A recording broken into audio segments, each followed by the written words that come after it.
Chapter 21, an impactful choice. The next hallway was quite a bit longer than the previous one and suspiciously lacking in mushrooms. This meant that the narrow passage was covered entirely in darkness, not that it mattered much to Jake with his sphere. As he walked, he remembered that he had his skills back. He took out the dagger he had gotten during the second challenge room and identified it.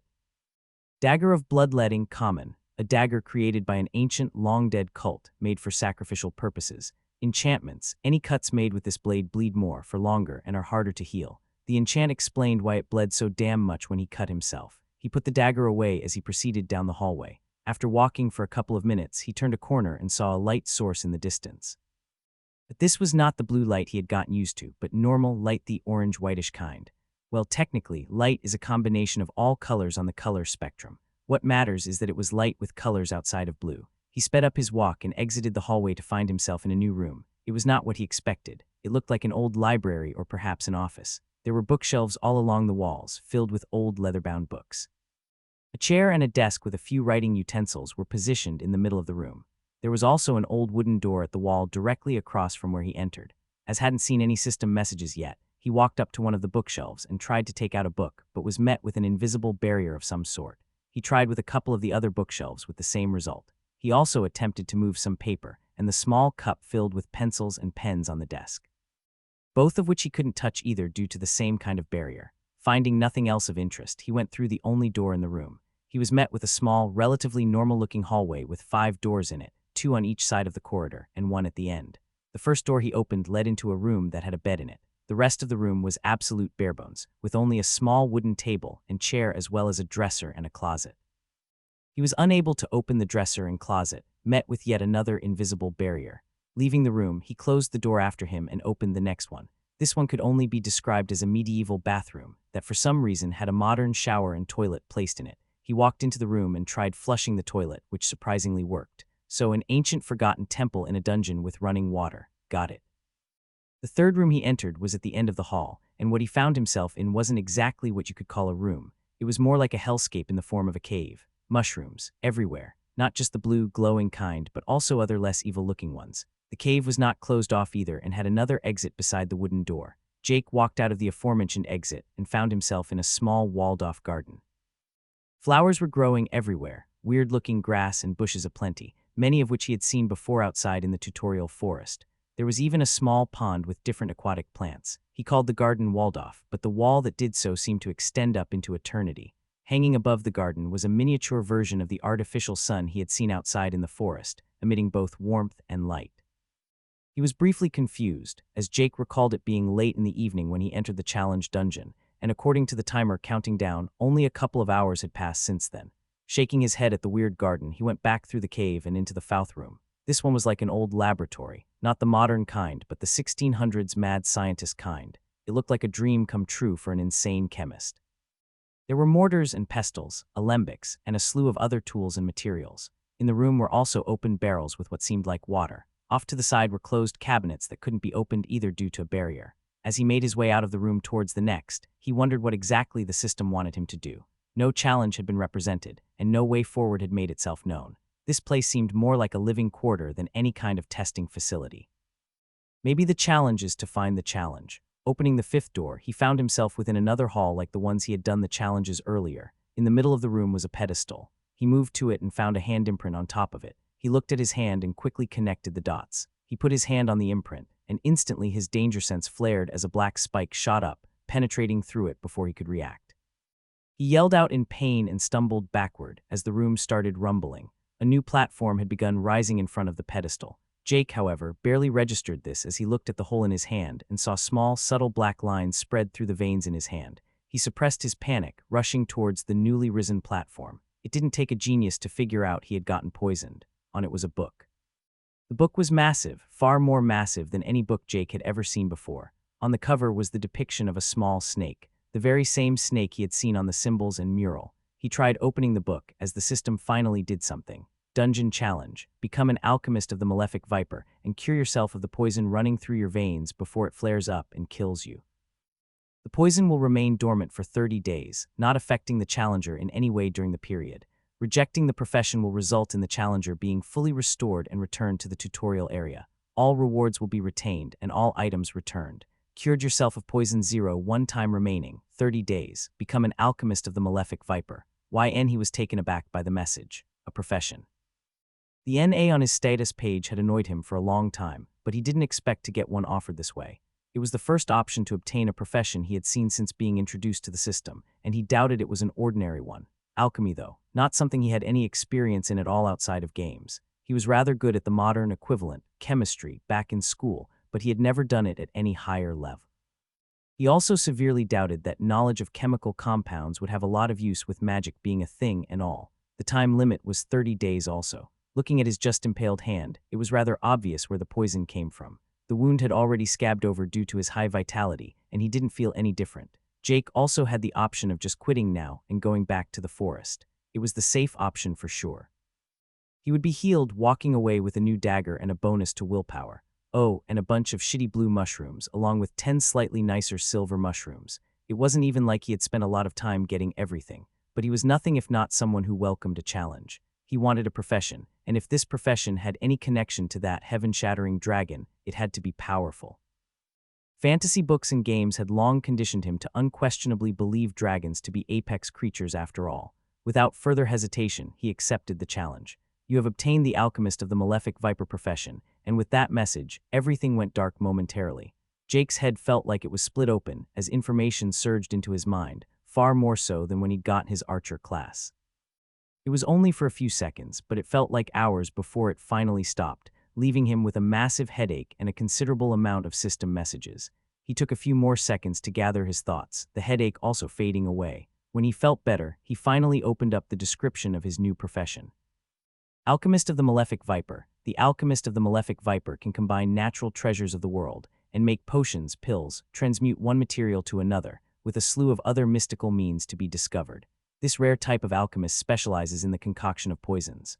From a craft classically bringing restoration and improvement, the alchemist of the Malefic Viper brings pain, deterioration, and death. Stat bonuses per level: +2 vit, +2 wise, +1 will, +1 tough, +2 free points. The description of an alchemist was a lot like he had imagined. He had assumed the ability to make potions based on his experience playing certain online games during university. Transmutation was also a very classical trope of alchemists. Perhaps I'll even make the philosopher's stone one day, he joked to himself. But this is where the familiarities ended, the latter part of the description a bit different. This variant of the alchemist profession focused on poison. The entire description was ominous, but then again, it was clearly modeled or at least heavily inspired by a snake. To be more accurate, a small mushroom-eating snake, he assumed it to be the Malefic Viper. The profession also provided more stat bonuses than his archer class, giving 2 more stats per level overall. None directly impacting combat, however, and he was slightly sad to see no bonus to perception. But what's done is done. He had accepted it, and there was no going back. He knew that the decision to pick the profession wasn't a minor one, likely as significant as his class choice, if not more so, as this one was clearly not some basic profession handed out left and right. Finally, Jake had to admit that the thought of doing alchemy was kind of cool. With that, he moved on to the next part, skills. With a quick skim, he saw that he had gained 5 and started going through them one by one.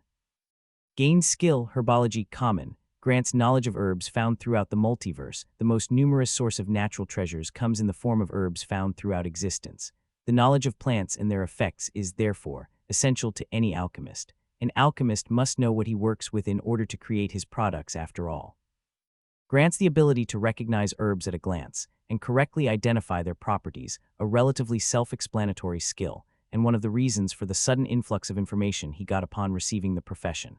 He now knew of a lot of different plants he previously had no idea existed. The thought was scary that the system could directly implant knowledge in one's head. The way the knowledge worked was weird. It was not immediate knowledge, like how he knew how to use his bow from previous training. It was the kind of knowledge that felt like it gradually appeared if he thought of something relevant to the skill. Like if he thought of needing a plant that had healing properties, a considerable number of potential herbs suddenly came to mind. Shaking his head at the frankly disturbing phenomenon, he moved on. Gain skill, brew potion, common. Potion brewing is the bread and butter of most alchemists. A potion can be the savior in a time of need, or that extra boost to defeat your opponent. Allows for the brewing of potions with common rarity and below. Must have suitable materials and equipment in order to create potions. Adds a minor increase to the effectiveness of created potions based on wisdom. Gain skill, concoct poison, common. While most focus on the aspect of giving life through their craft, others prefer to take it away. Allows for the concoction of common rarity poisons and below. Must have suitable materials and equipment in order to create poisons. Adds a minor increase to the effectiveness of created poisons based on wisdom. These two skills were incredibly similar in design, but very different when it came to the results. It also didn't come with a lot of implanted knowledge. He had some new understandings of how to use the tools he found in the laboratory earlier, but they in no way felt familiar. It was more like he had watched a tutorial video online, introducing him to the very basics of making potions and poisons. Thinking back on his talks with Casper, who had gotten the basic archery skill without any previous experience ever using a bow, he had told Jake about something similar. He knew how to hold a bow and fire an arrow, but nothing further than that. Despite him and Jake both having the same skill, and at the same rarity, Jake was vastly superior in his ability to use it. He got an upgrade in rarity for the skill after recalling his training, but the rank up did not come with any knowledge. The only difference between skills seemed to be the rarity. With no skill levels existing, Jake had a theory that skills' effectiveness was purely up to the wielder of said skills. Perhaps some kind of line existed where skills would get a rarity upgrade based on how good you were, but he doubted it would be that simple. Take the archery skill as an example. Jake was a somewhat experienced archer. Theoretically, his knowledge of how to wield a bow was close to the level of an athlete, maybe even higher, as he had put a lot of time into looking things up himself, as he didn't have a trainer to do such things for him. And yet he only had archery at common rarity.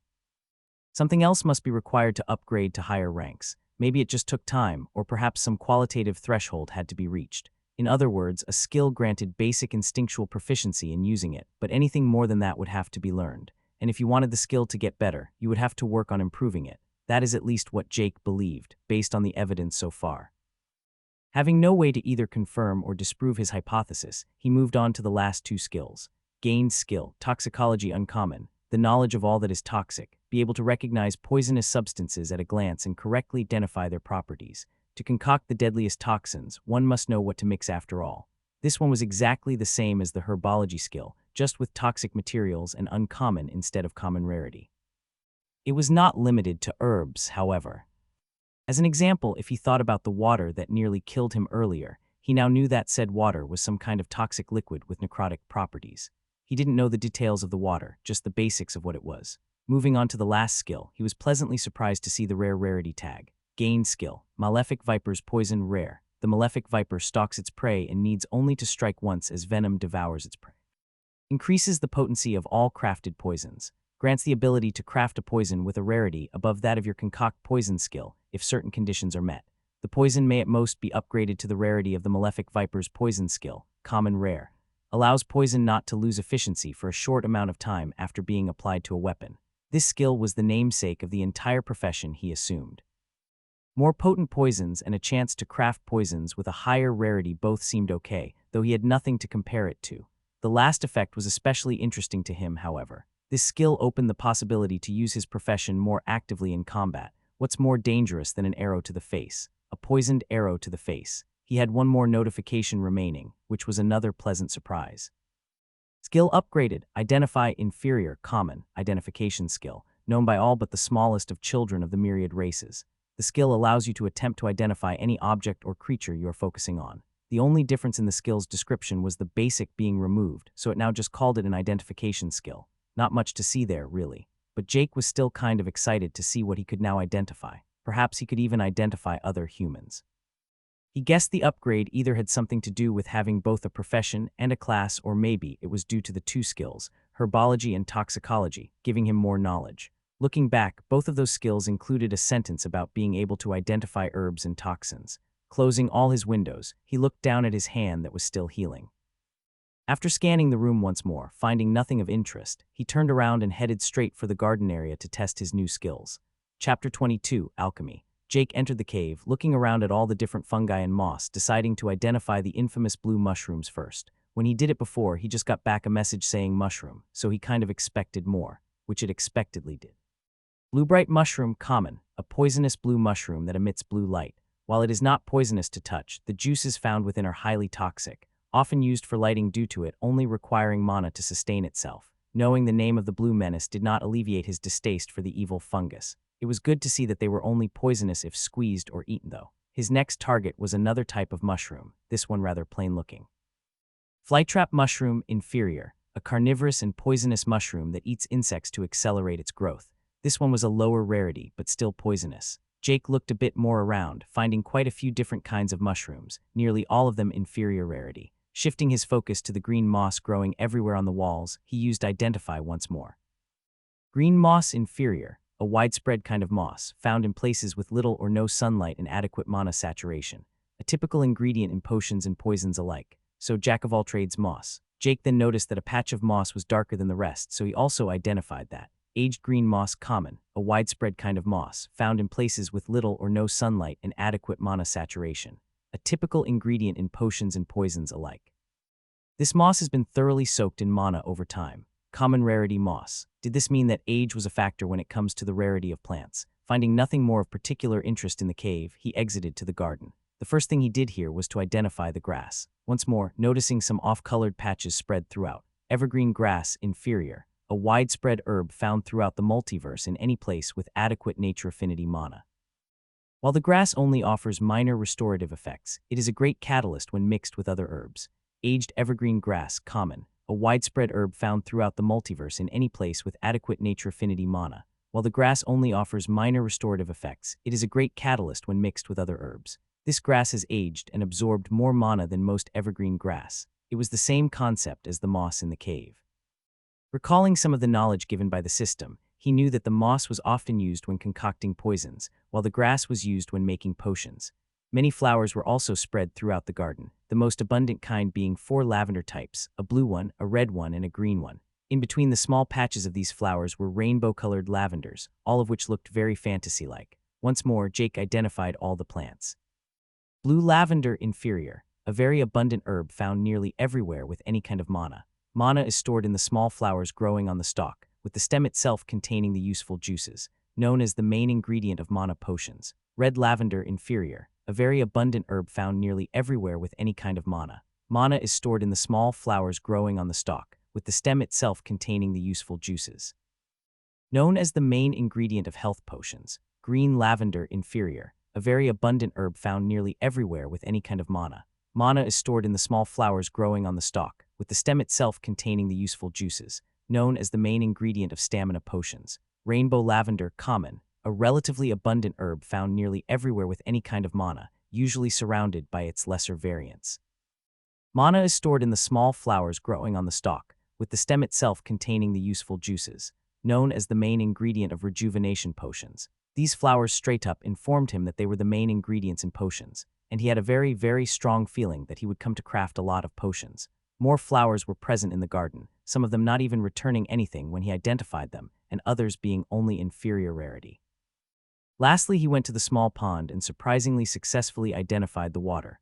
Purified water, pure water, free of any kind of contamination, great for mixing potions and poisons alike. And with that, he had everything he needed to start making stuff. At least he assumed he had. The only way to find out was to test it out. What could possibly go wrong, mixing a bunch of unknown substances in an old temple left by a cult worshipping a possibly long-dead snake?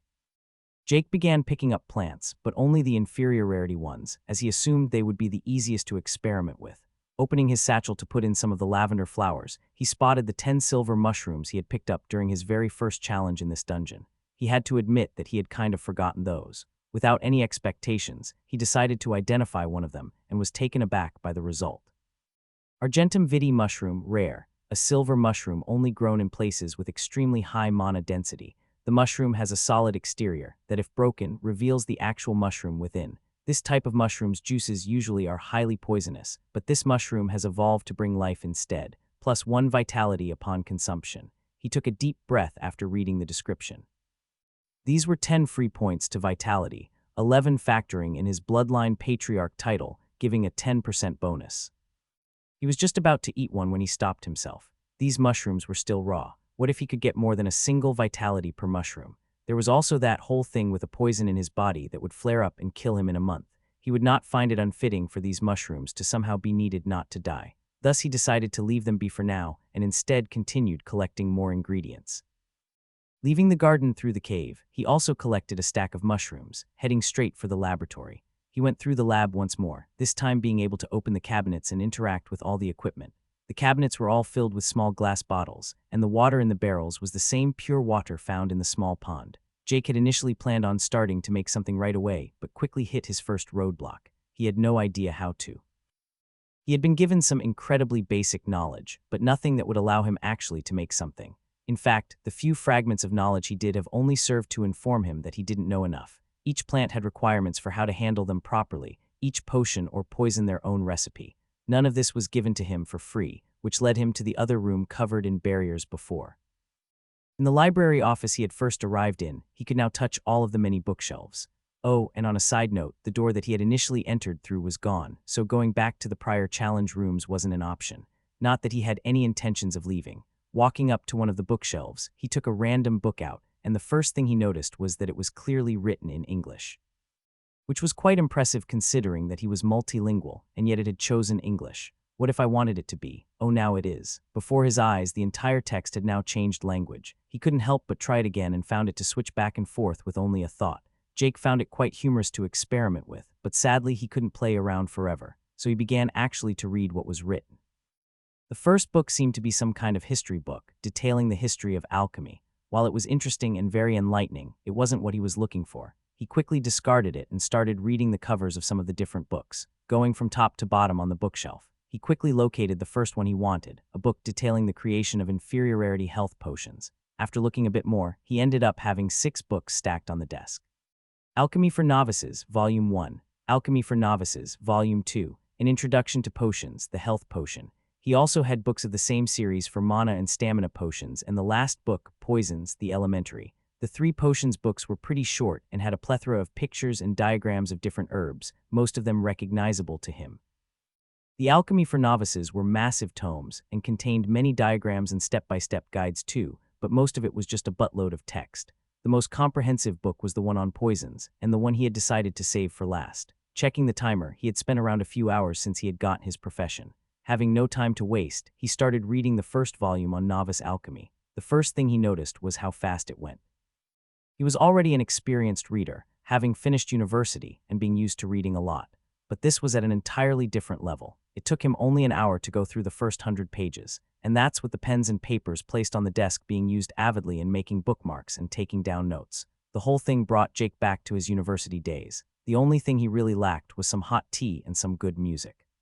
The content of the book was exactly as the cover said. It introduced alchemy. It had small parts on transmutation and pill making, and even some details reminding Jake of more modern chemical theories. Still, the main content was detailing the process of making potions using herbs. It went into how to process the herbs, the tools often used when doing so, what type of water was suitable for different kinds of potions, how to properly store and prepare the herbs, etc.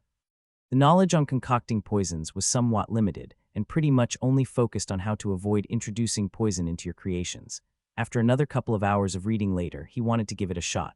Was he ready? Probably not, but he felt like at least trying. Jake got up and stretched before walking towards the laboratory. He had left his satchel back in the lab, as he saw no reason to carry it around. He had learned a lot from his reading, one of those things being how stupid it was just to pluck a bunch of herbs and throw them together in a big bundle in the satchel. At least he had not been dumb enough to also throw moss and fungi in. After a bit of salvaging, most of the herbs were still useful. Jake had brought along with him some of the books and his notes. Without further ado, he started meticulously following them on how to create potions. Grinding the grass into a paste, mixing it with water, injecting mana into a small enchanted burner to boil the purified water. Rather than university, where it had been all reading and numbers, this felt more like chemistry, far more practical. Potions for health and mana were not made one by one, not the lower rarity ones at least. You usually made batches that could vary quite a bit based on how well you did. The mix could quickly become too weak or too strong, resulting in adverse effects, the system recognizing them as failed creations. Mana also played a massive role in alchemy. The bowl where you mixed the batch and required mana to be injected into, thus entering through it. The same held true for the mortar and pestle, the pestle itself being enchanted to accept mana being channeled through it. All the equipment used to craft was enchanted with practical things.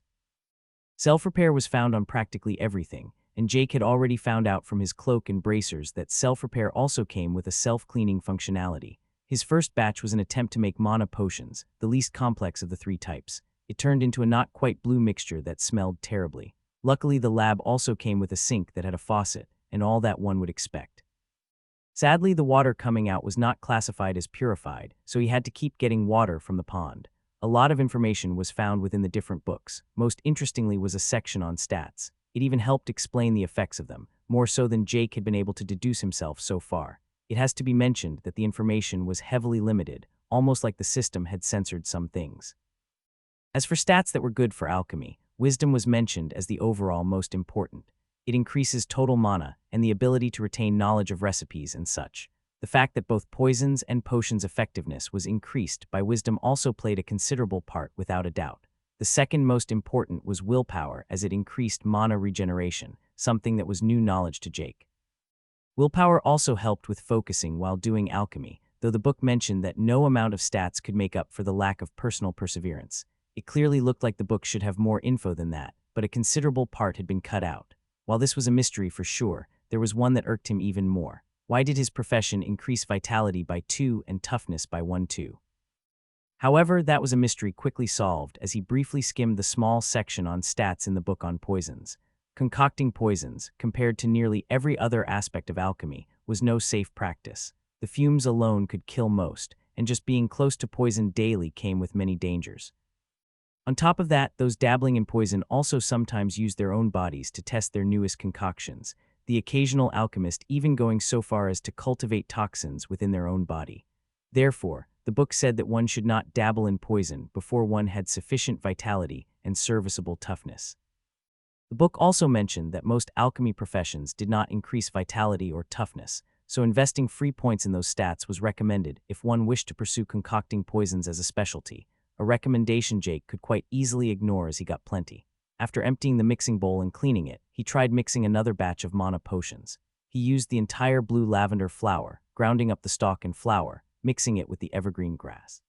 Going through the motions once more, it ended in another failure. Injecting mana was not as simple as just channeling it like it was with the quiver. Instead, one had to do it carefully. The injection part was where the difference between a skilled alchemist and a novice was found. He had to somehow control the mana he injected into it, guide the entire process with his mana. Luckily, it didn't require much to make the most basic mana potions, but it was still a challenge. The books had detailed how to do it, but a lot of it was still touch and go. After making another 4 failed batches, he still had sufficient mana but was out of ingredients. After another round trip to the garden, he had enough for another crafting session. He continued trying, making batch after batch, as he wrote down notes on why he failed and what to improve. Slowly, he felt the improvements. His last attempt turned out to closely resemble a mana potion but wasn't quite there yet. By that point, he had been at it for nearly 12 hours and was exhausted both mentally and physically. His stamina was still high, but he could barely focus. Going to the room with the bed, he quickly took a look in the closet and dresser, finding clothes in both. They looked rather simple, but it was good to have something to change into. His old clothes beneath his cloak were well and truly battered by now, and if he had to be honest, smelled a bit. But quite frankly, Jake was too tired to further think of it as he collapsed on the bed and fell asleep. Waking up, he felt wholly rejuvenated but panicked slightly as he checked the timer. He let out a sigh of relief as he had only slept for a bit over 5 hours. His stamina was topped off, while his mana was at 70%, more than enough for another good round of alchemy. Feeling refreshed and sharp, he went to the laboratory once more after a quick shower and clothes change. He briefly skimmed over his notes and got to work. The part where he had to prepare the ingredients he had down to a T, his timing of adding ingredients to the mix was also adequate. No, the final hurdle was the mana injection. It wouldn't be an understatement to say that it was 90% of the process. One had plenty of leeway making mana potions when it came to temperature control, so once everything was in the mix and one had to combine ingredients into an actual potion, it was just pure mana control. And now, with a clear head, Jake felt sharper than ever. He knew what to do and how to do it. He just had to execute. The mana poured gently into the mixture as he controlled it with the help of the intricate runes inscribed on the mixing bowl. One had very much to go by feel, and this time Jake felt like all was as it should be. A short while later, a refreshing smell permeated the laboratory as he turned off the fire. A beautiful blue mixture in his bowl. He knew he had succeeded, and the system message shortly after only confirmed it as he smiled to himself. You have successfully crafted mana potion inferior. A new kind of creation has been made. Bonus experience earned **** ding. Profession, Alchemist of the Malefic Viper, has reached level 1 stat points allocated, plus 2 free points * ding.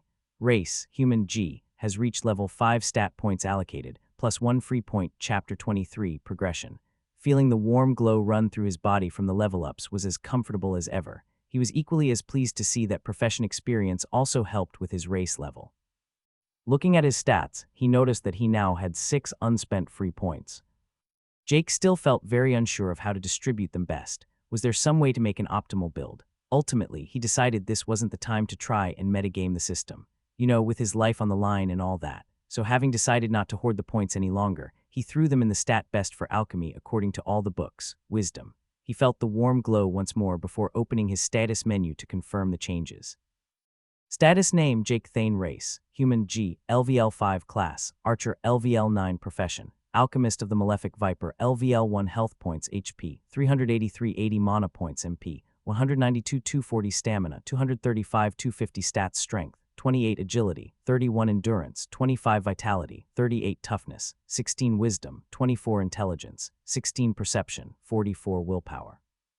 25 free points. 0. Not much had changed with his stats besides Wisdom getting a considerable bump upwards from the levels and free points. Nodding to himself, he closed the menu once more and turned his attention to the mixing bowl in front of him. Looking at the completed batch of mana potions, he felt very satisfied with himself. Walking to the cabinet, he took out a handful of bottles and began putting the concoction into them.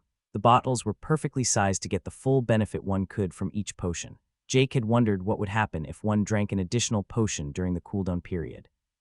He and his colleagues had some theories, most of them determining it would end badly if one drank more than 2 within an hour. But now he knew what would happen, and it was a big shocker. If one consumed 2 potions within an hour, the second could cause horrific consequences, such as being slightly less thirsty or having 1 less potion to drink. Jokes aside, one could pour down mana potions for days without suffering any adverse consequences. It was basically just water. Of course, this raised countless more questions as to where the excess energy would go. It was honestly frustrating how none of the books even bothered to talk about it. They were all just like, so yeah, the second one doesn't work because that's how it is.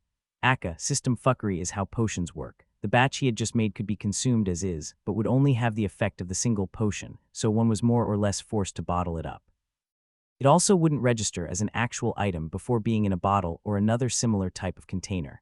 Moving on back to the present, Jake ended up with a total of only 3 bottles, something that according to the books was considered quite terrible. Not that Jake cared much, he was just proud of his accomplishment. Using Identify on the potion, it only echoed how terrible they were. Mana Potion Inferior, restores 87 mana when consumed. He remembered Caroline telling him that the mana potions that the system had given them upon entering the tutorial had given her at least 130 mana when she used one. He would have to thank Jacob for being terrible enough at combat the next time they met. The fact that Jake could see the exact amount restored was also something new. He was unsure if it was due to Identify going up in rank or one of all the new profession skills. Or perhaps it was the presence of the profession itself. Jake put the potions on one of the other tables in the laboratory with a smile. He planned on drinking them later, but he still had enough mana not to make full use of them. Having proven himself able to make something, he started mixing a second batch after cleaning up a bit. However, his festive mood quickly died down as he failed the next 2 batches. Still, it was rapidly alleviated when the third batch of mana potions succeeded, another 3 potions, with exactly the same properties. Seeing his mana had gotten a little low, he drank one of the potions he had made and felt his mana fill up to nearly full once more. He planned on drinking a potion every hour with the internal cooldown to keep working, with the only limit being his mental energy. The mixing continued. A day and over a dozen mana potions consumed later, he finally started to get exhausted once more, and his last 2 batches had failed due to him not being able to focus.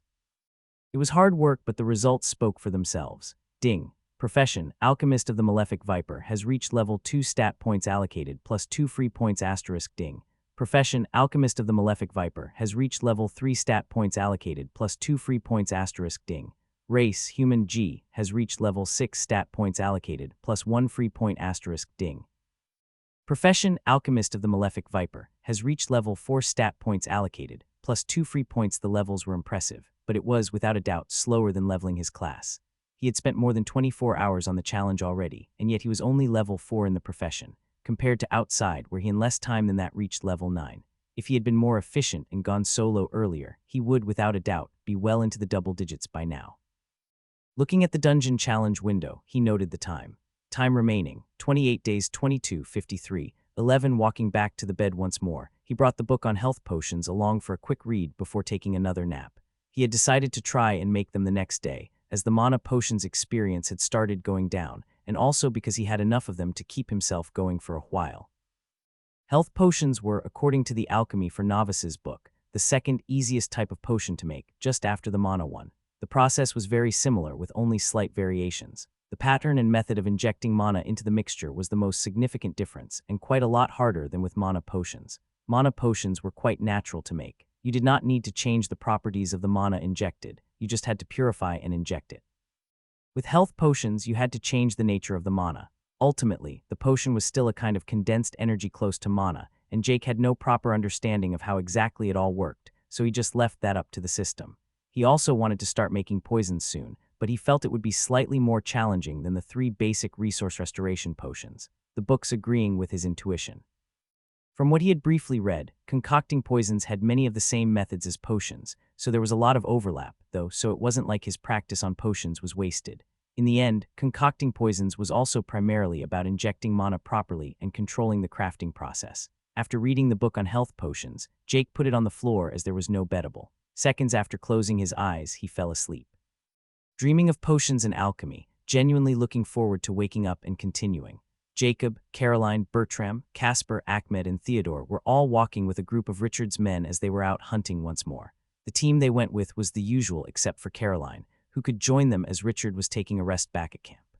Richard had reached level 12 earlier that day and had gotten a new ability at level 10 that allowed him to bash with his shield and send out a shockwave, knocking down anyone in its path. With it and his increased stats, he had hunted many beasts over level 10, and they had even relocated their base once to get further into the forest and find stronger enemies to hunt. The only one from their original group at level 10 was Caroline, who often went with Richard and his so-called elite squad. Caroline had at level 10 learned a ranged version of her heal, much to the delight of everyone. The entire camp had also expanded significantly. When they had joined, Richard's group was 26 people excluding them, well 20 people with the 6 that Jake had killed. After joining, they shot up to 29, and after recruiting some more, the group was now a bit over 50. Richard still in charge, of course. They had only gotten one more healer, but he was only level 6, and Caroline had shown herself to be competent, so Richard kept her around in his squad.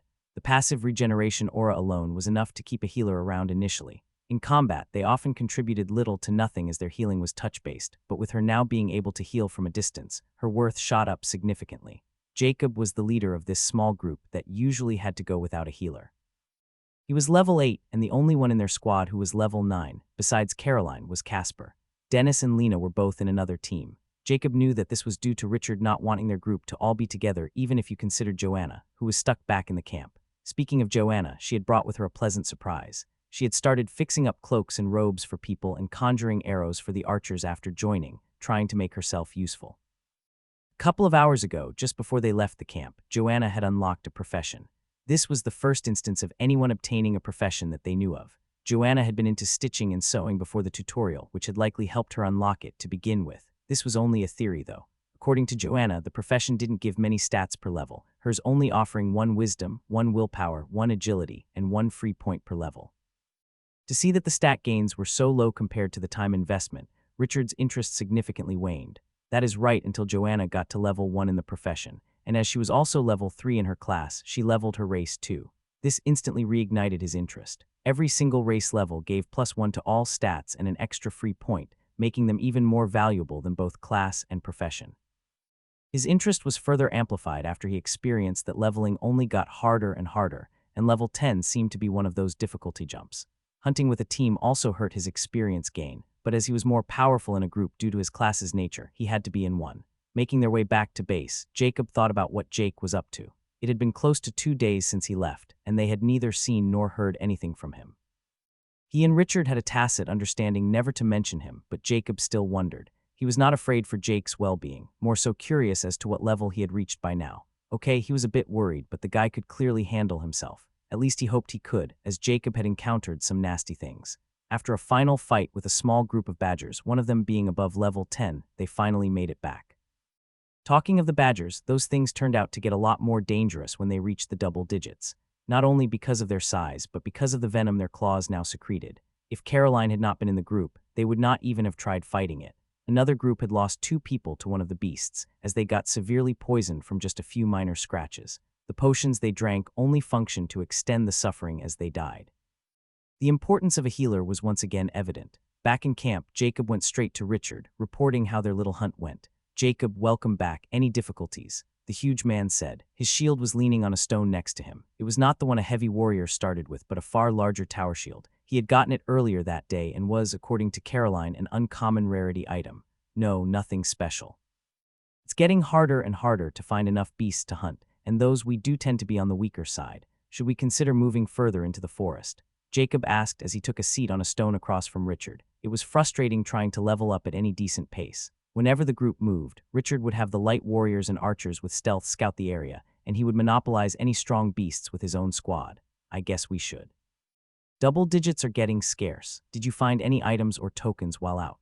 Richard inquired. Another one of Richard's rules. All items had to be given to him so they could be given out to those who could make the best use of them. Which is to say, every item was monopolized by Richard and his buddies. Richard had known of items already the day they joined, and it did make Jacob a bit sour that they might have missed some as they made their initial trek in the forest. He didn't doubt that many just kept them to themselves. It was risky as Jacob didn't want to learn the consequences of being found out, but he understood why some did it anyway. Jacob didn't hide them though. He was playing the long game. "Yes, Casper found a single common rarity upgrade token," he said, giving it to Richard. "I think the number of boxes in the area are also getting scarce." "Casper is the archer, right?" Richard asked, to which Jacob nodded. "He is getting close to level 10 already, right? Tell him to keep up the good work. A spot in the elite team may just open up. We're also getting some new members soon, so it may be necessary to have him help lead them." "I'll be sure to tell him," Jacob answered, hiding his contempt. Yet another one of Richard's tactics. If a squad besides his own had anyone who stood out, he would try to separate them. He was not open about it and often backed his choices with sound logic, but Jacob had been in management long enough to recognize nefarious leadership like that. Richard was actively trying to limit cohesion. He allowed enough for them to get used to each other and to be able to work together, but anything more than that he wanted to avoid. Jacob and his colleagues' position was quite unusual, as they had all known each other before the tutorial.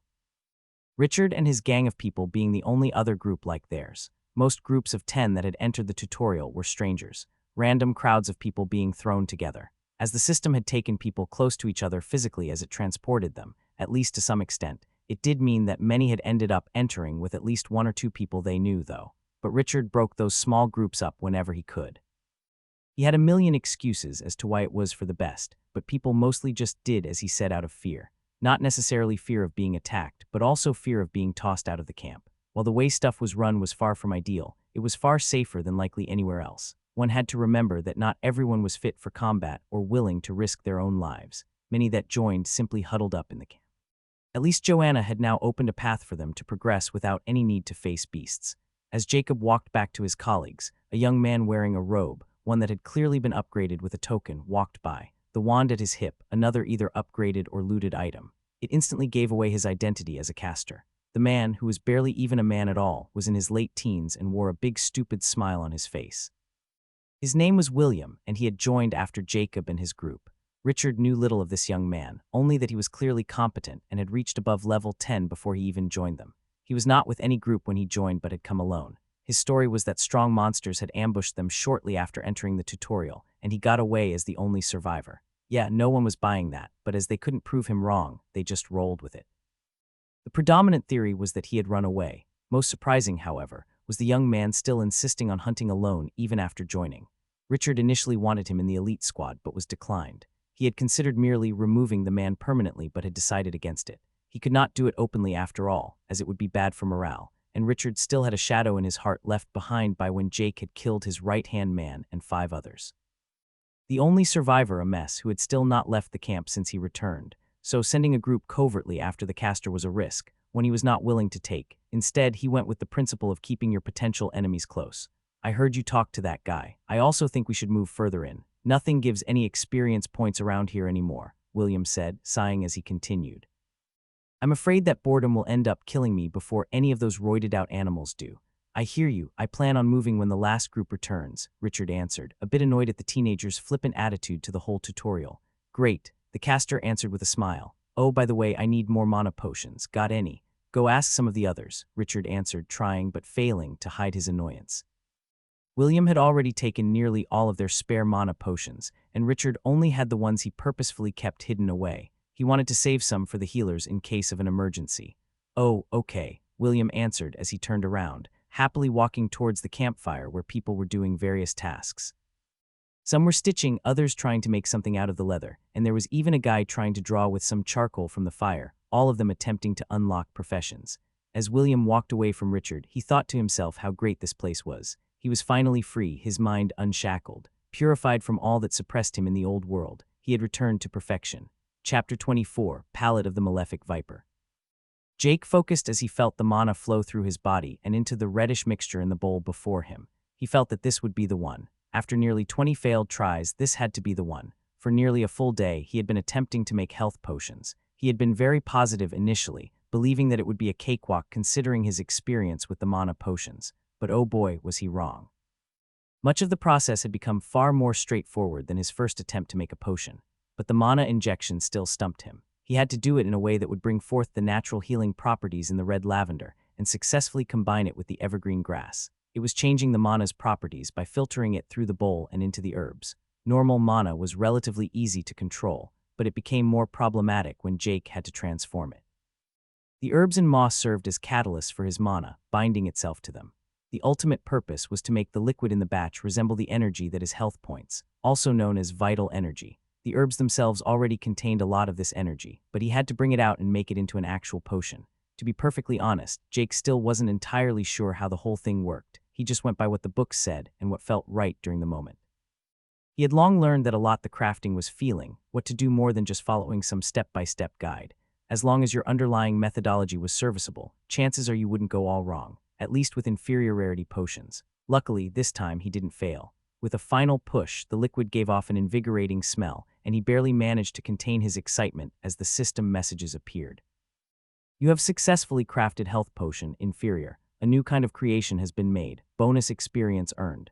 Ding. Profession, Alchemist of the Malefic Viper, has reached level 5 stat points allocated, plus 2 free points asterisk ding.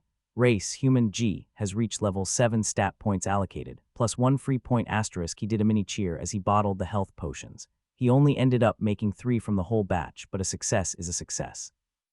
One of the primary reasons why the number of potions varied was the purified water evaporating during the brewing.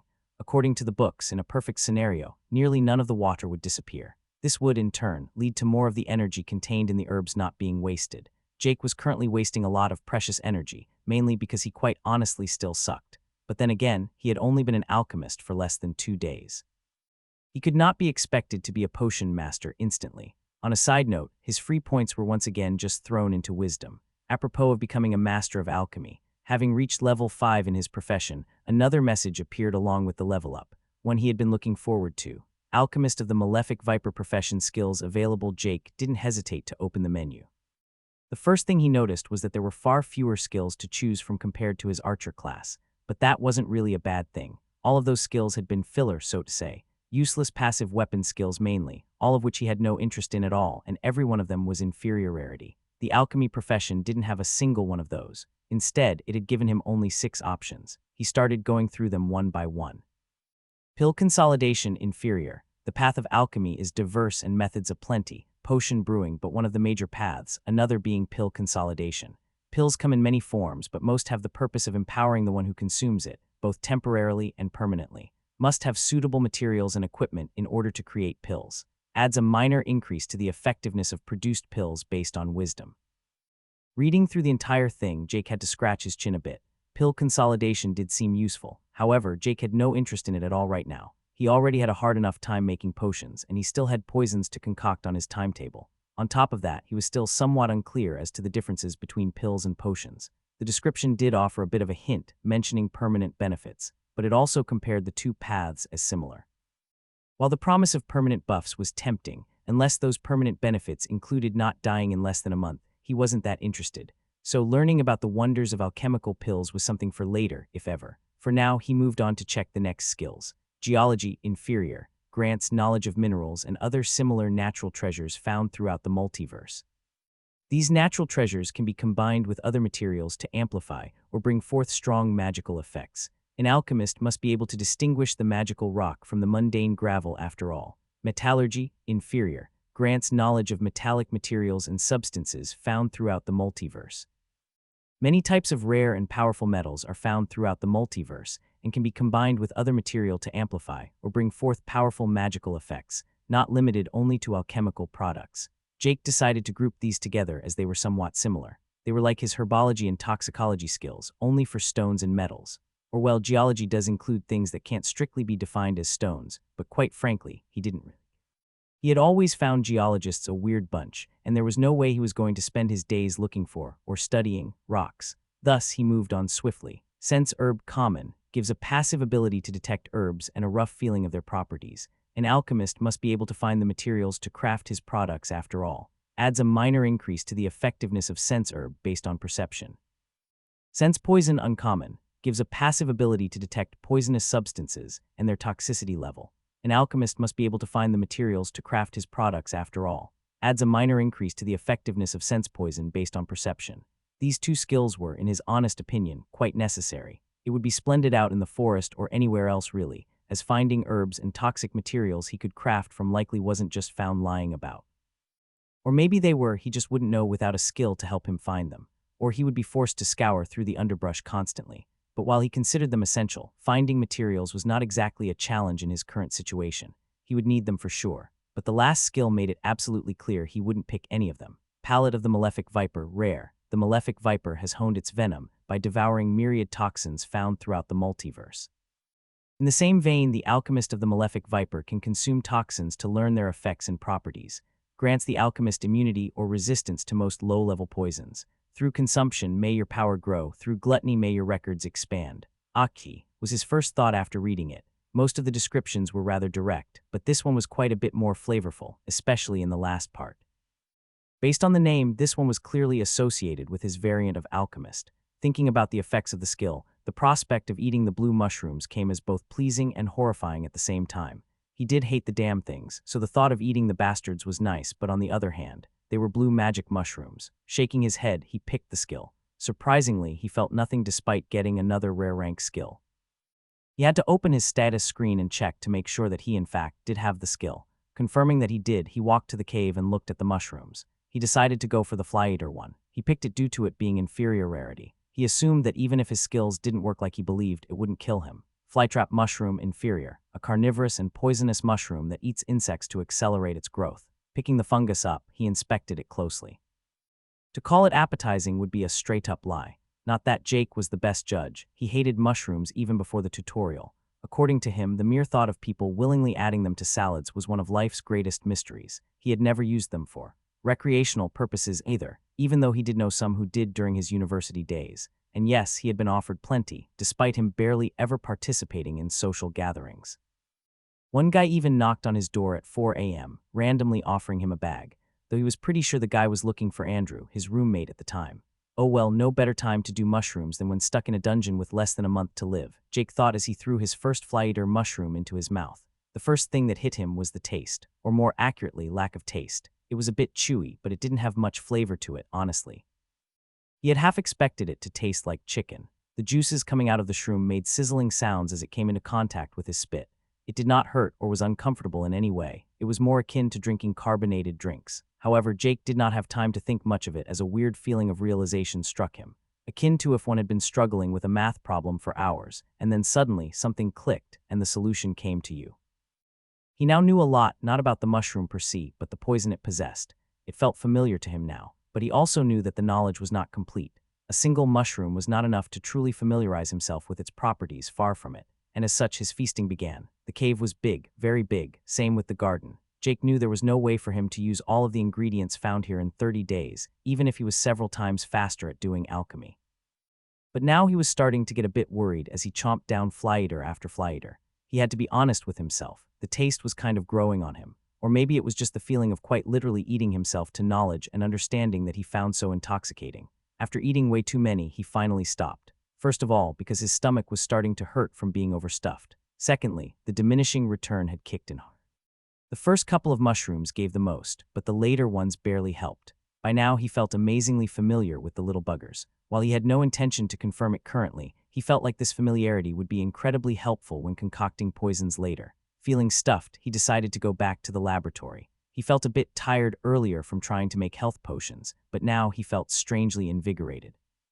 Looking at this stamina, he noticed that it had actually gone up over his feeding frenzy. It was only a measly 2 points, but it had gone up. More surprising, however, was his mana. It had been topped up, him having restored more than 100 points. The palette of the Malefic Viper skill said nothing about restoring resources from eating mushrooms, and with his newfound intimate understanding of the shrooms, he knew nothing in the shrooms had the effect of restoring anything.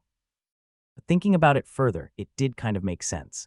While not containing a lot of it, the mushrooms most certainly did hold some mana, and him consuming them with the skill must mean that he directly devoured the mana within. Feeling renewed, he began attempting to make his second successful health potion. He wanted to try making poisons soon, considering it was kind of the focus of his profession and all, but he decided against doing so before he got a chance to eat some moss. Something he was most certainly not looking forward to. He did try to eat some lavender too. They tasted like shit and didn't give him any knowledge, so the skill did indeed only work on toxins. After cleaning the mixing bowl, he poured water into it before adding some evergreen grass. The flowers only came in later after the grass was correctly saturated with mana. That part of the process went relatively easy, far more so than before, and he quickly got to the point where he put in the red lavender. This was the part that often stumped him. You had to inject mana into the herbs rather quickly, or it would ruin the mixture. But too fast or done wrong, else the batch would also go bad. But once again, the ease of the process surprised him. A couple of minutes later, he stood with another successful batch, even resulting in 4 bottles. Without hesitation, he got started on another round and was once more met with success, only resulting in 3 potions this time. But it did confirm it wasn't a fluke. 2 or so hours later, and a good number of potions, he was once more greeted with another level. Ding. Profession, Alchemist of the Malefic Viper, has reached level 6 stat points allocated, plus 2 free points as always. He put the free points into Wisdom. At this point, his Wisdom had become his second highest stat, only behind Vitality. He brought up his stat page, feeling rather pleased. He thought about how nice it would be to see his skills on the menu, which it surprisingly just. Status name Jake Thayne race, Human G, LVL 7 class, Archer LVL 9 profession, Alchemist of the Malefic Viper LVL 6 health points HP, 510 510 mana points MP, 324 480 stamina, 247 270 stats strength, 30 agility, 33 endurance, 27 vitality, 51 toughness, 23 wisdom, 48 intelligence, 18 perception, 46 willpower.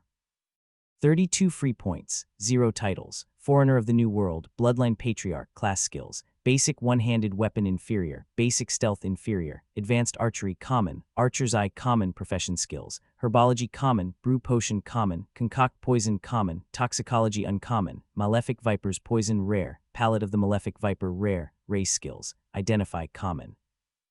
Endless Tongues of the Myriad Races, Unique, Bloodline, Bloodline of the Primal Hunter, Bloodline Ability Unique. He had gotten a lot more skills since he entered the tutorial, and it was oddly satisfying to see his growth laid out before him like that.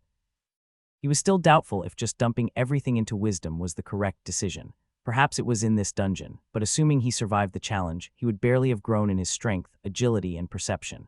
But then again, it was still early days. Poisons were bound to increase Jake's offensive prowess significantly. As he was pondering on the future, he felt a rumbling in his stomach, a rumbling that quickly got worse. This was the moment where Jake learned why this dungeon had a toilet. Turns out that eating a bit of over 100 mushrooms and having that be your only diet for 2 days isn't the healthiest of diets. What followed was Jake spending the better part of an hour stuck on the toilet, contemplating his prior mushroom-eating madness. He hoped the moss would be gentler on his bowels. After the less than pleasant experience, he also learned why the bathroom came with a shower. Because he sure as hell needed one. Before the tutorial, he was the kind of person that took a shower pretty much every day. If he went to the gym or had done a lot of archery, it often resulted in 2 that day. During holidays, he could get a bit lazy about it, but he doubted he had ever been dirtier than these past few days. The positive part of his toilet tour, however, was his stomach feeling way less stuffed. He was not quite ready to eat the moss, but he was getting there. The mental exhaustion was also starting to get to him. His need for sleep had been significantly reduced, but he still had to rest occasionally. With that in mind, he grabbed the book Poisons, the elementary, and went to bed. When he woke up again, he would make some more potions, eat some moss, and finally get started on concocting poisons. Chapter 25, Enjoying Life. Jake had never been a huge fan of salads. He could do cucumbers, tomatoes, and a bit of lettuce in a burger here and there, but the mere thought of living off salads was horrifying to him.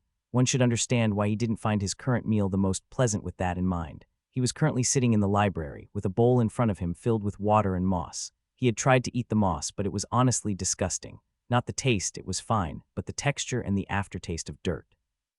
Instead, he plucked it, rinsed it with water, and used the cleaned mixing bowl to eat from.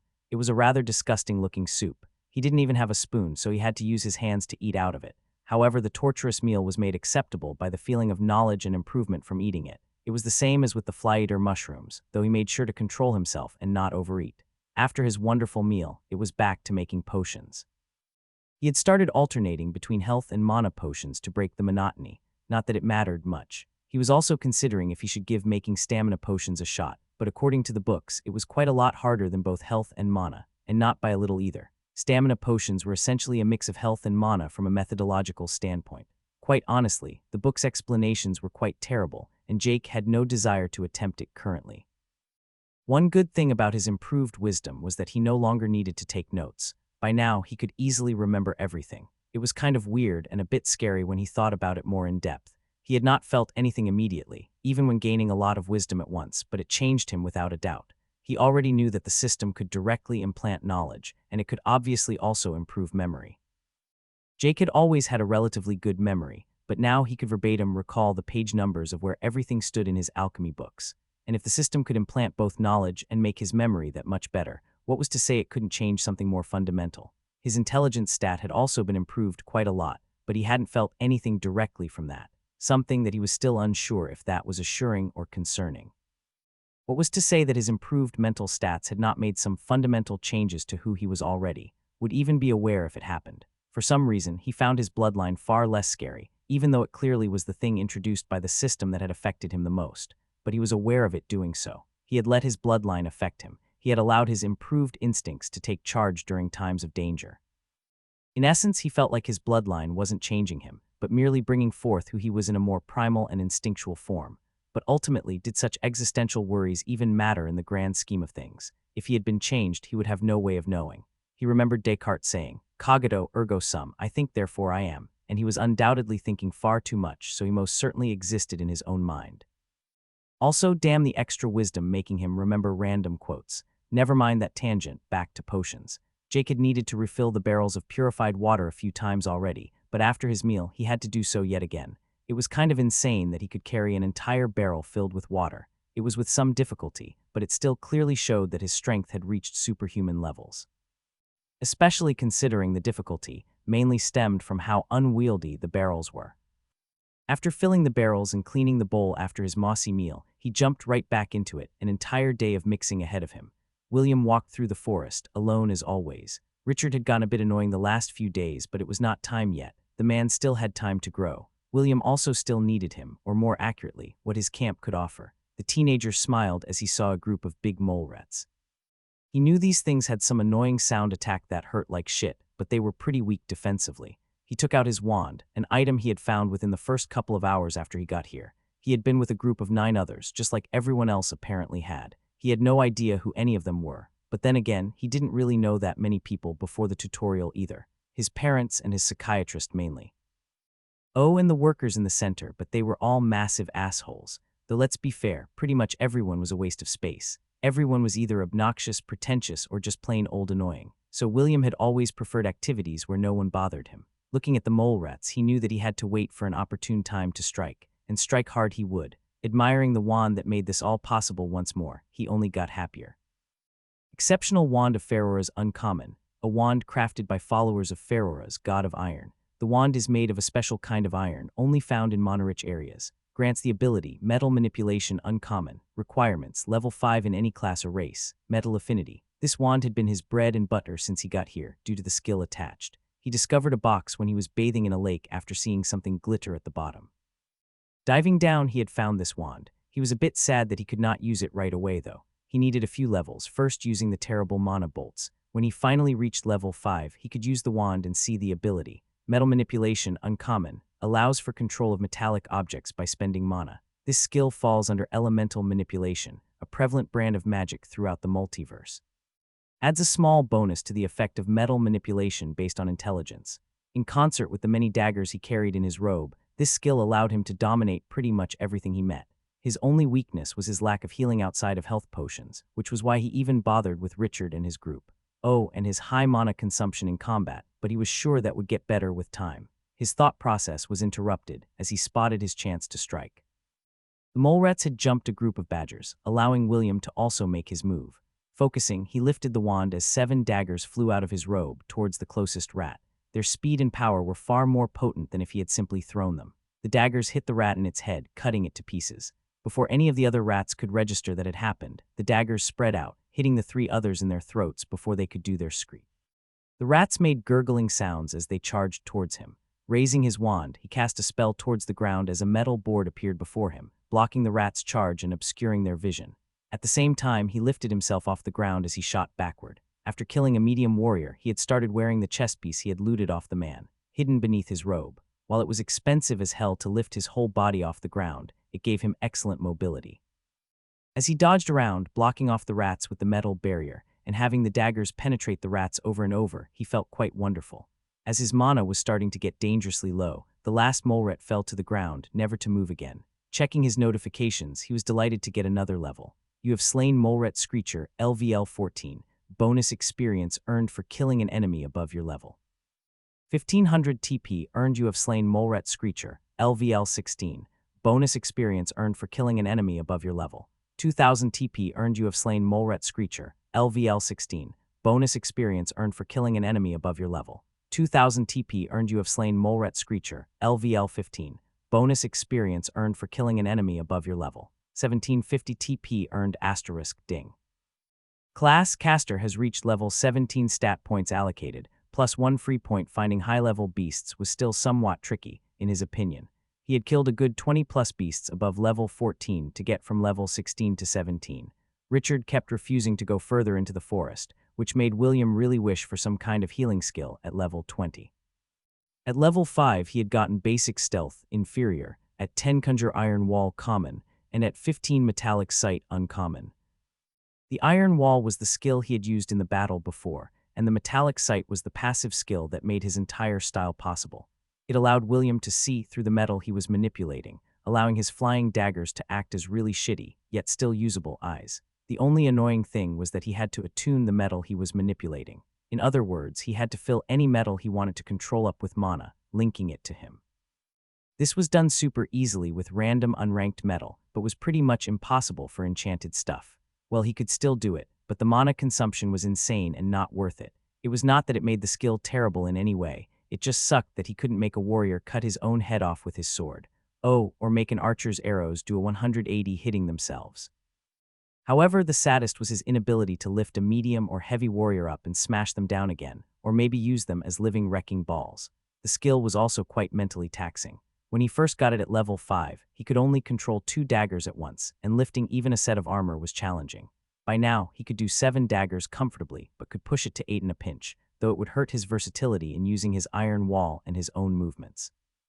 The skill was amazingly good in open combat, but he felt it worked even better at stealthily killing, having picked up basic stealth being a lucky coincidence. The group of 10 he arrived with was filled with the usual pieces of shit, pretentious idiots who kept talking about bullshit. None of them understood that things have changed. No, they were merely background characters, unimportant fodder for the true players in this new world. This new reality was clearly a game made real. William had enjoyed games and books his entire life. He understood the genre. One had to embrace the system, game it where possible, but otherwise follow its rules and abuse them for the maximum potential. It was all about min-maxing, and yet those bloody fools kept talking about working together, staying safe, finding other humans, and finding somewhere to hunker down for the entire tutorial. Didn't they understand this was a golden opportunity? This tutorial was the easy starting area that would give one a kickstart before entering the real game. William was not a delusional idiot who believed this world to be fake. It was obviously real, and yet still a game, which was why he had decided to think of it as an ultra-realistic virtual reality MMORPG with permadeath. So far, he had never been proven wrong in that assumption. His initial group of 10 quickly outlived their usefulness as the only useful person, a healer, ended up dying due to their own stupidity. A light warrior had also died, so William gracefully offered to carry his daggers if anyone needed them later. The first fight after he reached level 5, one of the other casters suspiciously died, stabbed in the back of the neck by a dagger. But dear William had been standing right beside the archer leading their group, so it couldn't possibly have been him. With the seed of discord planted, he managed to easily split the group. A little word here and there about how the third caster had asked for one of the daggers he had been carrying earlier, and then afterward finding it in said caster's satchel had only sealed the deal. It was like screwing with stupid NPCs in an otherwise well-made game. It took him only a couple of hours to kill all of them, no one suspecting the small and scared teenager. Well, except the archer at the end, who in his very last moments seemed to finally see through him.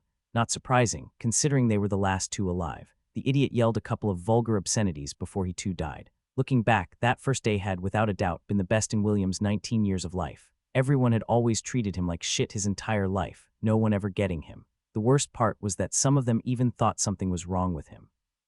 Oh, how he had wished he could just get rid of that stupid teacher who kept pestering him in school. But he knew he couldn't, at least not without getting caught. The rules of society had held him back for so long, limited him in so many ways. But here, no police, no law enforcement, no shrinks or therapists, no drugs being pumped into your system day in and day out to try and make you normal. The system had fixed all the harm the drugs were doing, restored his body and soul, freeing him. Entering that tutorial had felt like waking up from a long, hazy dream. But now William was awake and he was aware. He understood his new reality far more so than he ever had the old one. Currently, he was quite a bit of distance away from Richard's camp. He still needed them for now, as they had a healer and all, and some of the professions that people had started acquiring turned out to be very useful, allowing him to get his clothes fixed and cleaned. After walking a bit, having recovered a good portion of his mana, he saw movement out of the corner of his eye. Crouching down, he snuck closer, raising one of his daggers with metal manipulation, using it to see what was going on. 3 silhouettes were at a small pond, 2 in the water, and 1 person standing guard, it seemed. The metallic sight skill was not good enough to see any details, but it looked like no one was looking William's way. Looking from behind a tree, he saw 2 females who were not wearing anything in the water, with a third woman standing outside the water in a full heavy warrior outfit. Looking around further, he spotted a robe and a cloak folded at the edge of the water, 1 caster robe and 1 archer cloak. No healer, he thought, disappointed. He didn't recognize any of them, and a quick look around with his metallic sight and a dagger spotted no one else in the area. Oh well, no reason to keep them around, he thought. The system did say that the final reward from the tutorial was based on the number of survivors. He had read that as the fewer survivors, the better. Also, humans were so much easier to kill than beasts, honestly, because they had 1 fatal weakness. As he was preparing to strike, the heavy warrior, for some reason, turned around and looked straight at him. "Who are you?" the woman yelled in an annoyingly loud tone. William knew he was spotted, so he didn't try to hide. No, he could do far better than that. "I am so sorry, miss. I got lost after my team got attacked and I thought I heard someone," he said with a deliberate shyness in his voice. This shy, vulnerable kid act worked well with older females, and worked it did. The warrior's gaze visibly softened as she saw the young man before her, a handsome, shy young man who looked incredibly scared. "Oh, I see," she said in a calming tone, as William spotted the 2 naked women now getting dressed, both looking very flustered. He estimated them to be around his own age and likely related to the warrior based on their looks. Their mother, aunt, it didn't matter. He started walking towards them cautiously, bit by bit, as the woman spoke again, making sure to shiver slightly with every step. "It took a long time to get that one down. Do you know where your team went? What attacked you?" the warrior asked as she got a little closer. William acted scared at her coming towards him and backing away with big steps, staying in character. "It's okay, we're not going to do anything," she said as she stopped going closer. "Oh, okay," William stammered as he stopped backing off. The woman kept walking closer to him until she got to the spot where he had backed off from. From below the leaves, 4 daggers flew up, startling the woman. All of them found purchase in the gaps of her armor before she even had a chance to react. A 5th dagger simultaneously flew out of William's robe, hitting the woman in the face, killing her instantly. The 2 other women were still only halfway dressed, as more daggers flew for them, and they only managed to give out brief screams as the daggers struck them. They tried to defend, but neither of them had their weapons ready. It didn't take long for both of them to fall to the ground, their half-naked bodies covered in cuts. After making sure they were all dead, William checked his notifications, disappointed. The warrior had been only level 10 with the 2 younger ones at 9. "What a waste of time," he muttered to himself as he looted their remaining potions and the archer's dagger. "Oh well, better luck next time," he said, smiling at the 3 mutilated corpses as he turned for the trek back to Richard's camp. His mana was beginning to get a bit low, so he would have to take a break. Sadly, the caster didn't have any mana potions left. He could not help but whistle a happy little tune as he walked. True, it didn't reward much to kill the 3 of them, but it was kind of fun. Oh, how he loved this new wonderful world. Chapter 26, More Skills. Lying on the bed, Jake was proud of his progress for the day. He had mixed so many potions that he eventually had to just dump the mixtures in the sink. It was so incredibly wasteful, but he just didn't have anywhere else to put it. While there were undoubtedly many bottles, it was far from unlimited. He was reusing the bottles after he drank the mana potions, but said potion consumption had fallen to nearly nothing after Jake had gotten his pallet of the Malefic Viper. It wasn't that he was entirely out of bottles. In fact, he had many left. He just knew that the potions he currently made wouldn't be things he wanted to save. He also didn't know where to store them. Pretty much every surface in the lab was filled with potions. During the day, he had also eaten 2 new kinds of mushrooms too, one called redot stool, a small white mushroom with red spots on it, with the other identified as a Brunnius aqua mushroom, a brown mushroom found growing from small puddles in the damp cave. Both were naturally inferior rarity. Overall, his day had resulted in quite the progress. Ding. Profession, Alchemist of the Malefic Viper, has reached level 7 stat points allocated, plus 2 free points asterisk ding.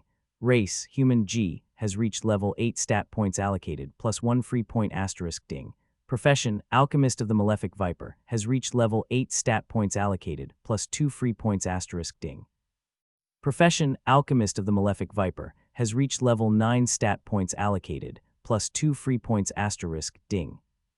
Race, Human G, has reached level 9 stat points allocated, plus 1 free points asterisk. The only significant difference was that he had decided to save the free points. The wisdom seemed to barely add anything to his mental capabilities at this point, and he was unsure if any other stat would help him in any way at the moment. He had considered willpower and endurance, hoping that it would allow him to stay awake longer and reduce the mental exhaustion. But for now, he would save them. He was very close to level 10 in his alchemy class, at which point he would likely unlock another skill or some other benefit. So he had decided to wait for the last level. He had finished the book on elementary poisons, the 2 basic alchemy books, and had decided that he was ready to give concocting poisons a try the next day. He had eaten the shrooms and moss he needed as ingredients, and he had even found a book describing recipes. Said recipes mentioned the redot stool and Brunnius aqua mushroom, which was why he had decided to munch on those. After getting up from his bed, he headed straight for the cave to collect a good batch of mushrooms and moss, and with that he got to work. In retrospect, Jake wasn't sure it could even be considered work considering how easily it went. Concocting poisons and brewing potions shared a lot of similarities. The mana injection and mixing were essentially the same, with only a few minor differences here and there. The most significant difference was the requirement to squash any elements of vitality within the ingredients while simultaneously amplifying the damaging properties. When making health potions, the direct opposite of poison, you had to simply bring forth the already existing vital energies found within the herbs. That same vitality was found to a lesser degree in poisonous plants. They were living entities too, after all. This vitality would lower the effect of the poison, and sometimes even wholly ruin the concoctions. This made Jake consider the silver mushrooms he had that gave vitality when consumed. In one of the books, such cases were described, where the poison and vitality reacted together, empowering one another. This could then go in either direction, either becoming extremely toxic or overflowing with vitality. Due to such ingredients' overpowering nature, new alchemists were generally recommended to stay the hell away from attempting to use them, not to waste such precious natural treasures. Reading it did give him an idea for later, but that idea was for way later. Currently, Jake was not mixing ingredients that were hard to use. He was mixing the redot stool and Brunnius aqua mushroom and the green moss in the mixing bowl, both components floating in the purified water. Purified water was used for pretty much every kind of liquid poisons. It was wholly uncontaminated and was nothing more than filler. All it did was to dilute the mixture a bit, but that was about it. The mixing itself went easy, as he had the methods described in the books memorized, and when he got to the more challenging parts of the mana injection, he was almost dumbfounded by how easy it was. By now, making mana potions was incredibly easy for him, and he barely had to focus when brewing them. But the ease and familiarity he currently felt were incomparable. It felt like he had worked with the ingredients thousands of times before. The moss and mushrooms felt like an extension of his own body, quickly absorbing his mana, doing what he wanted when he wanted. The entire thing only took minutes before he was greeted by a collection of very welcome system messages. You have successfully crafted weak hemotoxic poison inferior. A new kind of creation has been made. Bonus experience earned asterisk ding. Profession, Alchemist of the Malefic Viper, has reached level 10 stat points allocated, plus 2 free point. He had not expected to get a level up so fast again. Not that he was going to complain about it. Inspecting his new creation, he was thrilled with the result. Weak hemotoxic poison inferior increases bleeding on inflicted entities and makes any injuries harder to heal. The poison must be introduced directly into the bloodstream to have any effect. According to the books, the poison was a weak type of poison that disrupts the inflicted's usual bodily balance, thinning the blood and increasing blood loss. It also, like the dagger he had, made healing the target harder. Overall, it was not a very powerful type of poison. Still, considering his current strategy in battle, where a lot of it revolved around kiting and slowly bleeding the opponent out, he didn't doubt its effectiveness. He stored the poison in a rectangular bottle with a big bottleneck. While there were far less of this type of bottle than the regular potion bottles, there was still a cabinet containing a few hundred. This kind of bottle was designed to dip arrows, needles, and daggers into, to soak the weapon in the poison. Something he believed would become very relevant when he got out of this challenge dungeon. The level also came with the expected notice of new skills. Alchemist of the Malefic Viper profession skills available. He had 5 skills available. Looking at the 5 skills, he used the same approach as last time he got offered skills and went through them one by one. Transmute, inferior. Transmutation is an ancient art used by alchemists since the beginning of time. Allows for the alchemist to attempt to transmute types of metal into ones of greater value. Must have suitable materials. Transmute does not require any additional tools or equipment, but the skill's effect can be amplified using certain catalysts. Adds a minor increase to the effectiveness of transmute based on wisdom. This one was, without a doubt, nice, but totally not in Jake's lane at all currently. He was all about potions and poisons. Could prove useful down the line, but for now it was not for him. Making gold from iron did seem awesome in the real world, but he doubted the skill would have any use in curing him of the poison in his system. Also, who would even care about gold if people could go around making it? Basic economics, yo. Thus, he swiftly moved on. Graft plant common. Sometimes, 2 plants are greater than the sum of their parts, and the perfect plant may be created, not found. Grants the ability to graft plants. Plants must be compatible, must have suitable ingredients and equipment to facilitate the grafting of plants. Adds a minor increase to the effectiveness of graft plant based on wisdom. This one did seem very cool also, and he had read about the art of grafting plants in several of the alchemy books. Most plants could be found naturally in the world. What had surprised Jake, however, was that the system had not created the majority of them. Many plants found were initially created by alchemists grafting something into existence more suitable for their needs. The system had over time then integrated these plants into ecosystems, naturally growing them around the multiverse. The author of the book was unsure about how the system did so, but its involvement was inarguable, as plants even seemed to spread to other universes. This had inevitably led to many not knowing which plants were system-made and which ones were grafted by alchemists. Jake did not know how old the multiverse was. He knew that his universe, according to modern physics, was 13.4 billion years or so. He also remembered that the system said that his universe was the 93rd to be introduced to the system. The other universes being older was a fair bet in opinion. But despite the exciting thoughts of time and grafting, Jake quite frankly had no use for it currently. It was described as a rather advanced type of alchemy in all the books, and something novices should avoid. The main reason for grafting, a lack of suitable ingredients, wasn't an issue with him having his own garden and cave, both still nearly full despite his use over the last days. So unless he wanted to become a master grafter, he wasn't going for it. So with that in mind, he moved on to the next skill. Alchemist's purification, common, attempt to purify any alchemical ingredient. Purification can help remove unwanted properties from a component, making the finished mixture purer. Must have suitable ingredients. Must have suitable materials. Purification does not require any additional tools or equipment, but the skill's effect can be amplified using certain catalysts. Adds a minor increase to the effectiveness of alchemist's purification based on wisdom. Another handy skill. Jake assumed this was what had been done to the water he used in his alchemy, considering the name purified water. If grafting allowed you to create your desired plants, this one allowed you to attempt to transform the ones you already had into something more useful. Jake had no idea what effect the skill would have on his current ingredients, however. He did not need to purify any water as there was plenty of it, and thus far, he hadn't run into any issues with unforeseen properties within the plants he used. He seriously doubted he could cleanse the vital energy out of a living thing. Once more referring to the books, this skill was mentioned extensively as one essential to all alchemists. A lot of herbs found throughout the multiverse were borderline useless. That, or they were highly specific for only obscure recipes. Thus, purifying some of these ingredients could allow them to be used in more types of creations. This one was most definitely a contender, but he was still unsure of its usefulness currently. He knew that he would have to pick it up at one point, but as the 6 skills offered at level 5 were still on his list, he could just get it later. The next 2 skills were very similar, much like the sense herb and sense poison skills. Germinate herb, common, germinate herb, allowing it to grow faster and increase its quality. Germinate herb enables the alchemist not to wait the many years usually required for the necessary herb to mature. Germinate herb does not require any additional tools or equipment, but the skill's effect can be amplified using certain catalysts. Adds a minor increase to the effectiveness of germinate herb based on wisdom.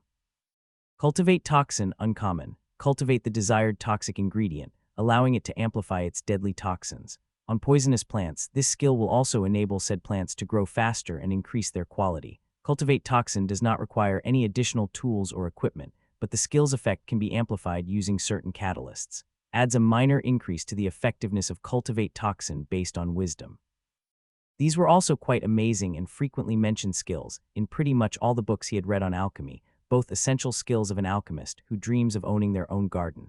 The skills were especially interesting with their usefulness in leveling the profession. Not all alchemists had the privilege of a fully stocked garden in a challenge dungeon when they first started out doing alchemy. Many started simply by tending gardens of senior alchemists.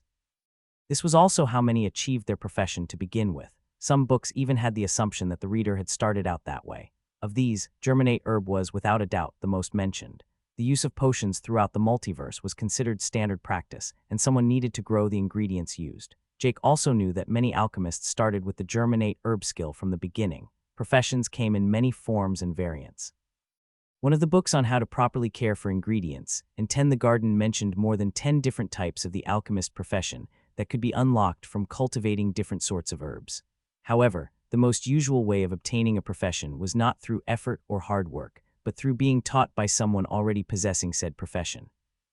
But many senior alchemists still had their apprentices try and learn the craft themselves in the hope of them unlocking a more powerful variant from the beginning, or perhaps just one more specialized. Jake's Alchemist of the Malefic Viper was one such variant. It was both more powerful and specialized in poisons compared to more traditional alchemists. More powerful variants often offered better skills of higher rarity and gave more stats per level. The downside was that, while they could often learn pretty much all types of skills commonly available, it would usually be at a lower starting rarity and/or at higher levels. This was also shown by Transmute, for example, being inferior rarity, and the same with the Geology, Pill Consolidation, and Metallurgy skills at level 5. Overall, however, there was a strong consensus that variant classes were just straight up better. The stats alone made them far more valuable all on their own. One aspect he still did not quite understand was the constant mention of something called records. He had seen the same word used in his Bloodline Patriarch, title, and even in the Bloodline description itself. More powerful variant classes, especially named ones like his, came with inherited records, while he had yet to see any explanation of what exactly is meant by records. From what he could deduce, having many records was a good thing, or maybe high-quality records. This made him wonder if records was a hidden achievement system, or something another mystery he had to solve when he eventually got out of the dungeon. Back to the skills, he didn't hesitate before picking the Cultivate Toxin skill. Gain skill, Cultivate Toxin Uncommon. Cultivate the desired toxic ingredient, allowing it to amplify its deadly toxins. On poisonous plants, this skill will also enable said plants to grow faster and increase their quality. Cultivate Toxin does not require any additional tools or equipment, but the skill's effect can be amplified using certain catalysts. Adds a minor increase to the effectiveness of Cultivate Toxin based on wisdom. He felt the slightly disorientating experience of having knowledge downloaded directly into his mind. The reason why he had chosen this skill was to himself quite obvious. First of all, this was the only skill at uncommon rarity. Secondly, it perfectly goes with the whole poison-themed profession. It was also perhaps the only skill Jake could immediately make use of during the challenge. He could use it to gain experience and spice up his day while trying and making more potent poison from his ingredients. Happy with his new skill, he prepared himself to get working once more. He still had a lot of work ahead of him. Chapter 27, Evolution. Jake got to work right away after waking up, concocting poisons like never before. The process kept getting easier and easier. After a couple of hours and a lot of poison later, he was a bit surprised by the lack of a level up. It seemed like the experience gain had slowed down after reaching double digits. However, one negative aspect of his increased speed was shown as his mana pool emptied. His pool was a lot higher by now, and he had honestly doubted that he would have been able to empty it with his daily poison eating and regular mana potions. Speaking of mana potions, it was about time he made some more. He still had a lot left, but their quality had a lot to be desired. His skills had increased significantly over the last couple of days, having learned a lot from both health potions and, of course, the poison. All of that was ignoring his increased stats. Jake, with his increased mana usage and capacity, had tried to replenish it by eating his ancient rival. The blue mushrooms shone brightly in the cave, oblivious to the man walking towards them to devour as many as his stomach could handle, which turned out to be only one mushroom. Those damn blue bastards were full of mana, regenerating plenty of mana, but also making him quite ill. His health points began ticking downwards as he, for the first time, was actually poisoned. Luckily, it wasn't more than he could handle, and it did come with benefits. Jake learned a lot about the mushrooms from that single one. Turns out, the poison in them was incredibly potent and had necrotic properties. This was obviously not a surprise to Jake, as necrosis was one of the most horrific things he knew of, quite literally rotting the flesh on a still living being. For the mushrooms to have such an evil property was only natural. He also had to reluctantly admit that the cursed shrooms tasted damn good, though, not that he was going to eat any more just yet. After a brief ingredient collection run to the garden, he got to work once more, making mana potions. After making a few batches, he got right back to making poison. A couple of concoctions later, he finally got a level. Ding. Profession, Alchemist of the Malefic Viper, has reached level 11 stat points allocated, plus 2 free points as he saw the message. He instantly noticed the lack of a race level, but before he could ponder it further, the system appeared once more. Race evolution requirements meant your body and soul have been accustomed to the energies found in the multiverse, allowing you to truly become a being of the new world. Evolution is a natural step for all multiverse entities, with nature and benefits associated with evolution dependent on all records. Begin evolution now. YN warning. Postponing evolution may have adverse effects, and no further race experience can be earned before the evolution is completed. Well, that sure answered why his race didn't level up. But thinking back, it made sense considering what else he had seen so far in the tutorial. All beasts at level 10 and above got significantly stronger, so the same thing happening to humans was not out of the question. But he was unwilling to spend a lot of time deliberating the system's evolutionary process after seeing the last line. He still took minor precautions, leaving the laboratory, going to the bedroom and sitting down on the bed. Taking a deep breath, he agreed to the system prompt. The second he accepted, his vision went black. When he came to once more, he was in a black void surrounded by small bright dots. Inspecting them further, he noticed they were stars. Jake was suspended in what seemed like the middle of space as he felt his body slowly change. Thinking back, this was possibly what happened to him when he first entered the tutorial. The only difference was that he now was far more aware of his surroundings. The seconds ticked by as he simply looked around and relaxed.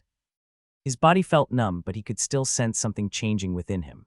As he floated there, he also started to get a weird feeling. He felt something. He could not put his finger on what it was, but something was clearly present all around him in the blackness.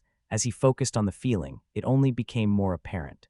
The feeling was oddly similar to the one he had when he examined the alchemical ingredients during his potion brewing. More specifically, the kind of energy he felt when making mana potions. Suddenly it clicked for him. This was mana he could feel. Mana was an ever-present aspect of the multiverse. Before, he only knew it was there due to reading about its presence, but now he could finally feel it. He had wondered if he was for some reason inept at it, as nearly all the books he had read had references to feeling mana and examining mana density, as if it was something everyone could just do. It turns out he needed to evolve. The changes in his body had started slowing down by now. Jake had his eyes closed, testing his newly acquired ability to sense mana when he suddenly felt something more. Within him, a change was occurring that wasn't purely the race evolution. A vortex at his heart formed as it absorbed energy. Jake could feel the mana move and enter his body, but not where it disappeared to. It just entered a space somewhere around his heart. He felt like his heartbeat sped up, but physically it didn't. It was an inexplicable experience. Then it all just stopped, and Jake's vision shifted as he found himself back on the bed in the dungeon once more. Not that he knew if his physical body had ever left the room, to begin with, or if it had all been some kind of out-of-body experience. Jake did not feel any different, though. The only significant change was that he now could distinctly feel the mana in it. It felt far less dense than up in the space-like area, but it was still easily discernible. But his body felt the same. Looking at the system prompt, it indeed did confirm the evolution, though. Race successfully evolved human F, a newly initiated human having taken the first step up the evolutionary ladder. Your body has now become attuned to the energy of the new world. The human race is known as one of the most balanced and numerous races of the multiverse, being able to walk many different roads on their path to power. Stat bonuses per level, +1 to all stats, +5 free points ** ding. Race, human F, has reached level 10 stat points allocated, +5 free point. The level up bonus changes were minor, earning him just 4 more free points per level. He had gotten those 4 extra points with the level, though, meaning he now had 17 free points still not allocated. So that was kind of nice. He had not got any skills from the evolution, but he did get one unforeseen benefit as he read the next message. Bloodline ability evolved. The evolution has stirred your bloodline, allowing it to evolve along with you. Bloodline ability upgraded. Bloodline of the Primal Hunter. Bloodline ability unique. Dormant power lies in the very essence of your being. A unique, innate ability awakened in the bloodline of the newly initiated human Jake Thayne. Enhances innate instincts. Enhances the ability to perceive your surroundings. Enhances perception of danger. +10% to perception. Not much of the description had changed, and focusing on his sphere did not show anything either. But then again, a big part of his bloodline ability was either passive or only made itself known during a crisis. No, what had instead changed was the flat stat bonus to perception. While an increase from 5 to 10% did not seem like a lot initially, it could get massive down the line. Even more importantly, it indicated his bloodline ability's possibility of growth. If it was 10% now with him only being F rank, what was to stop it from getting far higher later on? It also quickly answered the question of where that extra vortex of mana came from. He was sure that was his bloodline evolving. With that in mind, Jake decided to simply dump all of his 17 free points into perception. While it may not be the smartest choice in the short run, he believed it was the best on a long-term basis. It may also be the euphoric feeling in his body he felt after the evolution that messed with his head. After he had put the points in, perception instantly became his highest stat. Due to the immediate stat increase, he felt slight vertigo as all his senses improved, and he felt his sphere of perception grow both in range and quality. It lasted for less than a second before everything was back to normal, except for his improved senses. He opened his status window, happy with all the improvements. Status name: Jake Thayne. Race: Human. F. LVL 10 Class: Archer. LVL 9 Profession: Alchemist of the Malefic Viper. LVL 11 Health Points HP: 666 60 Mana Points MP, 610 610 Stamina, 300 300 Stats Strength, 33 Agility, 36 Endurance, 30 Vitality, 66 Toughness, 31 Wisdom, 61 Intelligence, 21 Perception, 70 Willpower. 40 free points, 0 titles: Foreigner of the New World, Bloodline Patriarch. Class skills: Basic One-Handed Weapon Inferior, Basic Stealth Inferior, Advanced Archery Common, Archer's Eye Common. Profession skills: Herbology Common, Brew Potion Common, Concoct Poison Common, Toxicology Uncommon, Malefic Viper's Poison Rare, Cultivate Toxin Uncommon, Palette of the Malefic Viper Rare. Race skills: Identify Common. Endless Tongues of the Myriad Races, Unique, Bloodline. Bloodline of the Primal Hunter, Bloodline Ability, Unique, Remarkable Growth across the line. The only thing Jake felt bad about was intelligence being his lowest stat by quite a bit, not because he needed the stat for any of his skills, but more due to its sentiment. Well, at least he was a wise guy full of vitality with exceptional eyesight. Jake had to admit that the whole evolution felt a bit underwhelming outside of his bloodline evolving. He imagined those without a bloodline ability would find themselves quite disappointed by it, or maybe he had missed something. Some hidden new power, or perhaps his evolution had gone wrong somehow. The ability to sense mana was great, yet that was mentioned as something one was meant to have from the beginning. The thought kept nagging him. Luckily for him, he had a library with a wide assortment of books. While all of the books were on alchemy, many were also about random topics only tangentially related to the profession. After going through the books for a good while, he found a couple of ones with potential. They were mainly about professions and leveling, but they did have parts on evolutions. As he started reading, the word records kept coming up more and more. One apparently needed to have sufficient records to evolve one's race. The same went with upgrading one's class and profession. However, what confused Jake was that it kept mentioning the first evolution for class, profession, and race were all at level 25. This was clearly not the case for him, though. He also found some interesting notes on how even the level 25 evolutions were unique, but it didn't elaborate. He kept reading the books on the issue, and it was only after several books where he stumbled upon a side note in a chapter about the connection between mana sensitivity and race rank. While evolutions and their associated level requirements have never known any credible cases of deviation, there is a rumor among some scholars that some races found in newly integrated universes have more evolutionary stages. F stage is widely known as the lowest possible stage, but these new races start at a stage below, even that if these rumors are to be believed. It must be noted that none of these cases have ever been officially validated. However, it is hypothesized this has to do with the absence of mana in the newly integrated universe. According to the hypothesis, this stage may act as an adaptation period, allowing the new races to get used to mana. The origin of this train of thought is not known, but notable figures of the multiverse have commented on it. This hypothesis truly gained traction when it was confirmed to be accurate by Reverend Ishildin of the 91 First Universe, one rumored to herself to be a new initiate. Many believe it to be accurate with endorsement from such a figure, despite the lack of any verifiable evidence. While a god's words are not to be doubted, it cannot be taken as the complete truth either, especially considering the lack of comment from other prominent divines. For alas, only the divines may know the whole truth. Once more, it must be emphasized this has never been confirmed. Many also question the possibility of a universe absent of mana ever existing. Even the most extreme cases of mana-starved areas have some remnants of mana remaining, and complete absence has only been observed in very severe cases.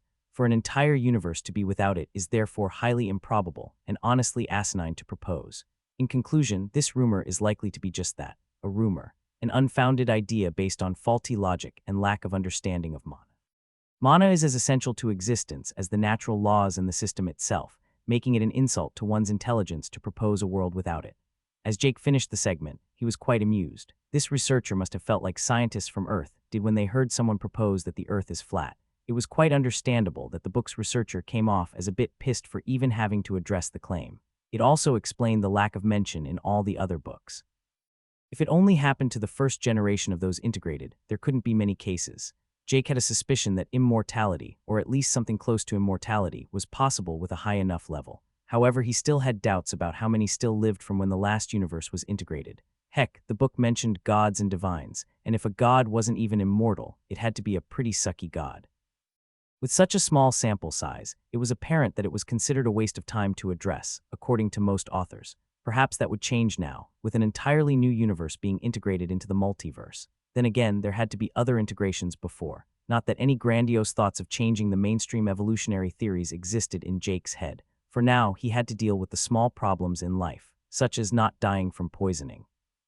He sat up on the bed and put the books to the side. He had wasted enough time reading for today. It was alchemy time. Chapter 28, Base Building. Jake knew that he had some long days of alchemy before him. Looking at the dungeon challenge window, he exited the bedroom to the laboratory. Time remaining, 26 days, 6/21/57. He had only spent a bit over 3.5 days in this dungeon.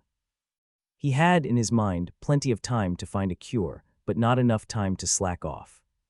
With his evolution out of the way and being completely refreshed from the process, he had no excuse not to get to it.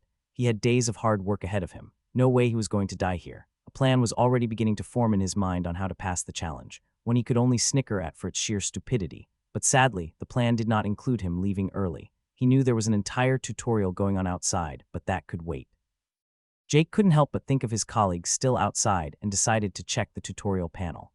Tutorial panel duration, 58 days and 11/22, 58 total survivors remaining, 754, 1,200, a bit more than a third had died by now. Jake dearly hoped that his colleagues were not among them. While he held no love for Richard, the guy seemed competent enough, and he knew that if Jacob was good at anything, it was to get in the good graces of others. He believed their chances were good unless something very unpredictable happened. Shaking his head, he threw the thought away. It was a waste of time to worry about others when he was already battling death. He would seek them out when he got out of there. For now, there was nothing he could do to help them in any way. The best way to help them was to help himself. Determined, he cleaned the bowl, got the ingredients, and jumped right back into making more poisons and potions.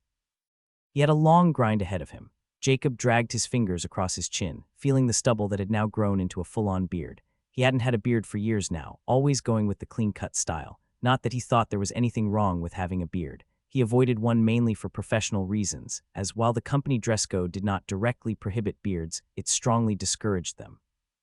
It was a silly rule, but the company directors were quite conservative and believed beards to be unprofessional for some reason. Not that any of that mattered anymore. The world was fucked. Jacob did feel rather sour in having spent so many years climbing the corporate ladder for it to all turn out to be a massive waste of time. That time would have been better spent going to self-defense classes. Fencing or archery or pretty much any sports teaching you just minor combat skills would be more useful. He had never been a fighter, at least not in the literal sense. He had never been in a fight his entire life outside of maybe minor scuffles as a child. Instead, he focused on studying, excelling in academics, graduated top of his class in university, and became the youngest department chief the company had ever seen. But now in this tutorial, he was low on the ladder. As it turns out, Richard owned a private security firm before the initiation and had come here with many of his employees. Of anyone Jacob had met so far in the tutorial, Richard excelled the most. He was also the first one Jacob knew of that had evolved, and then afterward even the first to also evolve his class. Jacob himself was only level 19 in his class still, but he had evolved his race. The entire race evolution thing was perplexing. When someone evolved, they would disappear for a few seconds before appearing again in the same place. The effects of evolution were also interesting. After evolving, one could vaguely feel something in the air, some kind of energy. It didn't take long to conclude that this new energy was mana. Not that anyone knew what to do with this new mana sense. By now, they had been in this damn place for only a bit over 2 weeks. Even in the beginning, Jacob was well aware of his own lack of combat prowess, but it had only become more apparent. He wasn't the lowest level among his peers, but far from the top. Out of the original 10, they were 7. maybe only 6, left as he had neither heard nor seen anything of Jake since he left their group. Theodore had been the first among them to die. They had been fighting some more of those cursed badgers when he got unlucky and nearly tripped, allowing one of the beasts to bite into his neck. He had not died instantly, but they had run out of health potions. With no healer in sight, he bled out on their way back. Caroline, the premier healer in the entirety of Richard's group, was not with them at the time. In fact, they only had 4 healers in their entire camp, despite having already surpassed 100 people. The highest leveled healer was Caroline, having upgraded her class a day or 2 ago. According to all those who had, leveling got a lot slower once more after that. The first 10 levels were relatively easy, then it got a bit more difficult between 10 and 25, and then even harder once more after that. Jacob had no idea what level Richard had reached, just that he was very likely still the strongest member of their camp. The 2 other former colleagues that had died were Dennis. Jacob still remembered the 2 vibrant youths when they parted, both stronger than him at the time, yet they died, and not by beasts either. Another huge camp had emerged, with nearly the same amount of survivors as them. Negotiations had been going well for a while, and there were even plans of merging the 2. Then Lena and Dennis's group got ambushed by the other camp. Afterward, everything just went to shit for a while. Someone from Richard's camp must have taken the initiative on their own to strike back, as a group from the other camp also got wiped out, and from the state of the battlefield, it was clear that weapons had been used. This enraged the other faction, as they had adamantly claimed they had nothing to do with the first attack. Fights broke out daily after that. Looking at the tutorial panel, it was depressing to see the number of total survivors falling by the day. Tutorial panel duration, 49 days and 1445, 06 total survivors remaining, 599 1200. The number of survivors dying had slowed down for a while after the first 4 or 5 days, but it still flared up on days where larger groups from the 2 camps encounter each other. On the worst day, 21 people were killed split between their 2 factions, and that was even excluding random deaths to beasts. Naturally, there were also other unaffiliated parties out there. Both factions had, however, done a lot to attract survivors. Smoke signals, casters shooting spells into the air, and many more things had been done. It had worked for the most part and was likely why their 2 factions were in such proximity. They had attracted one another. Jacob was currently standing at one of the many fires spread around their camp. They had reached rather far inwards at this point, and finding beasts below level 10 was borderline impossible at this point. Most in the immediate area were around level 20, but only a short walk away, and one would run into plenty above level 25. The reason for the growth was not only due to the change in geography. It was across the line that the beasts grew in level. Jacob doubted there even existed any beasts below level 10 in the entire forest at this point. While this was generally considered a positive aspect for those seeking to grow stronger, it was a clear negative for those merely wishing for survival. Beasts once more grew immensely in strength at 25. It was manageable as they also had people with classes above level 25, but for lower-leveled groups like his own, those beasts were formidable. Many of them had magical abilities or just incredibly powerful bodies. The crafters, which they had come to call the ones focusing on professions, would not stand a chance if they faced any such beasts, despite many of them having decent levels. Talking of professions, Joanna, who had been the first ever to get one, was still the highest-leveled crafter. While she was still a bit away from her profession upgrading at 25, she had got her race evolution at 10. While many were disappointed at the evolution's effects, Joanna's case had been far from disappointing. Her leg had regrown. The wooden leg had simply been whisked away, and a newly formed leg had appeared. She was far from the only individual with lasting damage or handicaps in their camp, and her case had given them all newfound hope, and given all those with professions vigor like never before. Even Richard had been very pleased and gone to congratulate her, and offered for her to be the crafter's official leader. Joanna rejected it at first, but she had eventually caved with the urging on from the other crafters around her. It had only been 2 days ago, but she held quite the political power within the entire camp by now, as profession's value had started to show. She had thrown most of her new responsibilities to Jacob, which he gladly took upon himself to be useful. As a group, they had learned a lot about the usefulness of professions, with Jacob mainly in charge of gathering information on what people were now capable of. No one could make potions or anything like that, but some had gotten a cooking profession. The food cooked by them allowed wounds to heal faster, and many could even help the body fight off potential infections or poison. Other than that, the food tended to provide additional bonuses, like increased mana and stamina regeneration, the best of it even giving a temporary bonus to the endurance stat. The most noteworthy crafter of them all wasn't Joanna, though. It was one of the people who had joined their camp later on. He was a large man who had worked as a foreman in a steelworks before the tutorial, along with being a heavy warrior, who had even chosen a hammer as his starting weapon. As it turned out, the man even did smithing in his free time and had selected a hammer as it felt more natural in his hand. With all those factors coming together, it was no surprise that the man had got the smithing profession. But more so than that, he was also a talented warrior. He had been the second person to evolve his race after Richard, and if Jacob's predictions were correct, he was currently the highest leveled when it came to race in their entire camp, despite not having upgraded his class yet. However, he was likely still above level 20 in his class. Even with professions taking longer to level, Jacob deemed him still to be around level 14 or 15 in that, if not even higher.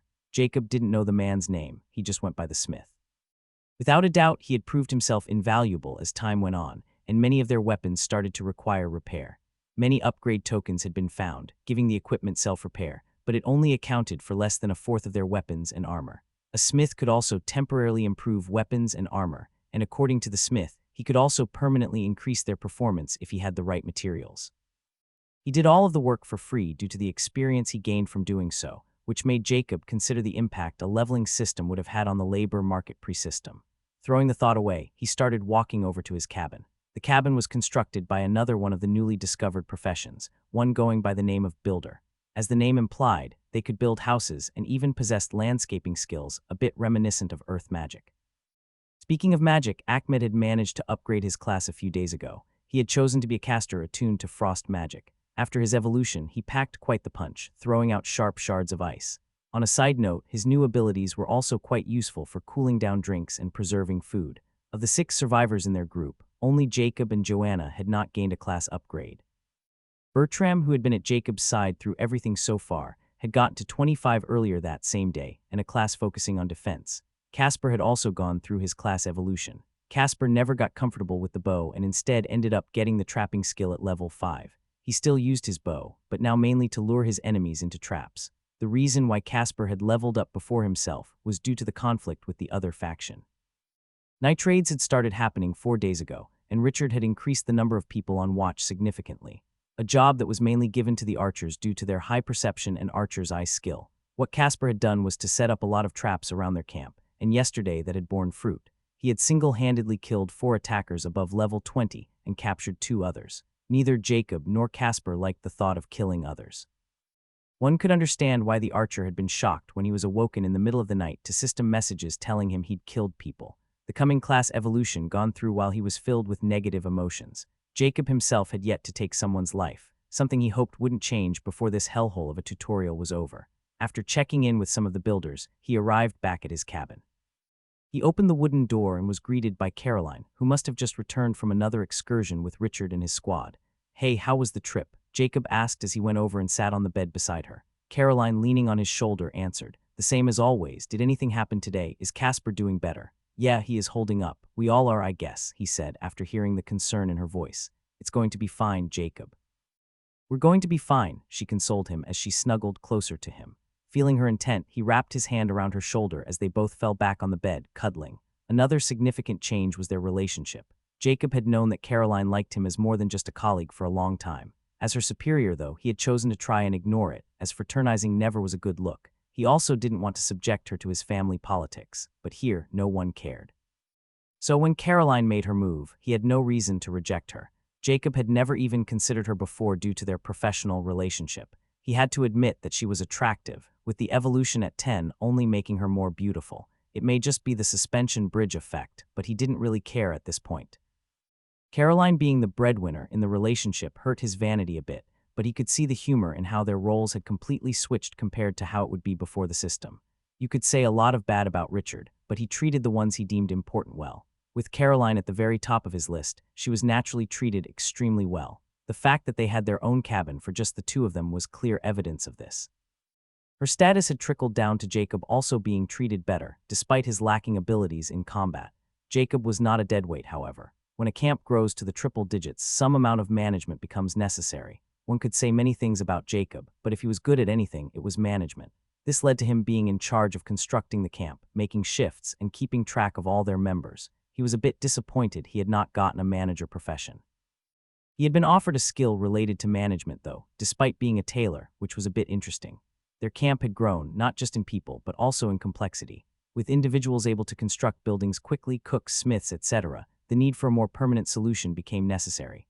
A wall had been under construction for a few days now, traps laid out mainly by Casper and one other archer who had to upgrade his class, and several other plans. As he pondered, he looked at Caroline. She looked back at him, staring into his eyes. He smiled as he leaned in and gave her a peck on her forehead. Yeah, we'll be all right. Chapter 29, it's just logical. He ran through the woods, feeling the wind whisk by as he made his desperate escape. This entire situation was so fucked up. He had gone out hunting with his regular crew like any other day the last 2 weeks.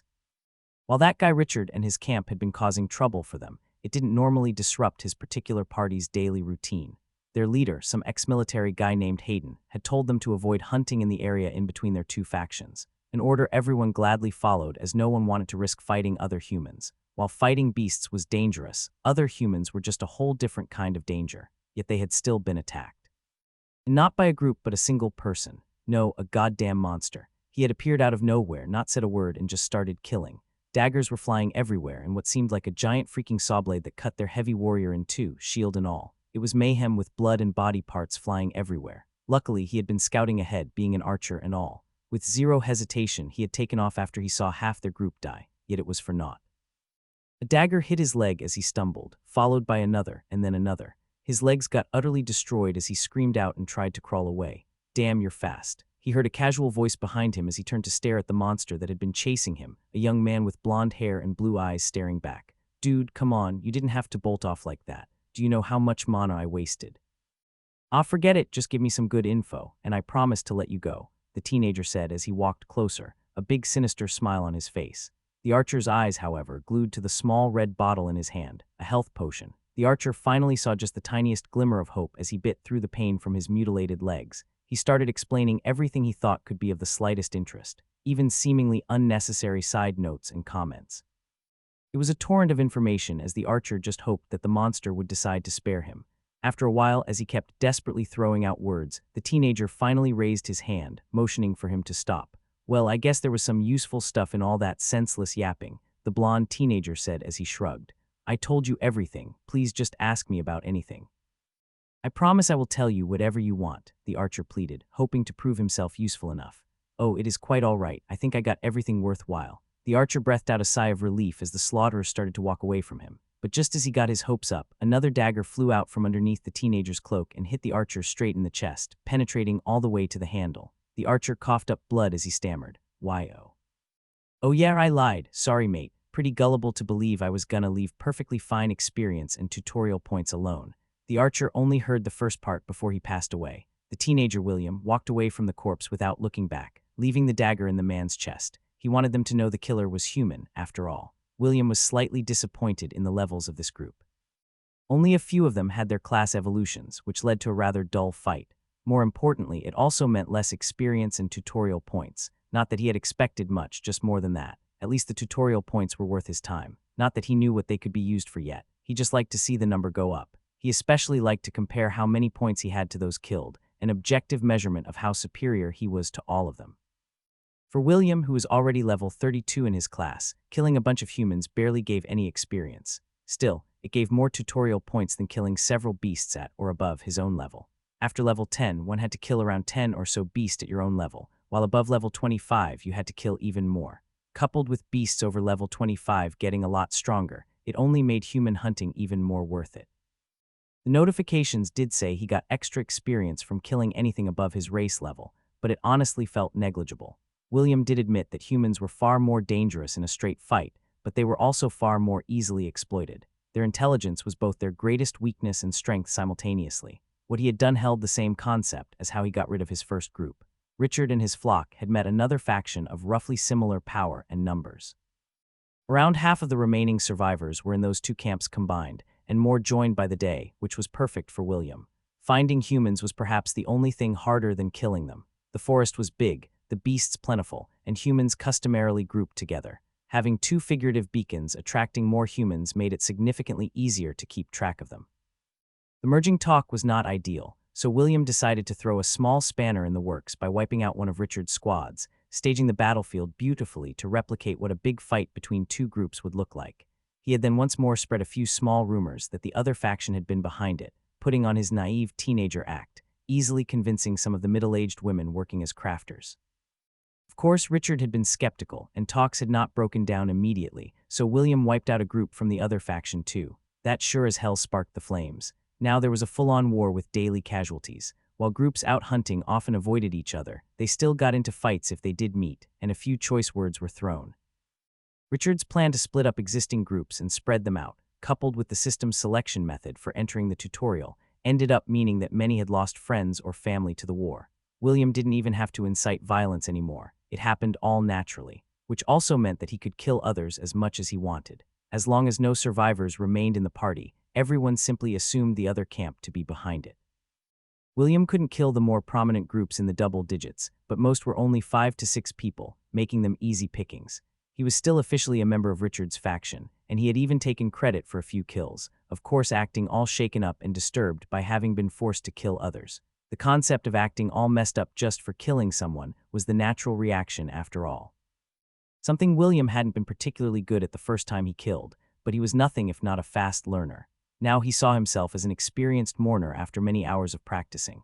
Not that William didn't still find the whole thing stupid, especially here in the tutorial. Some people took days getting over having killed someone. He remembered one of the archers who were good at traps had acted like the world was ending just because his damn traps had done their job. What the fuck did he expect them to do? William knew that he had to act illogical to fit in with others, though. As the saying goes, when in Rome do as the Romans do, and when among idiots act like an idiot. Richard at least took killing people rather calmly, but then again, from what William knew, the man had prior experience killing people. Speaking of Richard, he couldn't help but lick his lips. Without a doubt, the man was the one with the highest level and tutorial points besides himself.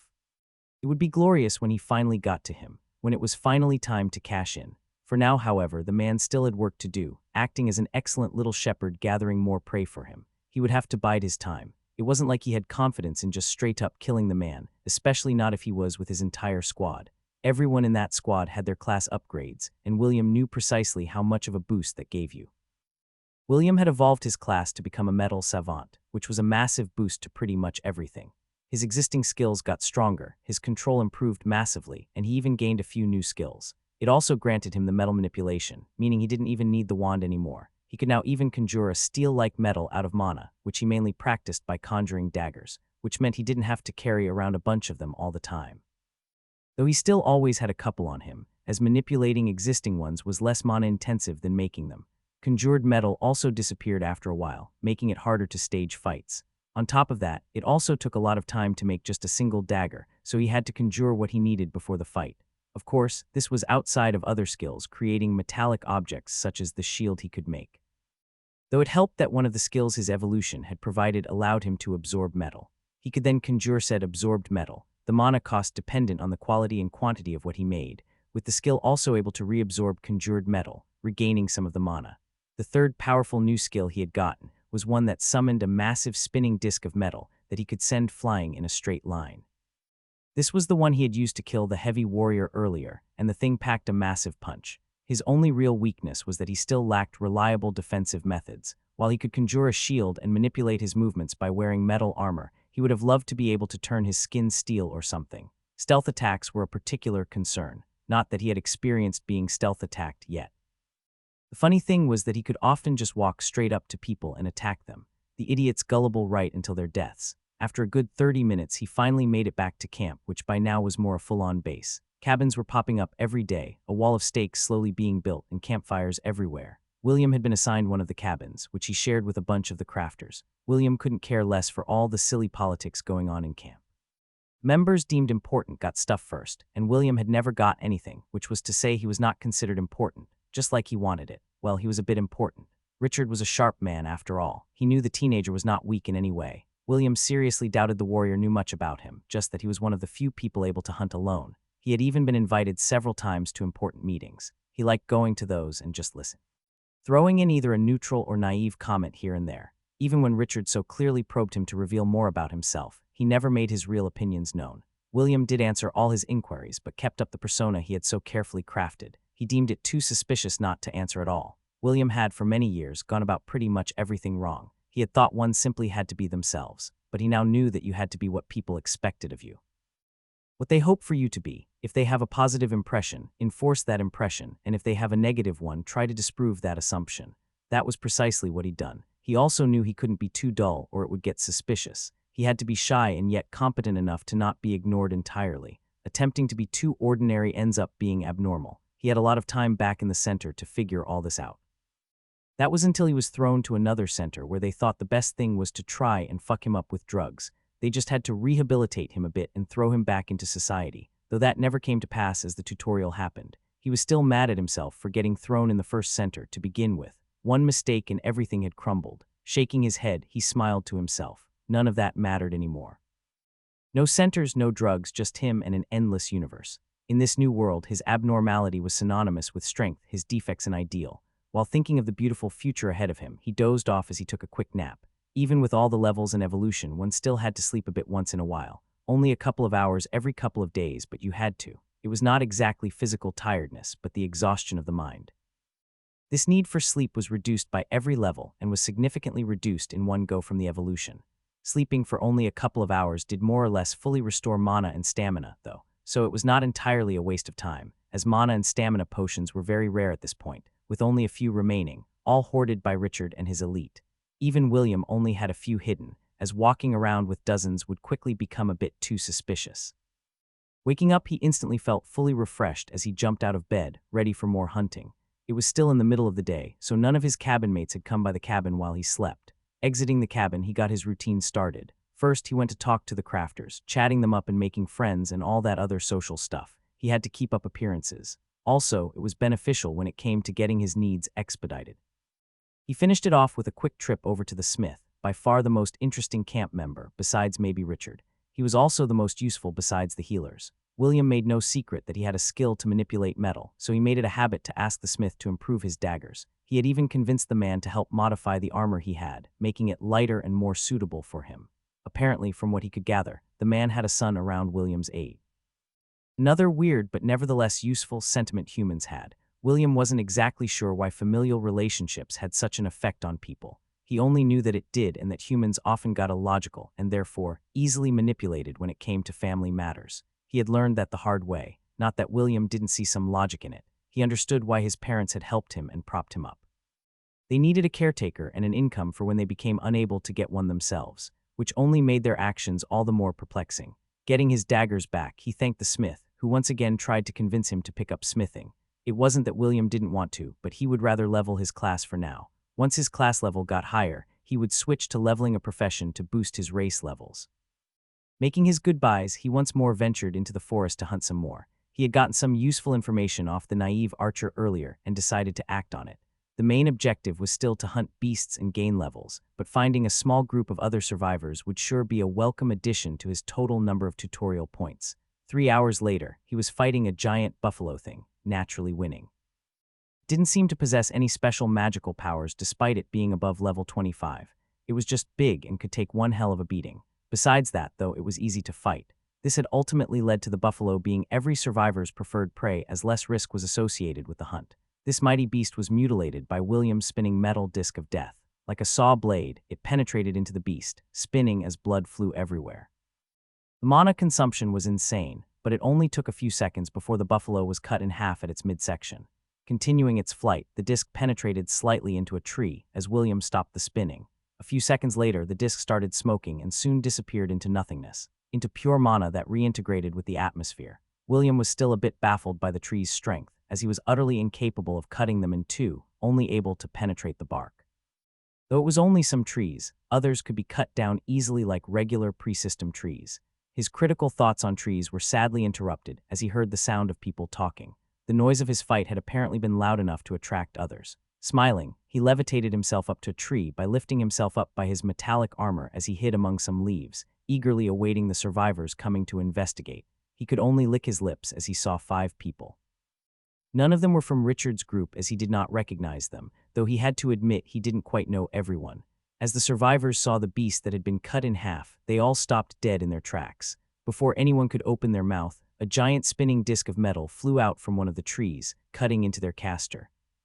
What followed was a mad scramble to get their bearings, which was ultimately in vain as daggers started flying at them from every direction, followed by yet another 2 discs of metal.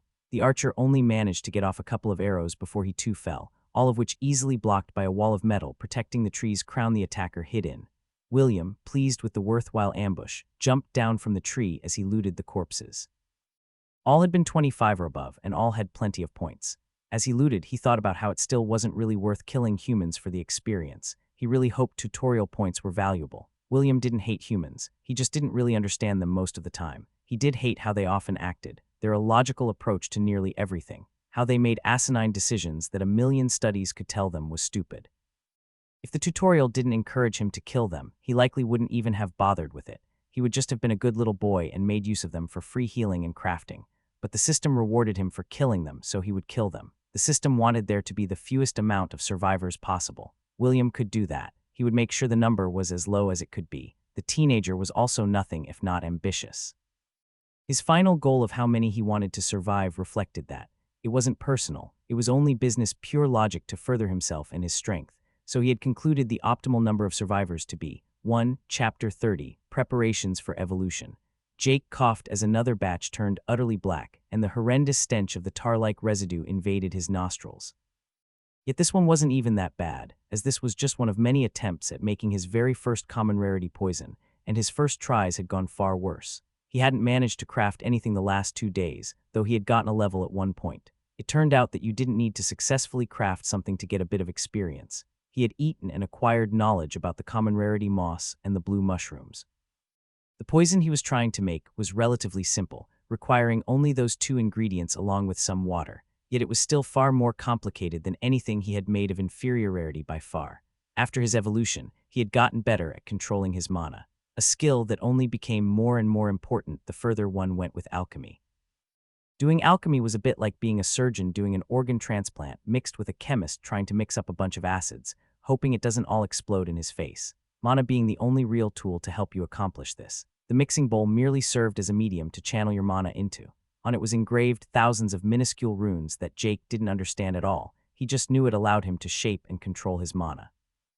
With mana, one had to extract the ingredient's valuable parts, integrate it into the mixture, and create a balance of sorts. Jake found it hard to explain, as a lot of it came down to feel. There wasn't really any comparable action back on Earth, except maybe some super complicated puzzle games. Another issue except the increased difficulty was mana consumption. Jake's plan of dumping his free points into perception became unrealistic as his crafting abilities improved. As he got better, his mana expenditure increased immensely, and even with the many levels in his profession, adding a lot of wisdom, he still started having issues.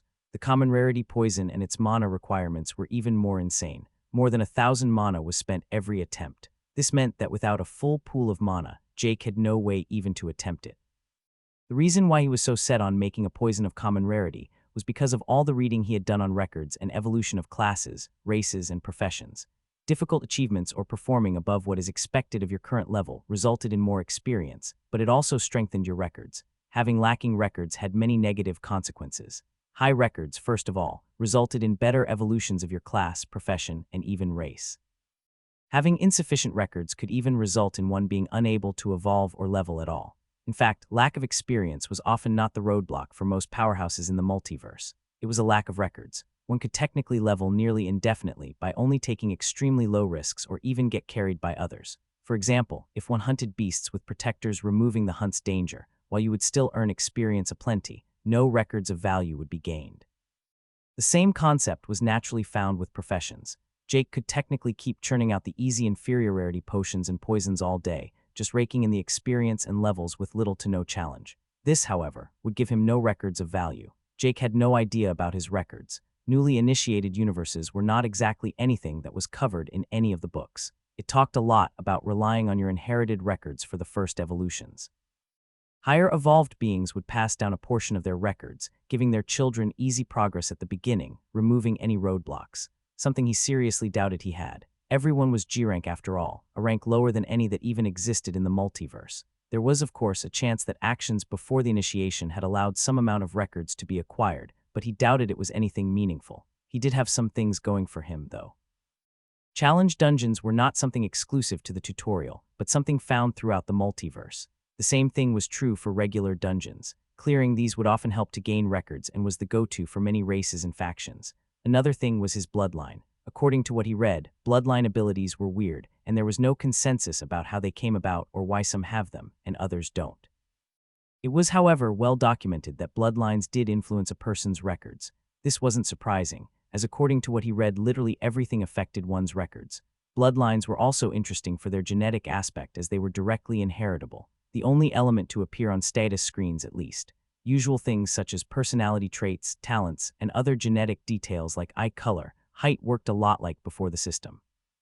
It also stated that the more powerful the parent, the more powerful the child would naturally grow to be. He interpreted that as S-rank dragons not having F-rank babies, which kind of made sense. All of the reading about genetics and bloodlines naturally led to Jake wondering how the hell he had a bloodline ability. It was known that bloodlines could be obtained through some extremely, almost impossibly rare system-created events, but other than that, it was entirely random. A child of a layman could be born with a bloodline out of nowhere. It was not like bloodline abilities were rare, though. They varied immensely and came in many types. Most bloodlines were even completely useless and sometimes even damaging. One example of a useless one was a bloodline merely giving a weird hair color. The negative ones also varied widely.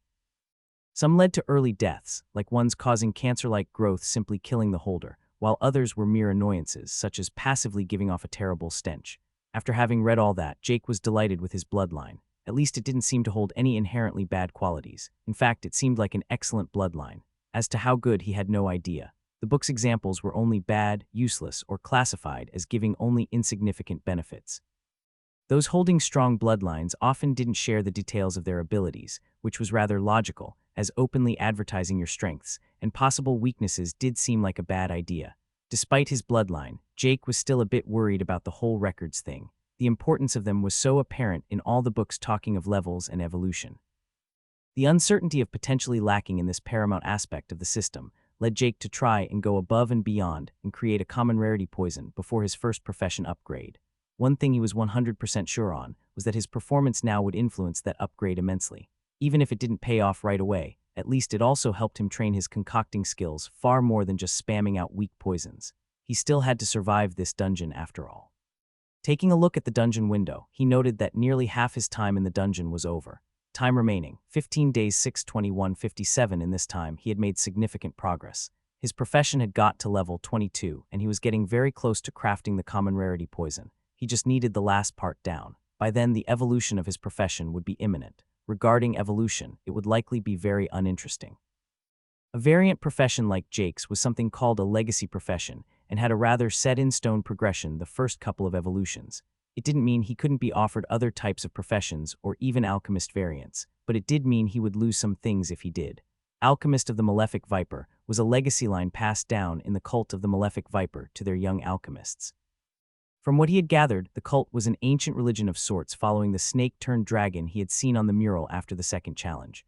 They mainly specialized in alchemy, more accurately poisons. The books he read were naturally also left by them. This whole place was like a section of one of their academies or temples, ripped straight out by the system and tucked into its own little dungeon.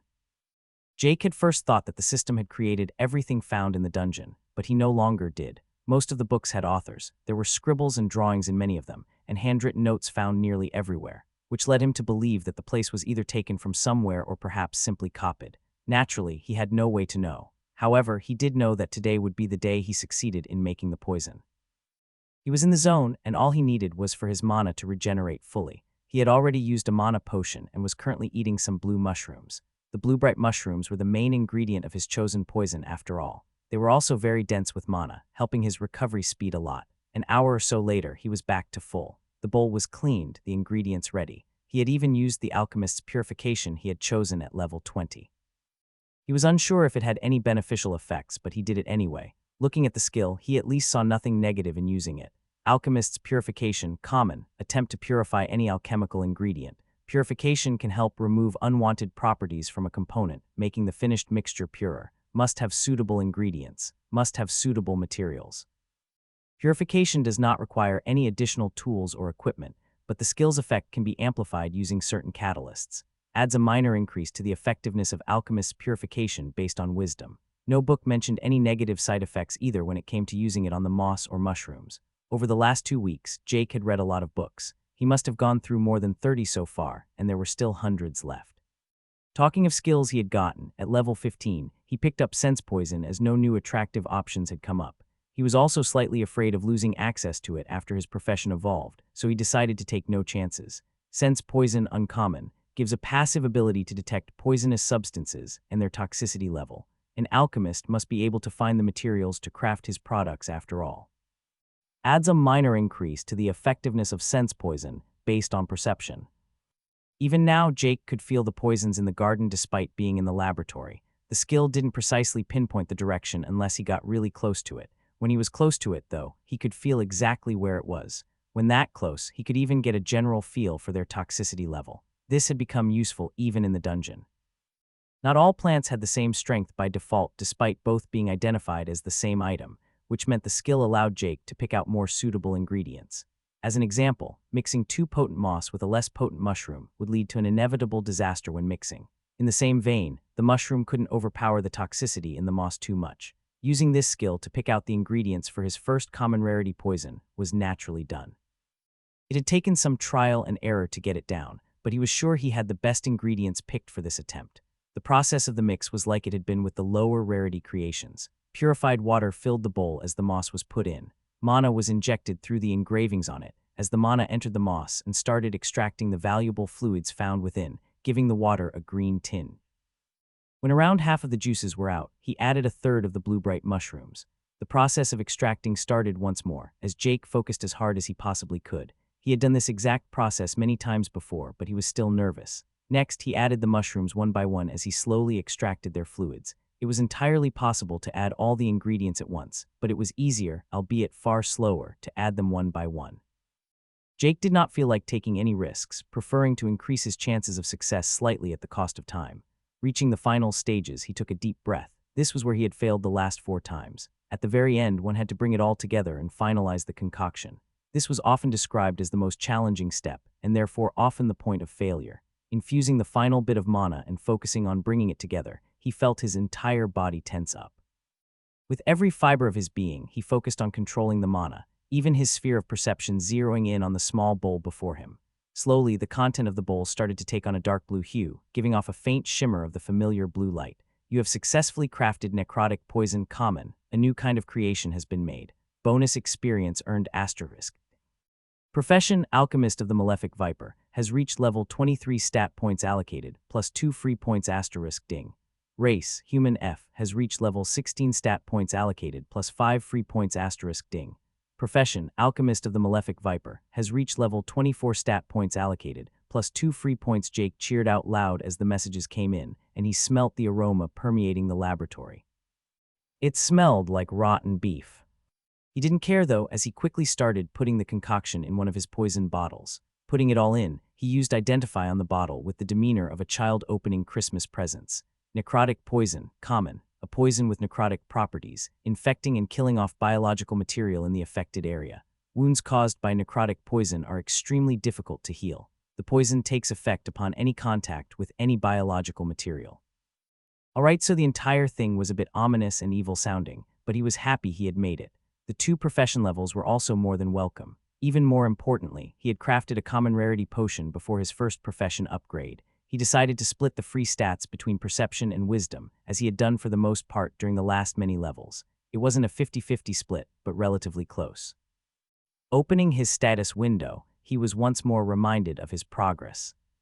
Status name: Jake Thayne. Race: Human F, LVL 16. Class: Archer. LVL 9. Profession: Alchemist of the Malefic Viper. LVL 24. Health points: HP 10 mana points, MP 248 1250 stamina 287 360 stats, strength 39 agility 42 endurance 36 vitality 101 toughness 50 wisdom 125 intelligence 27 perception 103 willpower 59 free points, 0 titles, Foreigner of the New World, Bloodline Patriarch. Class skills: Basic one-handed weapon inferior, Basic stealth inferior, Advanced archery common, Archer's Eye common. Profession skills: Herbology common, Brew potion common, Concoct poison common, Alchemist's purification common, Toxicology uncommon, Cultivate toxin uncommon, Sense poison uncommon, Malefic Viper's poison rare.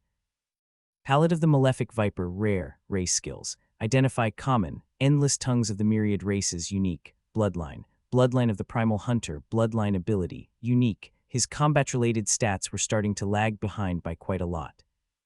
Only perception was at a pretty good level. Of course, this would likely rapidly change the second he got out of the dungeon. He had quite a backlog of poison and potions for him to use whenever he got out, and said supply was only growing by the day. He couldn't carry much of it with his satchel, but he could take quite a bit. Exiting the laboratory, he decided to take a break from making poisons. His mana was too low, and he was mentally strained despite his delight at the successful concoction. Instead, he went to cultivate some poison in the garden. He still had plenty of ingredients remaining, but he had already started making preparations to cure himself of the poison and leave. He had some chosen plants that he had picked out with poison scents as they were the most potent. Using cultivate toxin, he was slowly improving them and making them grow while also increasing their toxicity. He had decided to go with the concept of fighting poison with poison. He had come across some recipes with potential, but he was still far from settled on one. He was still searching for one that could incorporate the silver mushrooms. Many plans had been made, and if everything went to shit, he had some recipes he would just give a shot, but for now, Jake would use all the time he had remaining. Seeing the dungeon challenge day timer tick from 15 to 14, half the time was over half to go. Leaving the garden, he chugged a mana potion and headed for the laboratory once more. He wanted to get a bit more work done before heading to bed. Looming death was on the horizon, but right now, only the imminent profession evolution was on his mind.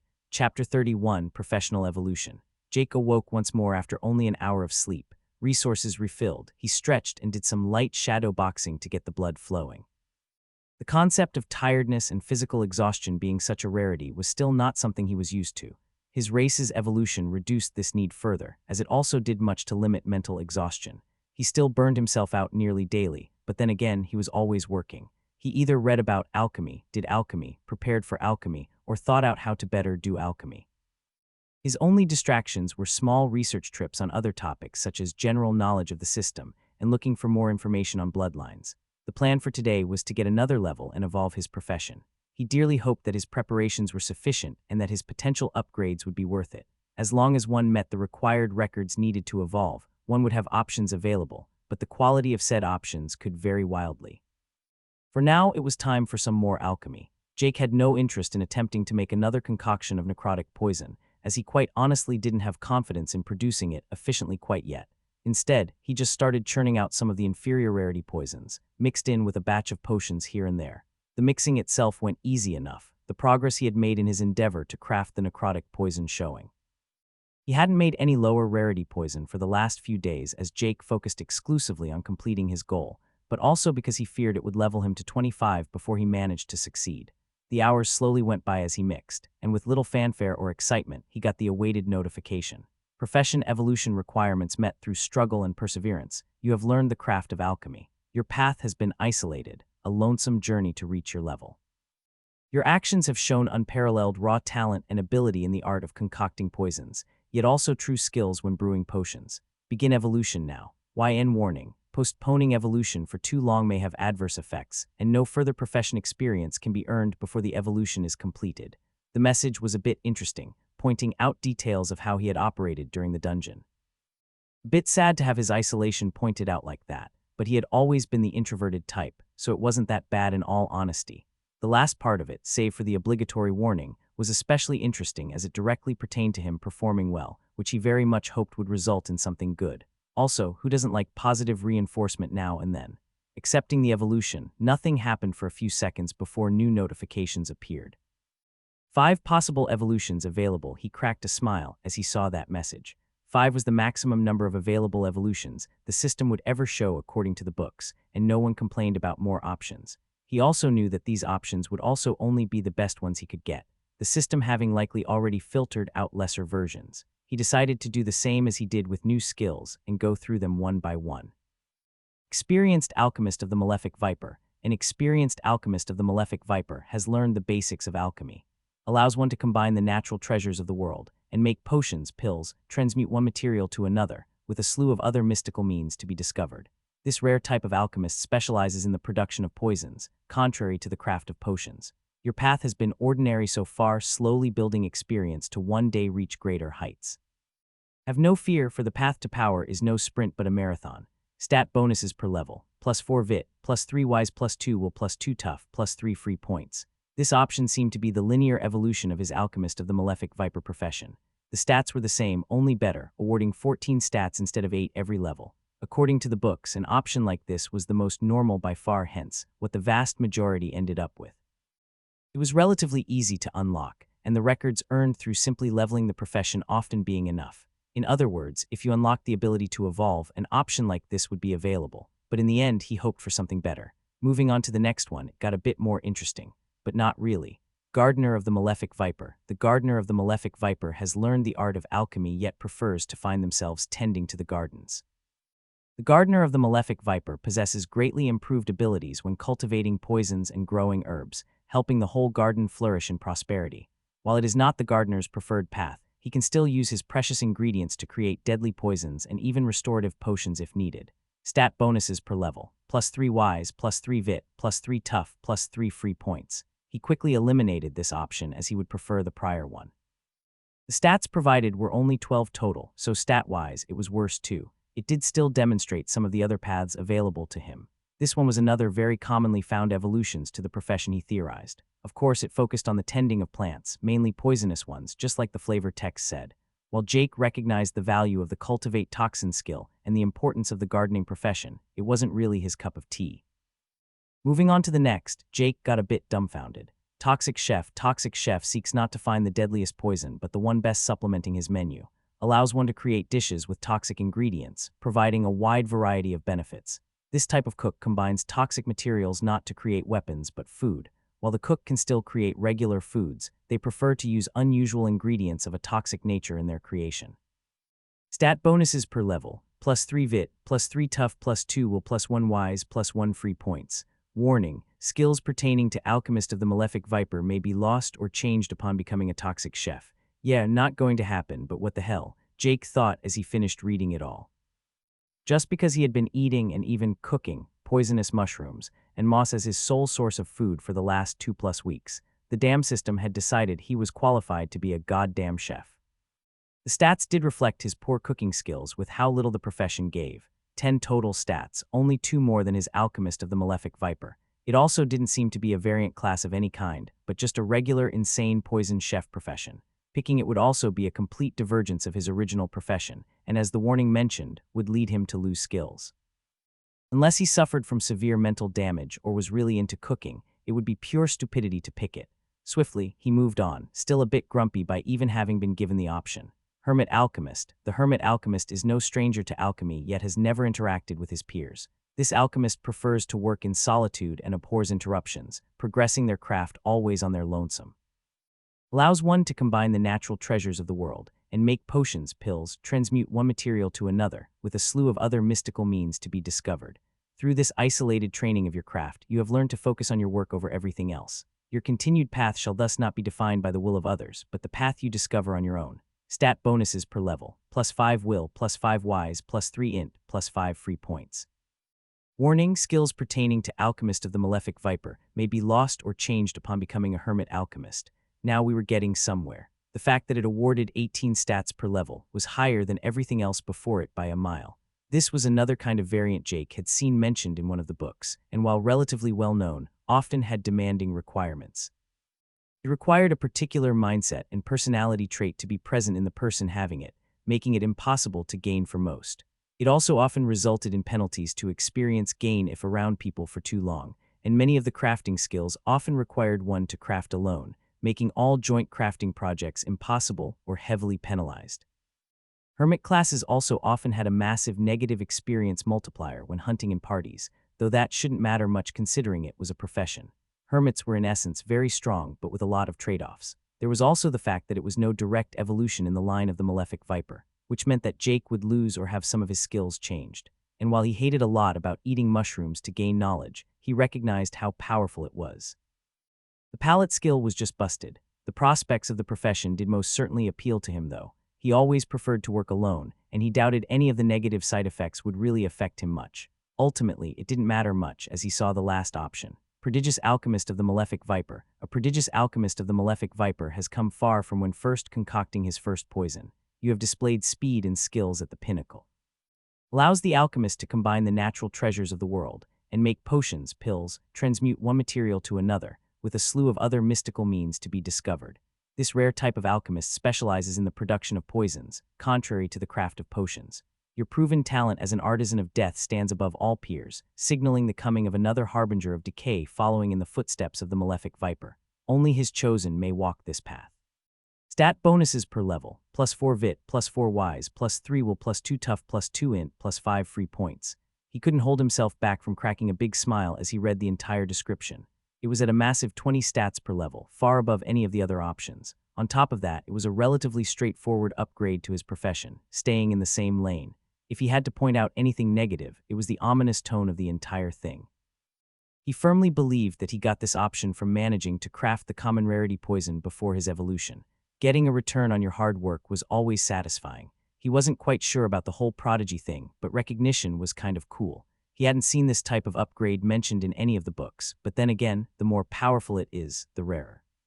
In fact, Jake had a suspicion that most who got this profession just claimed to be an experienced alchemist of the Malefic Viper, or another more common variant instead. He assumed other steps between experienced and prodigious existed depending on how good the system judged one to be. With this clearly being the best option in his mind, he picked it. Hermit Alchemist did seem kind of up his alley, but he didn't want to lose any of his current skills. As he confirmed his choice, he prepared himself for an influx of information, but instead he felt his vision shift. The surroundings started to blend together as if he was entering some Picasso painting, and everything went murky and indiscernible. Even his sphere of perception got thrown all off, telling him that everything was moving all at once. Everything finally started to calm down, and the first thing he noticed was how dark it suddenly was. Due to his vastly improved perception, he could still see a bit though, and what he saw was just a vast plain of nothingness. He stood on what seemed like black rocks, and kneeling down to feel it, he found its texture smooth like polished granite. Another thing he quickly noticed was the light mist or fog in his surroundings. Oddly enough, the mist stopped a few millimeters from his skin, and when he breathed in, he felt nothing different. Just as he was starting to wonder why the system had brought him here, he felt something. Turning to the side, he knew something was observing him. Before he could try to identify what it was, a man appeared before him. Though calling him a man was a hard sell. Extremely fine black scales with a slight dark green tinge lined his entire body. At first glance, it looked like skin, but it clearly wasn't. He didn't seem to wear anything except a tattered black robe.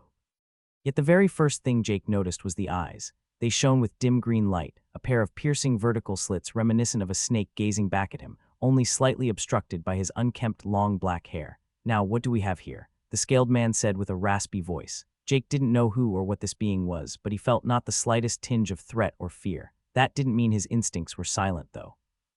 Every fiber of his being told him that whatever this being was, it wasn't something he could even consider fighting. By the method the figure had appeared before him, Jake had no doubt that the scaled man was unimaginably stronger than himself. The only reason why he kept his cool was how silent his danger sense was. In fact, he had never felt safer in his life than this very moment. Your guess is as good as mine. One moment I was evolving my profession, the next I appeared here, Jake answered as he tried to identify the man. Oh, that is interesting, the man said as his eyes shone an even brighter color as he observed Jake. Ah, I see. He nodded as he looked at Jake, seemingly not interested in sharing his thoughts. So, Jake started, prompting the scaled man to explain. Just the system doing what it does, he answered with a shrug. It transported you here, right? It did, Jake answered, seeing no reason to hide anything. More so, he suspected that the being in front of him already knew. And you have obtained a profession related to the Malefic Viper. Jake nodded once more. Well, I am the Malefic Viper. Nice to meet you and all that crap, he said, waving dismissively. Now fuck off. Chapter 32, A Very Weird Encounter. The scaled man's words momentarily dumbfounded Jake. No, if he was to be believed, the Malefic Viper's words. Unsure what to say, Jake just stared back at the man. After what felt like an eternity, the scaled man's face turned to one of confusion as he observed Jake closely with apparent puzzlement.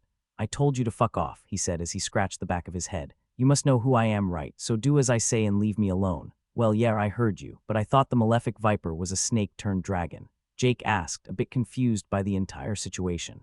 Oh, that. The man laughed as an explosion of green mist burst out of him, with Jake standing completely unaffected.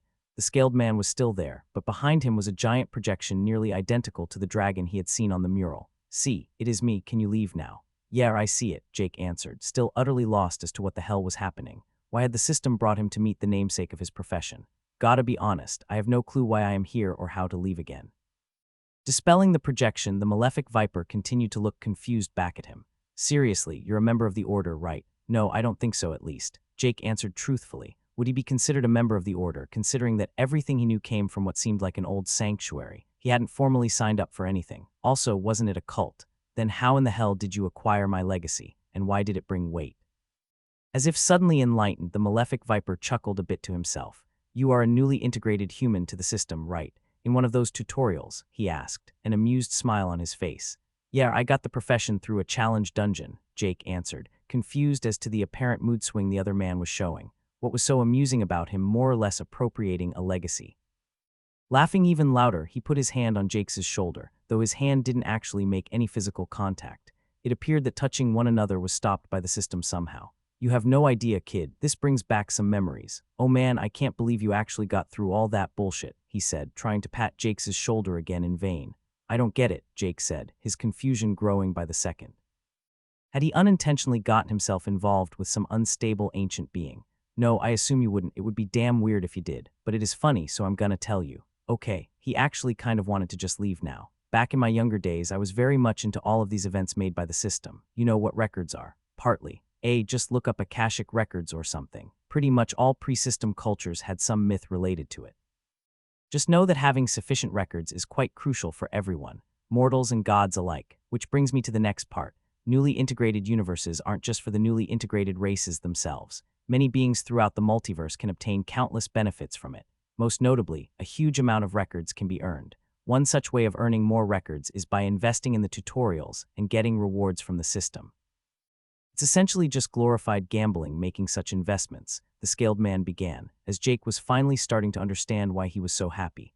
Well, you being here means that I very likely already earned back that investment. Geez, you must have done well for you to come here. Yeah, Jake wanted to explain what had happened in the dungeon, but the Malefic Viper raised his hand to interrupt. Don't bother, I quite frankly don't give a fuck. Besides, the system tends not to like oversharing. It's a bit overprotective when it comes to new universes after some gods accidentally ruined a lesser universe back in the 5th era, he said as he plopped down on the ground sitting with his legs crossed. Totally wasn't me, by the way. Jake was about to ask some questions but was once more interrupted. No, I am not going to answer anything. Again, the system wouldn't like that either. Shit, you being alive should be proof enough. Never heard of anything below S rank able to survive in this part of my realm.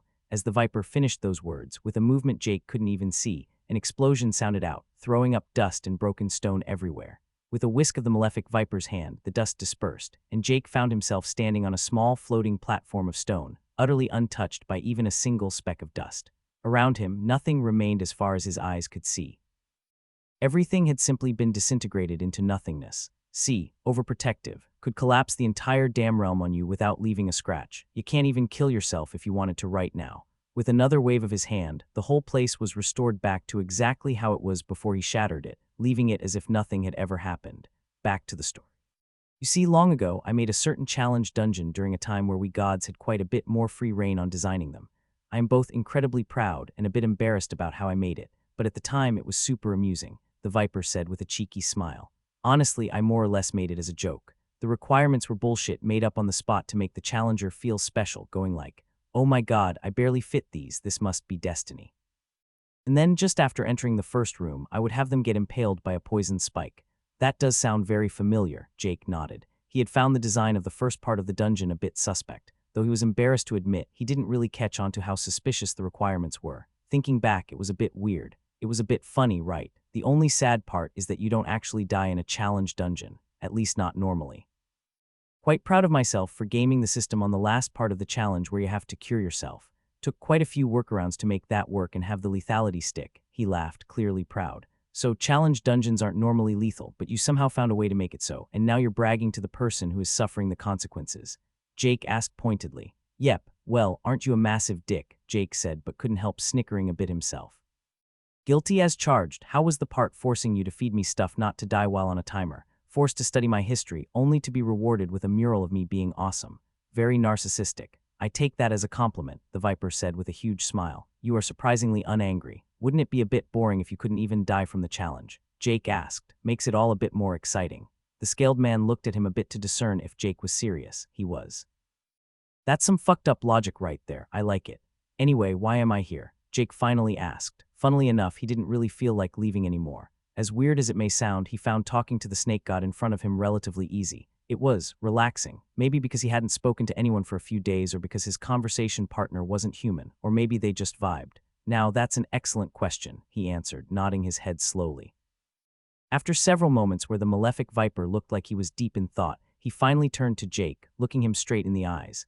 No idea. Well, some idea, but it's more fun if you figure it out yourself. Jake was once more floored by the flippant attitude of the Malefic Viper. How the hell did the revered and worshipped dragon he had seen challenge the heavens themselves and ascend turn into this? Can you at least tell me where exactly we are? Jake answered, hoping to get at least something tangible out of the eccentric snake-turned-dragon. Oh, that's an easy one, we're in my realm. He shouted loudly as he spread out his hands in a comical way. Noticing Jake still staring at him, confused, he elaborated. That means it is kind of my world. I made it, don't worry about it, it is a god thing. So what do you think? My realm is pretty darn awesome, right? Looking around at the flat, desolate surroundings in all directions, he wasn't particularly amazed. It sure is something, he answered, dodging to answer. You mentioned something about being a god. Jake had run into the mention of gods in some of the books he had read, but nothing concrete. It would make sense for the Malefic Viper to be considered a god, having a cult and all. He just wasn't sure exactly what it meant by god. Totally am. Just keep doing stuff, gain levels, evolutions, all that jazz, and you'll get there eventually. It's hard work, but it's worth it just for the immortality alone, the Viper said, as he kept a jovial smile on his lips. Jake just nodded along, pondering what the hell was wrong with the so-called god in front of him. My turn to ask something. The Malefic Snake said as he continued, how come you're so casual despite how fucked up this entire situation is? Momentarily taken aback, Jake did wonder how he was so calm. His willpower stat had most certainly increased a lot, but more importantly, he hadn't felt anything negative from his instincts since he came here, not a single shred of danger at any point, not even at the Viper's show of power. I guess my willpower stat has grown a lot, Jake answered truthfully. Yeah, that isn't how willpower works, mate. You don't suddenly become a bastion of calmness from a stat, the Viper explained, as he turned uncharacteristically serious. Stats may change some parts of you, but your mind remains untouched. You become able to think faster, process everything far more efficiently, and remember every single detail, but changes to who you are fundamentally will never happen. It has never happened. Many beings of unimaginable power, having a willpower stat at an incredible height, have fallen to the plagues of the mind. Jake turned solemn at the Malefic Viper's words as he detected a faint trace of sadness in his words. Willpower will allow you to endure the endlessness of immortality. It will help you resist attacks on your mind, and it can help you keep calm in situations of great danger. However, for those to be possible, you have to possess the ability to do those things to begin with. Some never learn to endure, and time doesn't heal all wounds. The Viper's look was very downtrodden at this moment as he stared out into the vast, desolate wasteland that was his realm. Turning back to Jake, he continued once more. The path to power is a long and lonesome one, but you will meet many along the way. Friends, comrades, subordinates, and superiors, an endless web of karmic threads will be left in your wake. But the march of time is ruthless, the need for constant progress endless. Those friends will be left behind, your comrades abandoned as they fail to keep up, your subordinates lost, superiors surpassed, families taken from you. The last few words were barely audible. Jake wasn't quite sure what exactly to say or do. Sorry, I'm rambling again. Haven't spoken a word to anyone for a very, very long time, the Viper apologized. Jake looked back at him for a few seconds, unsure of what to say or do, if he should even do anything. As the silence continued, however, he collected his thoughts and spoke honestly. You sound like you've gone through some shit. I am not going to stand here and pretend to understand what someone like you struggles with, but I am pretty sure doing nothing isn't the solution, Jake said. And what makes you think I haven't tried to do everything already? He asked back, a formless aura spreading out from him.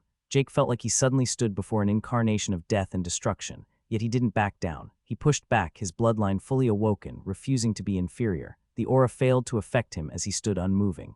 Just sounds like a challenge you haven't been able to beat yet, and if it isn't that kind of issue. Jake said as he continued, his voice a bit softer. Then sometimes, moving on can be the best. The Malefic Viper looked back at Jake, clearly a bit surprised at how he still stood unaffected. When you lose everything, what is there to do but try to regain it? He asked pointedly. If what you've done so far hasn't worked, then shift up your strategy or the rules of the games, but sometimes victory is found by just walking away. Jake began as he sighed. I didn't know them. But I have never met anyone who doesn't want their loved ones to be happy, even after their own end. Maybe your victory is found not through fixing what you can't, but by creating something new. It doesn't have to be better, just good enough. Jake didn't exactly know where his words came from. In some ways, he tried to channel his inner Jacob, and in others, borrowing from something his father had once told him. When he got injured and had to give up going pro with his archery, he was broken. But those words had helped him find a new goal. The Viper just stared back at Jake for what felt like an eternity. He finally chuckled a bit as he smiled, his first genuine smile for a long time. Look at you going full-on philosopher on my ass, he said as his chuckle turned to a laugh. Oh man, this shit is absurd. A mortal comforting a god, what has the world come to? Thinking about it, Jake had to agree. He was a bit embarrassed to admit that he had kind of forgot the scaled man in front of him was a god for a second. In his defense, he didn't exactly act like one. What followed was a sight rarely seen. A mortal and a god were sitting on the ground, just chatting. The Viper was throwing out advice on minor things, with Jake just telling random anecdotes from his own world. Perhaps even Jake, with his ordinarily introverted personality, had missed talking to anyone during his isolation.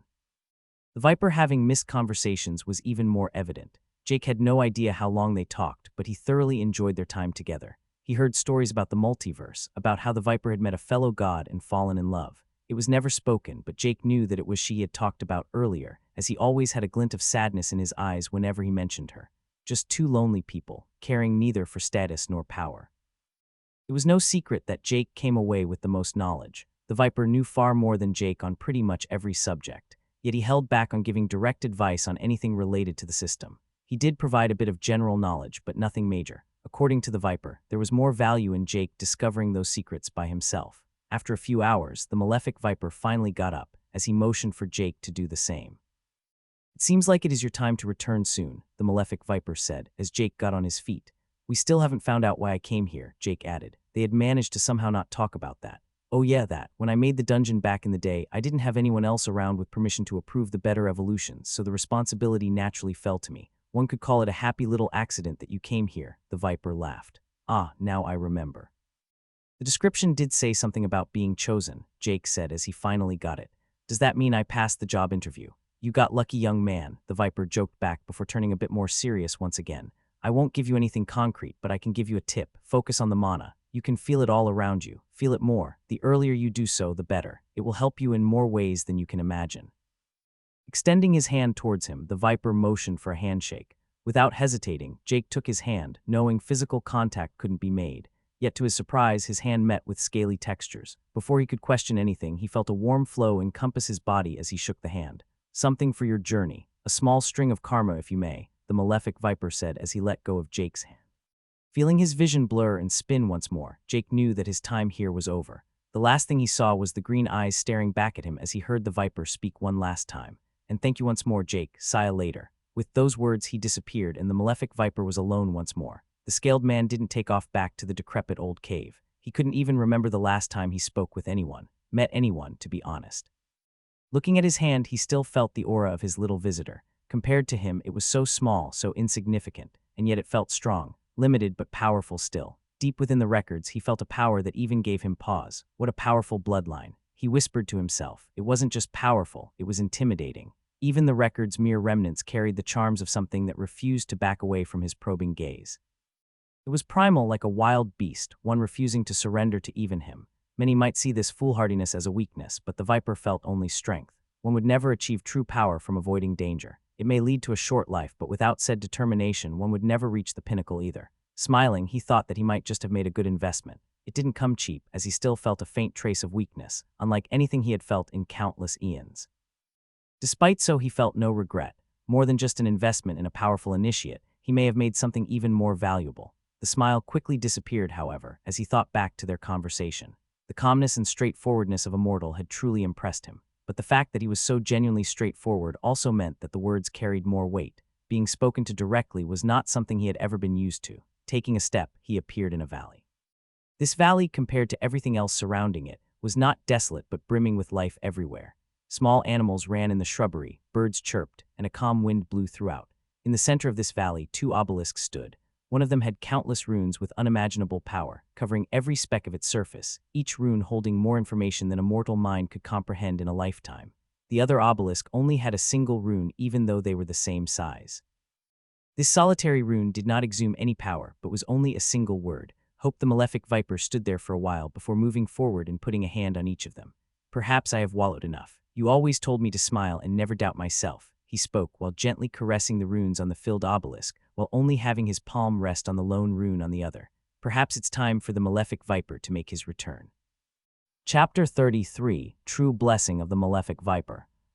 As his vision started to return, the only feeling in his body that remained was a constant searing pain in his hand, extending up his arm and into his entire body. It didn't feel malicious, just far more powerful than Jake's body was capable of handling.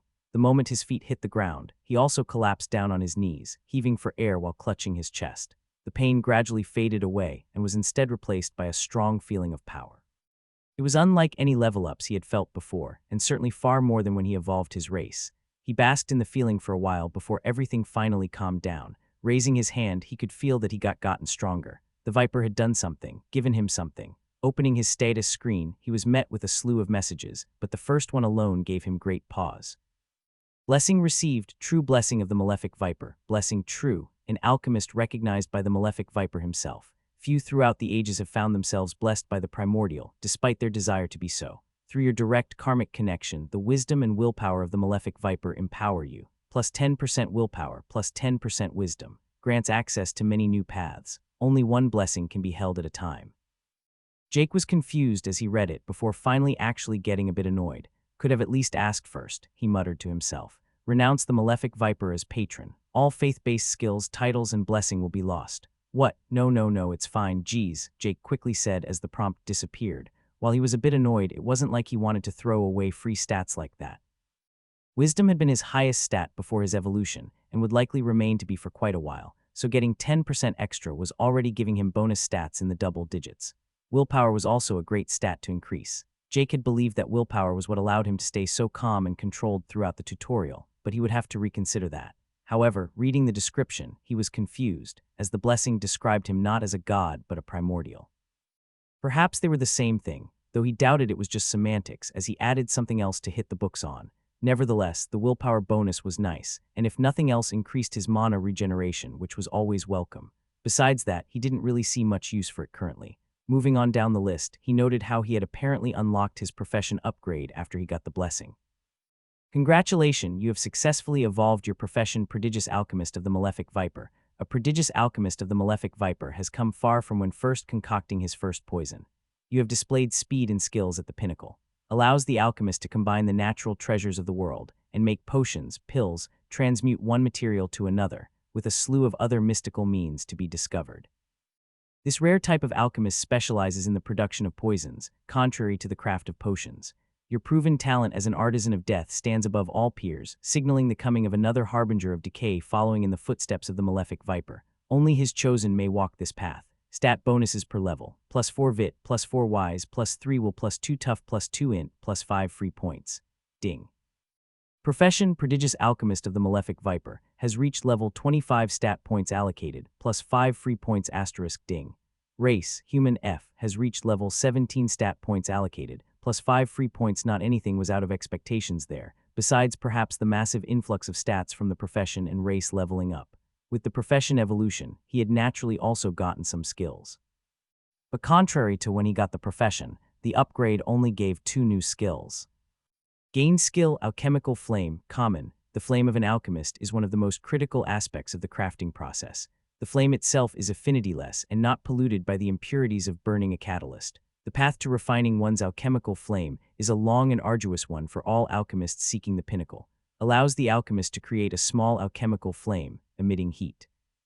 Adds a minor increase to the effectiveness of alchemical flame based on wisdom gain skill. Touch of the Malefic Viper, rare. With a single touch, the Malefic Viper has slain countless foes. Attempt to inject poison into a being through physical contact. The nature of the poison is determined by the user. The alchemist can only use toxic effects he has concocted or created prior. Some toxins cannot be used. Adds a minor increase to the effectiveness of touch of the Malefic Viper based on intelligence and wisdom. According to the books, the first one was a fundamental skill that all alchemists got at level 25. The next one, however, was more interesting. This could easily be construed as the first combat-related skill he had acquired from his profession. A rarity, but not an impossibility if the excellent books were to be believed. It wasn't immediately useful, still being stuck in a dungeon and all, but he could see it being a valuable skill outside. It was also great to make use of his high wisdom and growing intelligence stats. As he moved on down the list, the last 2 notifications were, what the hell gained title, holder of a primordial's true blessing, obtain the true blessing of a primordial. Many have claimed divinity in the vast multiverse, numerous pantheons rule, but the primordials are few. Even fewer still, those truly blessed by a primordial. May you bring glory to your patron. Grants the skill, Shroud of the Primordial, plus 5 all stats, plus 10% all stats. That title was just straight up ridiculous and explained where the feeling of power he felt came from. 10% to all stats was just insane. Even now, it gave him so much, and he couldn't imagine its value down the line as his stats grew. Then again, he was unsure as to how common percentage multipliers were for stats. He currently had 4 already, after all. 1 from his bloodline patriarch title, 1 from his bloodline ability itself, and 2 from the blessing and title he had just gotten, which meant that he had technically only obtained them from 2 sources, the blessing and his bloodline, though he was sure there had to be more out there. Moving on to the last skill, the surprises only continued. Gain skill Shroud of the Primordial Divine. A shroud surrounds your very being, your records masked, your status inaccessible. Scryers weep at the thought of tracking a single of your steps as you remain an enigma to their sight, using Identify on you but a futile effort. The karmic threads in your wake, an endless web impossible to unravel. One does not merely peek behind the shroud of the primordial, hides your records and status from all but the most powerful of prying eyes. Hiding ability increases based on willpower. He had little clue what most of the skill did, but it seemed to hold some kind of obscuration effect on people trying to use magic to locate him, and it could block people using Identify on him. This also finally confirmed that the Identify skill could be used on other people. Perhaps his could now after it had upgraded to common rarity, but he would have to wait with testing that. Besides that, he felt like most of what this skill did was something he would never be aware of it doing. The final point was the rarity, divine, as in God tier, which was kind of insane to imagine. His second highest skill rarity was rare, and even those skills he felt were damn strong. How many ranks above rare was divine even? The only sad thing was perhaps the fact that the skill had such a peculiar nature. If it were a defensive or offensive skill, it would likely be an unimaginably powerful trump card. The passive shroud was nice, but the grass is greener on the other side and all that.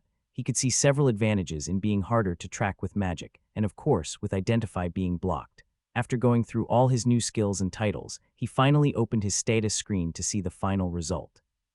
Status name Jake Thayne Race, Human F, LVL 17 Class, Archer LVL 9 Profession, Prodigious Alchemist of the Malefic Viper, LVL 25 Health Points HP, 12 20 12 20 Mana Points MP, 1560 Stamina, 459 460 Stats Strength, 49 Agility, 52 Endurance, 46 Vitality, 122 Toughness, 63 Wisdom, 156 Intelligence, 38 Perception, 120 Willpower, 81 Free Points, 10 Titles, Foreigner of the New World, Bloodline Patriarch, Holder of a Primordial's True Blessing Class Skills, Basic One-Handed Weapon Inferior, Basic Stealth Inferior, Advanced Archery Common, Archer's Eye Common, Profession Skills. Herbology Common, Brew Potion Common, Concoct Poison Common, Alchemist's Purification Common, Alchemical Flame Common, Toxicology Uncommon. Cultivate Toxin Uncommon, Poison Sense Uncommon, Malefic Viper's Poison Rare, Palette of the Malefic Viper Rare, Touch of the Malefic Viper Rare, Blessing, True Blessing of the Malefic Viper Blessing True, Race Skills, Endless Tongues of the Myriad Races Unique, Identify Common, Shroud of the Primordial Divine, Bloodline, Bloodline of the Primal Hunter, Bloodline Ability Unique. The stat increases were massive across the line. Bit of quick math, he also confirmed that stat percentage bonuses were additive and not multiplicative, which still resulted in a 20% increase to his wisdom and willpower stats from the titles gained today alone, and that was beside the bonuses from the levels and the 5 in all stats. Not bad at all. I should go meet snake gods more often, Jake thought jokingly to himself, smiling at the ridiculous nature in which he had gotten all of these massive gains. Imagine what he would have given me if I had brought along a gift.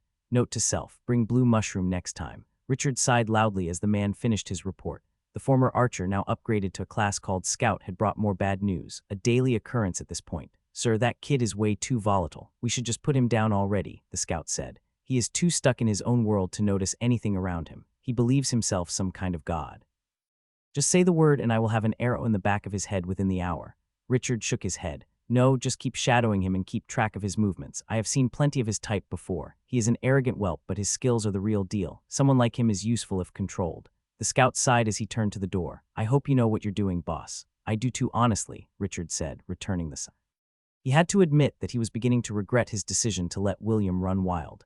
The kid was too self-confident, to the level of being pure ignorance. For God's sake, if his rampant killing hadn't made him stick out, the fact that everyone in the damn camp could see his way too high level with Identify did. The young man had held back on learning a profession, not upgrading the Identify skill. He appeared to not even know it got upgraded, despite it being common knowledge around the camp. And now, after having gotten a profession, he still hadn't put 2 and 2 together. No, he had just utterly ignored everything. Instead, he focused on his own foolish mission, drumming up war. And as much as Richard hated to admit it, the kid's actions were effective. Too effective. For a while the conflict had escalated, and all hell finally broke loose a week ago when the other faction leader's son was killed. And not just killed. William had sent his head flying into their base with a dagger stuck in his head. To make matters even worse, he had written, "Richard says hi" on his forehead. Needless to say, Hayden, the other leader, was royally pissed. He had personally gone out and slaughtered an entire group from Richard's faction. From the looks of the battle, he hadn't just killed them but tortured them to death, likely attempting to find the culprit behind his son's murder. After that, it had only gotten worse. Lines that should never be crossed had been. Now the fights were no longer simply killing each other. Richard could handle that. He had done plenty of that while overseas, but what was happening now was just wrong. It had reached a point where anyone not from your faction was automatically designated an enemy. The unaffiliated ones, the ones merely trying to survive on their own, had also become victims. There had even been a single occurrence where two people from the same faction ended up fighting out of pure paranoia, one of them even dying. Hearing the door to the cabin open, Richard looked up to see Jacob and Caroline entering. Perhaps a small bright spot in this entire nightmare was two people finally finding love through adversity. Richard was genuinely happy for them. Jacob had also proven himself to be invaluable in managing the camp. "I heard about your friend." "I am sorry for your loss," Richard said as they took their seats in some wooden chairs across his desk. Ahmed, one of the base casters, had been one of the people who fell today, not by William but by a group from the other faction. A necessary sacrifice. "Thanks," Jacob said, looking dejected at the other man. "You know, today marks half of my colleagues and I either dying or going missing." Hearing that, Richard smiled internally at the unexpected. "Speaking of that archer, what are his whereabouts?" Taken aback, Jacob looked at the man in bewilderment. He hadn't seen or heard from Jake since the day they parted, and quite honestly, despite his early confidence in him, he was beginning to doubt he still lived. While Jacob hadn't expected him to actually come back and check on the regular, he had expected some kind of contact for what was now nearly a month. "I have no idea where he is or if he even lives," Jacob answered honestly. "But if he does live, I would expect him to have perhaps made his way through the barrier somehow." The barrier was something they had encountered as they went further into the forest, right in the middle of the entire dome that was the tutorial. They had yet to figure out how to enter it, but at least nothing had exited it either. "Perhaps," Richard said. He didn't actually think the archer was involved, but he was a potential red herring. "I have a feeling someone is pulling strings." "I have felt it since the very first of their groups got killed. No one ever took credit for the first kills. I have heard no chatter or rumors as to who did it. I fear that a third party may somehow be involved," Richard said as he leaned back on the wooden chair. "You think that could be Jake?" Caroline asked, turning the attention of the two men to her. "It is entirely possible. It may also just be Hayden and his men behind it all," Richard said. "I really doubt Jake is involved. I have known him for a while. He isn't a homicidal maniac. You have seen what people do out there. That isn't Jake," Jacob said adamantly. "I am not accusing anyone. Let's just not ignore a potential threat. Now, what is the progress around the camp?" Jacob sighed but complied as he went over the newest key numbers. More and more combatants had started learning professions to gain more stats and race levels. One of the primary reasons was the general lack of high-level beasts providing experience in the forest. Another reason was the hugely increased danger with the faction war going on. Levels got harder and harder as you progress, but this difficulty applied to professions and classes separately. Those with high-level classes even had an easier time leveling professions than those focusing solely on professions due to their higher stats. A balanced approach between the two was deemed the most efficient. Getting a profession to 10 could quickly be done in a couple of days, including unlocking the profession itself. Even Richard had leveled smithing as that profession gave the best stats for him. The current meta was getting level 25 in one's class and then focused a bit on one's profession. Jacob reported that Joanna was the first to get her profession evolution. She had gone from novice tailor to experienced seamstress. The stat gain had doubled from 4 to 10 per level and had, of course, come with some valuable skills. The second part was that despite the brutality of the conflict escalating, the number of actual deaths was not. It wasn't exactly a surprise, considering the vastly reduced number of survivors. Opening the tutorial panel duration, 33 days and 23:45:06 total survivors remaining, 423 1,200. They were close to 200 people by now in their faction, and they needed some way to identify each other out in the forest, as simply remembering everyone wasn't plausible. To fix that, they had code words for all those going out to hunt. Finishing the conversation, they said their goodbyes, and the two left the building. Richard leaned back in his chair, closing his eyes. He had made a lot of gambles this tutorial, far more than he liked. Hayden and his faction had proven a challenge. William was a useful tool to spur on action. It was also good to have a scapegoat in case too many caught on. Opening his quest window, he squinted at the progress. Soon he would have half of the entire tutorial in his grasp. After getting rid of Hayden, it should be possible to throw William under the bus as the instigator of the war and try to lessen the resentment between the two factions. It was a plan filled with flaws, but it should be workable. William had finally picked up a profession, but it didn't appear to him at all how stupid he had been in the past. He also made a mental note to make William go after the trapper, Casper. The trapper had begun to get suspicious of Richard and William, but more than that. He was becoming unstable. William was at least predictable, but Casper was just pure emotion. Richard couldn't help to shiver at the traps he made. This tutorial was to be the foundation for what he would build in the new world. Sadly, Casper didn't fit into that. Chapter 34, Manipulation. As he closed his status window, Jake was momentarily a bit lost. He had been in the zone for 2 weeks, doing alchemy at every waking hour. His first interaction with another living being for over 2 weeks had been with an ancient being of immense power that had ended up giving him quite an overpowered blessing, along with a several-hour-long pleasant conversation. Now, however, he would have to get back into it. It would frankly be a bit embarrassing if he ended up dying to poison weeks after receiving the blessing of a snake god. On that note, they hadn't at any point spoken about how to cure it. Jake hadn't asked, and the Viper hadn't offered up any information. They had an unspoken agreement that it would be, well, boring. But the Viper did give something, as he thought back to the one solid piece of advice the Malefic Viper gave, to focus on the mana. He knew mana was necessary for all the concocting and brewing he had done. It was easily the most crucial aspect of the crafting process. Yet the Viper hadn't mentioned anything about alchemy necessarily. He spoke of feeling it around him. Closing his eyes, he could still feel the ever-present mana in his surroundings. Jake never thought much of it, much like how one would stop smelling it if one lived with a particular smell for long. The same was valid with mana. If it was just something that was there, you never noticed it. Perhaps that had been a mistake. Feeling the mana was easy, his sphere of perception making it even easier. Jake just wasn't sure exactly what he was supposed to do with that feeling. Moving his hands around, he could vaguely feel the mana being dislocated from where his hand was, but otherwise wholly unaffected. Did the Viper just mean for him to try and feel it more? No, that couldn't be it. Did he then suggest to somehow manipulate or control it? But Jake didn't have a skill for that. He did have some skills to manipulate mana through his alchemy, but those were very specific. When doing alchemy, he made use of the small runes in the mixing bowl. He had to control the mana in the bowl through those. One could say that the bowl itself functioned as a joystick, his mana the hand controlling it.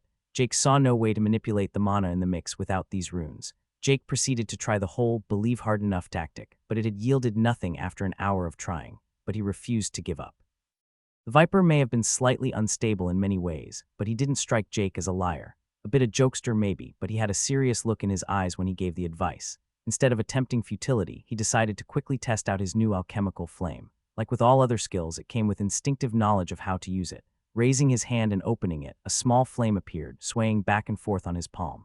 The heat was low, but so was the mana expenditure.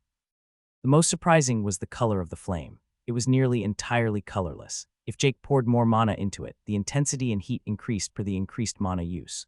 While playing with fire, he discovered that it could cause him injuries, but only when he poured in the maximum mana he could while holding his hand over the flame for a long time. In other words, the offensive capabilities, at least in its current stage, were nearly non-existent. Not that it was the purpose of the flame to begin with. As he kept experimenting, he noticed something through his sphere. When he poured more mana into the flame than it could contain, it seeped out the side of his hands, slightly affecting the surrounding mana. A light bulb went off in his head as he had a revelation. He couldn't move the surrounding mana, but he had many ways of moving his own.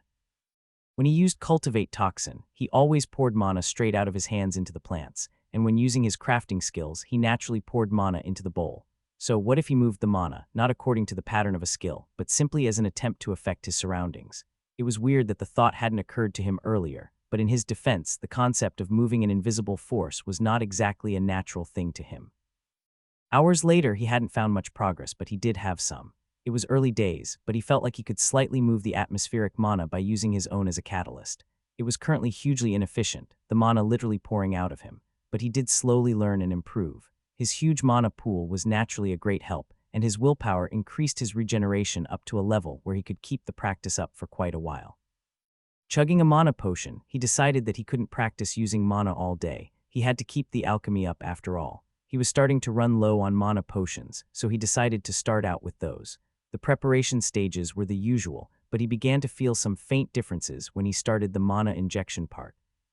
Despite his brief practice, he could already feel that his control had improved slightly, though it may also have something to do with his increased stats and new profession. The fact that he was making the most accessible type of potion that was also the closest to pure mana manipulation played a part too. He had evolved his profession, he had gained massive bonuses all around, and he finally felt like it was time to make a final push to clear this dungeon.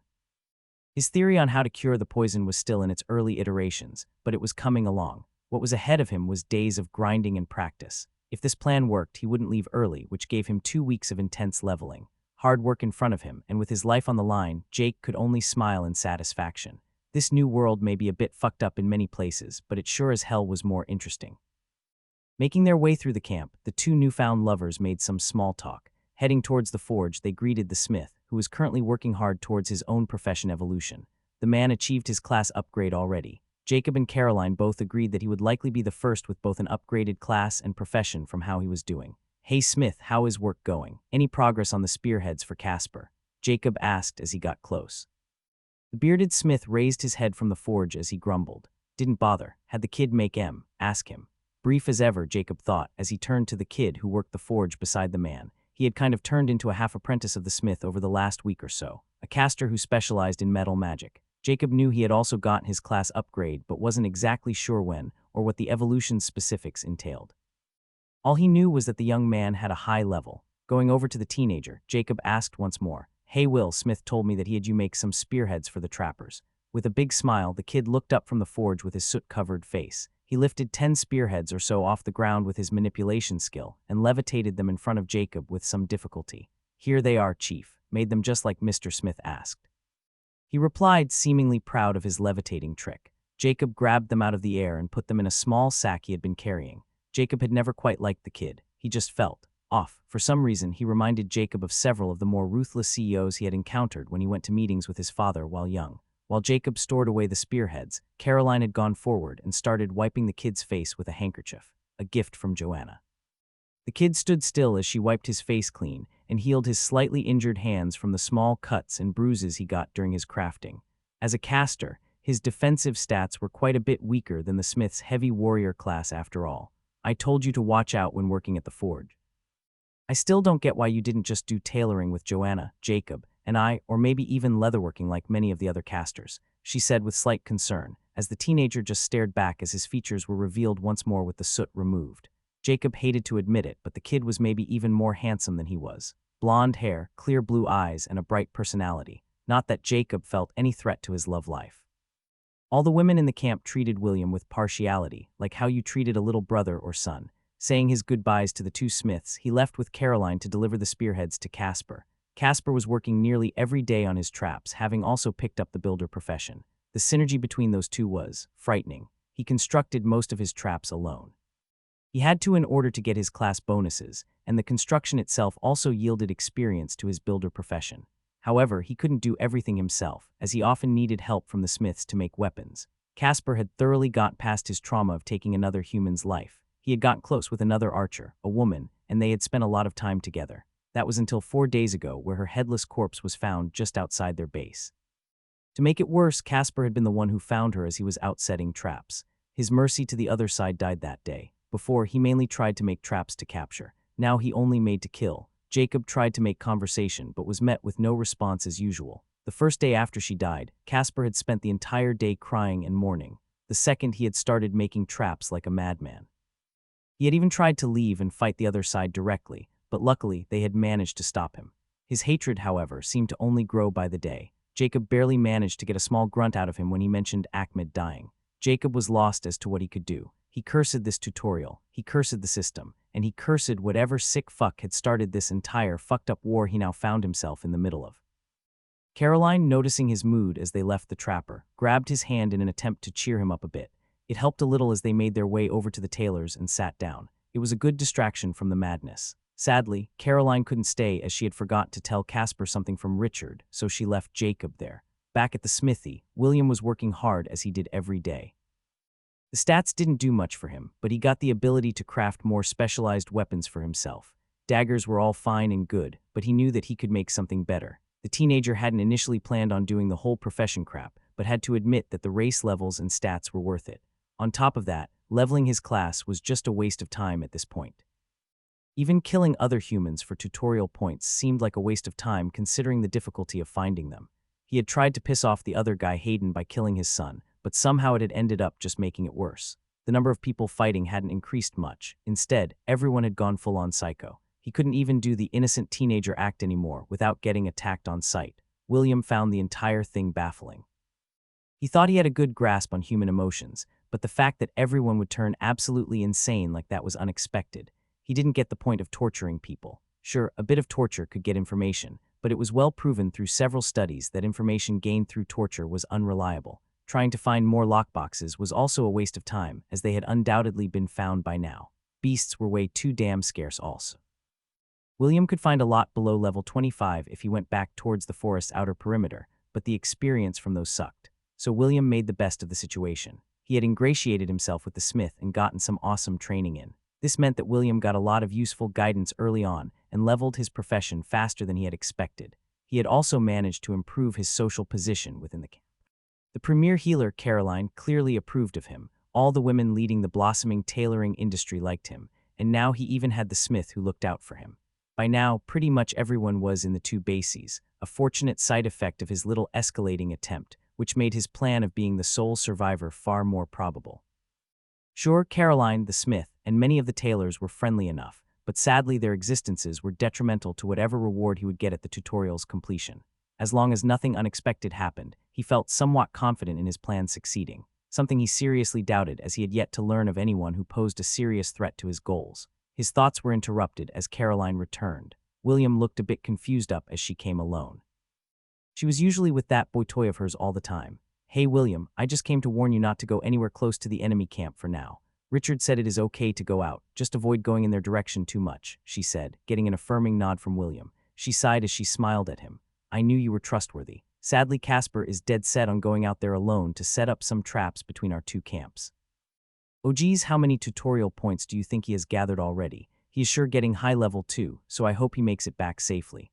"Okay, I promise to stay away from there if I head out," William answered with a big smile, a small glint in his eye as he just made a mental note of his next prey. Caroline left him to keep working as she made a quick trip past Richard, a bitter look on her face the entire time. Entering the cabin, she spread out her hands as a transparent barrier covered the two of them. "It's done. William will go after Casper," she said as she tried to keep a stoic look. "Good job, Caroline. I know you don't like this, but it has to be done. Casper knows too much and is getting both too strong and too unstable. None of us want to risk entering our cabin at night only to be impaled on a cursed spike," Richard said in a comforting tone. "It's just too cruel," she sighed. "You and Jacob tried. If he didn't insist on heading out there alone but listened to the two of you, we wouldn't have to do this. But now we do," Richard said as he got up from his chair and went over to her. "This tutorial may be cruel, but it will soon be over. Once we're back on Earth, we can find time to rest, to rebuild. You and Jacob can get your happy ending, and I swear I will support you as long as you support me. And don't worry, Jacob doesn't need to know anything about this." Unsavory business. Caroline looked at him a bit before turning around to leave. "Let's just get out of this hellhole and be done with this stupid war already." With those words, she exited the cabin, dispelling her barrier in the process. Richard watched her leave as he smiled. Oh, what the young and foolish won't do for love. Chapter 35, Blood of the Malefic Viper. A scrap of paper floated in the air as if a small string was attached to it. It was slow as it weaved out the door, evading obstacles in the way. It finally floated into another room before it landed in the palm of a hand as a small cheer sounded out.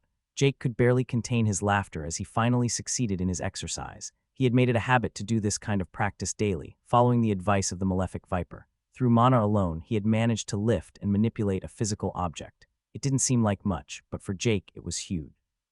Through sheer mana manipulation, he had managed to create a small tether or string that he had then attached to the paper. It was incredibly weak, no more durable than a thread of spider silk, but it was something. He had hit the books hard on the aspect of mana and how to use it and found a lot. Mana was, after all, a natural force found throughout the entire multiverse. It was known as one of the big three prime energy sources. Health points was also known as the vital energy, stamina, the inner energy, similar to martial artists in legends. Mana, on the other hand, was the worldly energy. It is the energy used to shape the elements, the laws of the universe itself. One might be led to believe that one of these energies were superior, but that assumption would be wrong. In many ways, mana was simply another form of stamina, another state of health, and so on and so forth. One type of energy was able to transform into another. Potions were perhaps the most straightforward example of this happening. In crafting a health potion, only mana is spent, yet it directly restores health points upon consumption, which isn't to say that health potions are liquefied energy of life. While the ingredients did contain some life energy, most of the potion was still the original crafter's mana. That mana would be transformed, with the entire potion held together by system fuckery.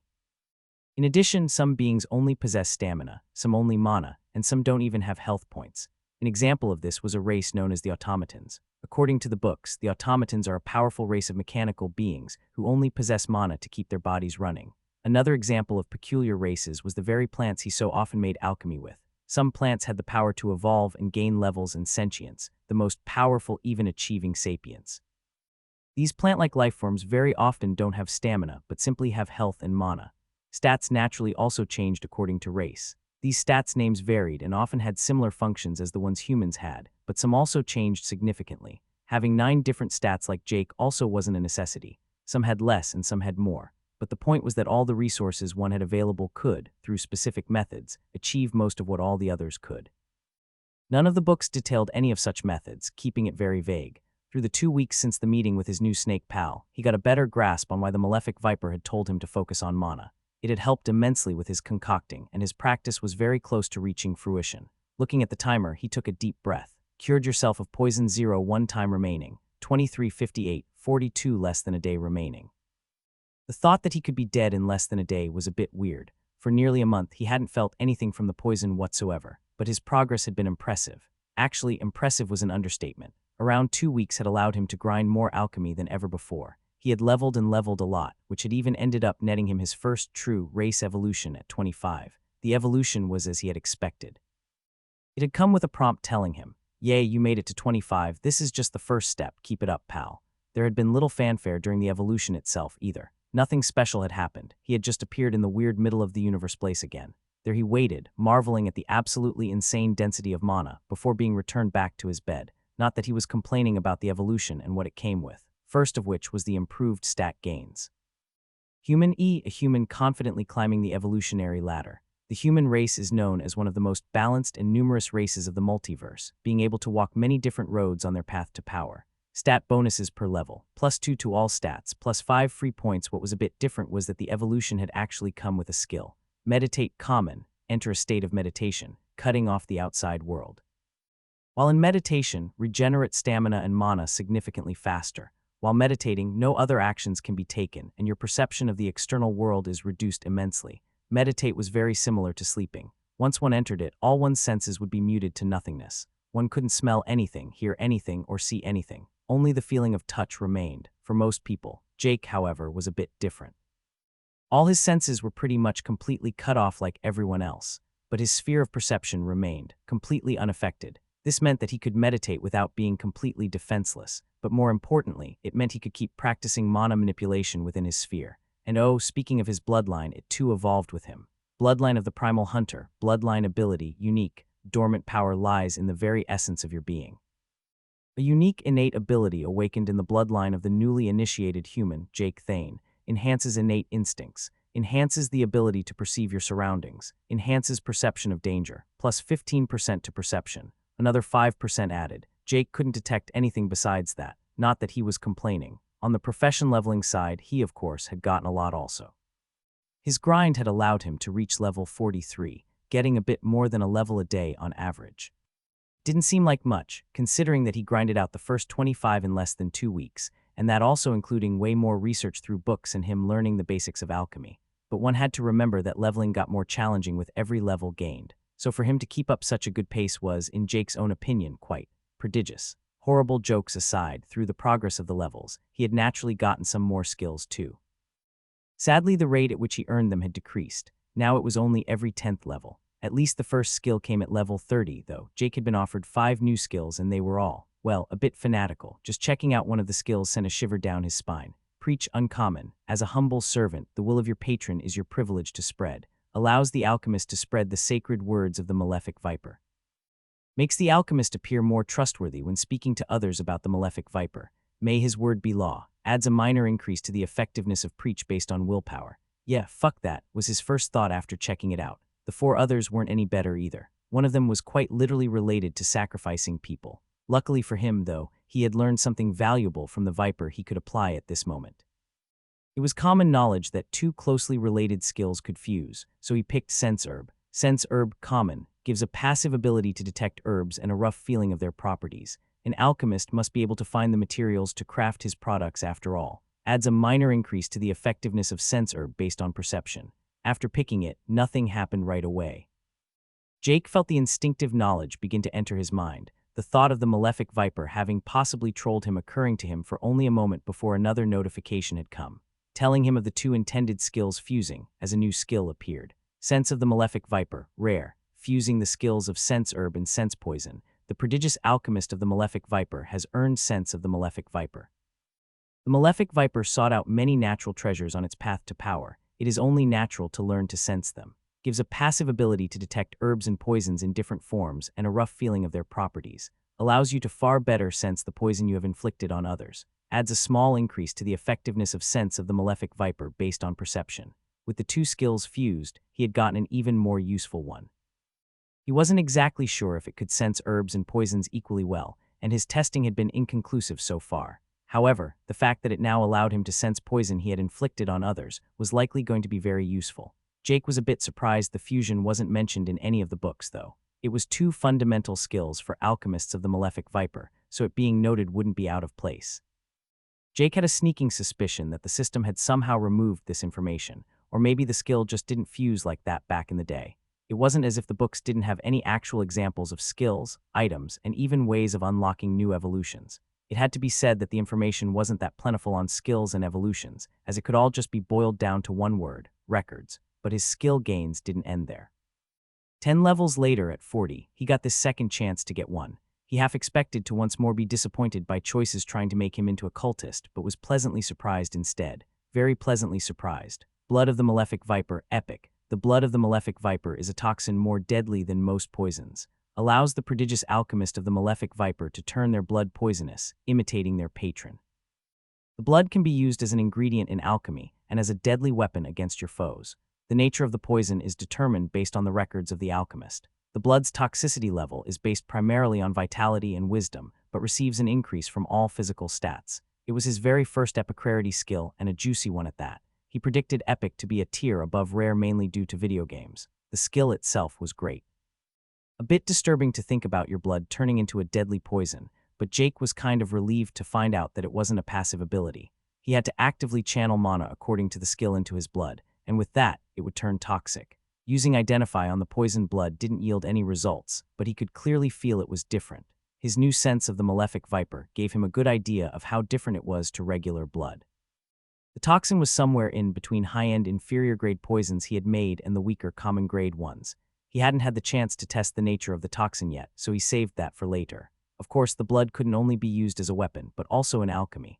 At first, he hadn't thought that his blood as an ingredient would have any usefulness. It turned out he was wrong on that one. His blood was an excellent catalyst, especially in concert with the blue mushrooms. Just adding a bit to the mix also made the mana injection far more comfortable, as he was literally adding a bit of himself. This had given Jake newfound confidence in his plan for completing the challenge dungeon, and he had been working tirelessly for the last nearly 3 days since he got the skill. He had found recipes for potions and even toxins that could cure poisons, and had even crafted a couple at inferior rarity to practice.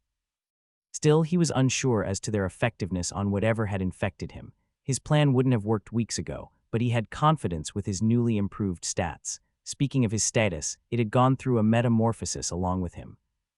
Status name, Jake Thayne race. Human E, LVL 26 class. Archer, LVL 9 profession. Prodigious alchemist of the Malefic Viper, LVL 43 health points HP. 2460 mana points MP, 2890 150 stamina, 528 580 stats strength, 61 agility, 64 endurance, 58 vitality, 246 toughness, 139 wisdom, 315 intelligence, 90 perception, 205 willpower, 159 free points, 0 titles, bloodline patriarch, foreigner of the new world, holder of a primordial's true blessing class skills, basic one-handed weapon inferior, basic stealth inferior, advanced archery common, archer's eye common, profession skills. Herbology common, brew potion common, concoct poison common, alchemist's purification common, alchemical flame common, toxicology uncommon. Cultivate toxin uncommon, Malefic Viper's poison rare, palette of the Malefic Viper rare, touch of the Malefic Viper rare, sense of the Malefic Viper rare, blood of the Malefic Viper epic, blessing, true blessing of the Malefic Viper, blessing true, race skills, endless tongues of the myriad races unique, identify common, meditate common, shroud of the primordial divine, bloodline. Bloodline of the Primal Hunter, bloodline ability unique. His stats had naturally had a meteoric rise with the levels. Primarily his vitality and wisdom had grown immensely. As for free points, he had mainly chosen to distribute them between perception and wisdom, but had recently also put some into vitality and toughness. His way of curing himself of the poison would likely require him to be quite durable after all. He had even found out that his exploration of the status had been insufficient. For example, Jake found that he could bring up how he had distributed his free points if he wanted to. Free point distribution: strength, 1 agility, 1 endurance, 1 vitality, 21 toughness, 22 wisdom, 100 intelligence, 0 perception, 100 willpower, 0 total distributed, 246. Some perfectionist part of him couldn't help but bring wisdom and perception to 100 each. The percentage increases had also truly begun to show their worth. Expanded status stats: base stat, amplifier, final value, strength, 53 1000% 61, 58 agility, 54 1000% 64, 59 endurance, 53 1000% 58 vitality, 205 2000% 246 toughness, 127 1000% 139 wisdom, 263 2000% 315 intelligence, 82 1000% 90 perception, 164 2500% 205 willpower, 133 2000% 159 total, 134 1500% 1337. The most noteworthy on this entire screen was, for some reason, the parenthesis. Looking down at his forearms, he had kind of forgotten that he was wearing the bracers at all times. They had kind of become a part of him by now, and he only took them off when he showered, even keeping them on while he slept. Those 3 strength and 5 agility sure being handy. This screen also demonstrated the power of the percentage amplifiers. Jake got a total of 195 stats from the percentages. His wisdom alone increased by 52. He also discovered that, sadly, the items weren't affected by percentage amplifiers. Closing all the various windows, he went straight back to work, having finished his mana control training. He doubted he would have time to train that further before he got out of here. If he got out of here, his plan to cure himself was relatively simple, honestly. Concoct a poison to kill the other poison. Over the last day or so, he had started to finally be able to feel what was infecting him. With every second moving him closer, he could feel it more and more. It felt powerful yet subtle. But more importantly, it felt far more magical than physical. Narrowing down what type of poison it was should be possible if he had more time, but sadly he didn't. With blood of the Malefic Viper, his plan had changed slightly. The goal was still the killing poison with poison approach, but now he would actively use his own blood and align the cure with his own body. On the herb side, the main ingredient would be the silver mushrooms from the first challenge room. Argentum vitae mushroom, rare, a silver mushroom only grown in places with extremely high mana density. The mushroom has a solid exterior that, if broken, reveals the actual mushroom within. This type of mushroom's juices usually are highly poisonous, but this mushroom has evolved to bring life instead, plus 1 vitality upon consumption. His highly toxic blood would be used in place of water. Aged moss of common rarity, on which he had used the cultivate toxin skill on daily for the last 2 weeks, coupled with the concentrated juices of the blue mushrooms, which he had also been cultivating. The Argentum vitae mushroom would then be the final ingredient. The vitality in those was overpowering, and would add powerful energy of life to the concoction. The creation would be volatile, and would need to be consumed shortly after being finished based on all his deliberations. He would consume the creation just before the poison flares up. 2 extreme bursts of toxicity would then ravage through his body, one of immense death-attuned mana, and the other poison containing overpowering life energy. If everything worked as he hoped, these 2 would cancel each other out while his powerful body kept it all together, which was also the reason he had invested some points into toughness and vitality. He had severe concerns if his body could handle the sudden influx of energy. The plan was a bit stupid and extremely reckless for sure, but despite the dangers, Jake was looking forward to it. There was also a part of him that was a bit greedy. If he consumed the 10 mushrooms as is, he would get 10 vitality, but if he could achieve some kind of synergy, he should be able to get even more. Jake believed it would work, and if it didn't, well, Jake would go out on his own foolhardy terms. Chapter 36, A Battle of Life and Death. Before an important exam or test, there are many approaches to prepare oneself. Some studied intensely up to the very last second, in a desperate attempt to obtain as much knowledge as humanly possible. This approach often leads to overload and stress, and that during the actual examination, one could not perform their very best. Another way was to seek approval that one's preparations were adequate. Asking fellow students or colleagues, hoping that perhaps they too felt as underprepared as you, indicating that maybe it was merely your own mind tricking you into thinking you were behind the curve. These people would be found camping outside the examination room for hours before it was their time, trying to probe for any and all useful information from those just tested. A third way was the path of denial, shutting down in panic, unable to act.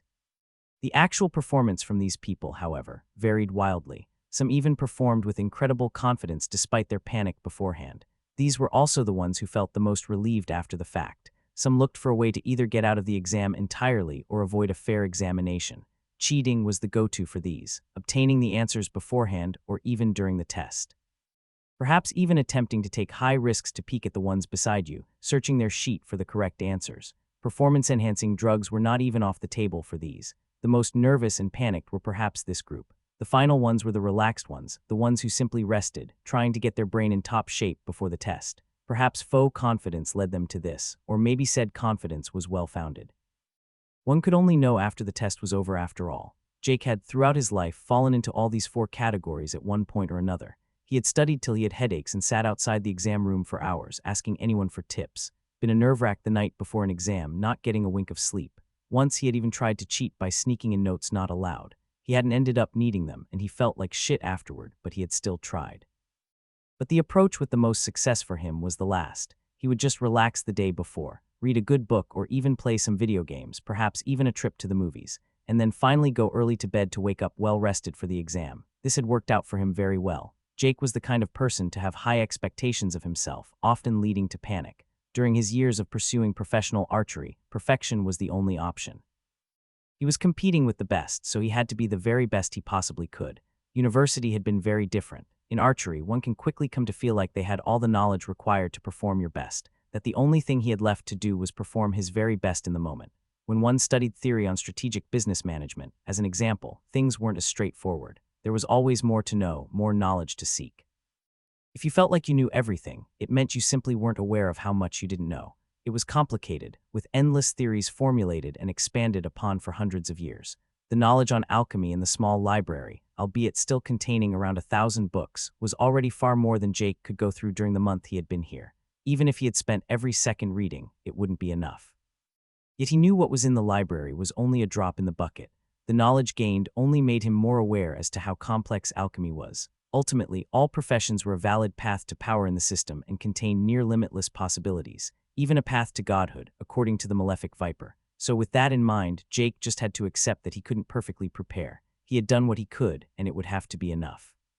The hours of the day ticked by as Jake relaxed. He read books he had set aside prior, books containing historical tales, reading more like a fantasy novel than actual history. Jake thought of his colleagues surviving outside but quickly tried to purge the matter from his mind. He had followed the number of survivors dropping by the day, and with only around a third remaining, he knew it wasn't looking good.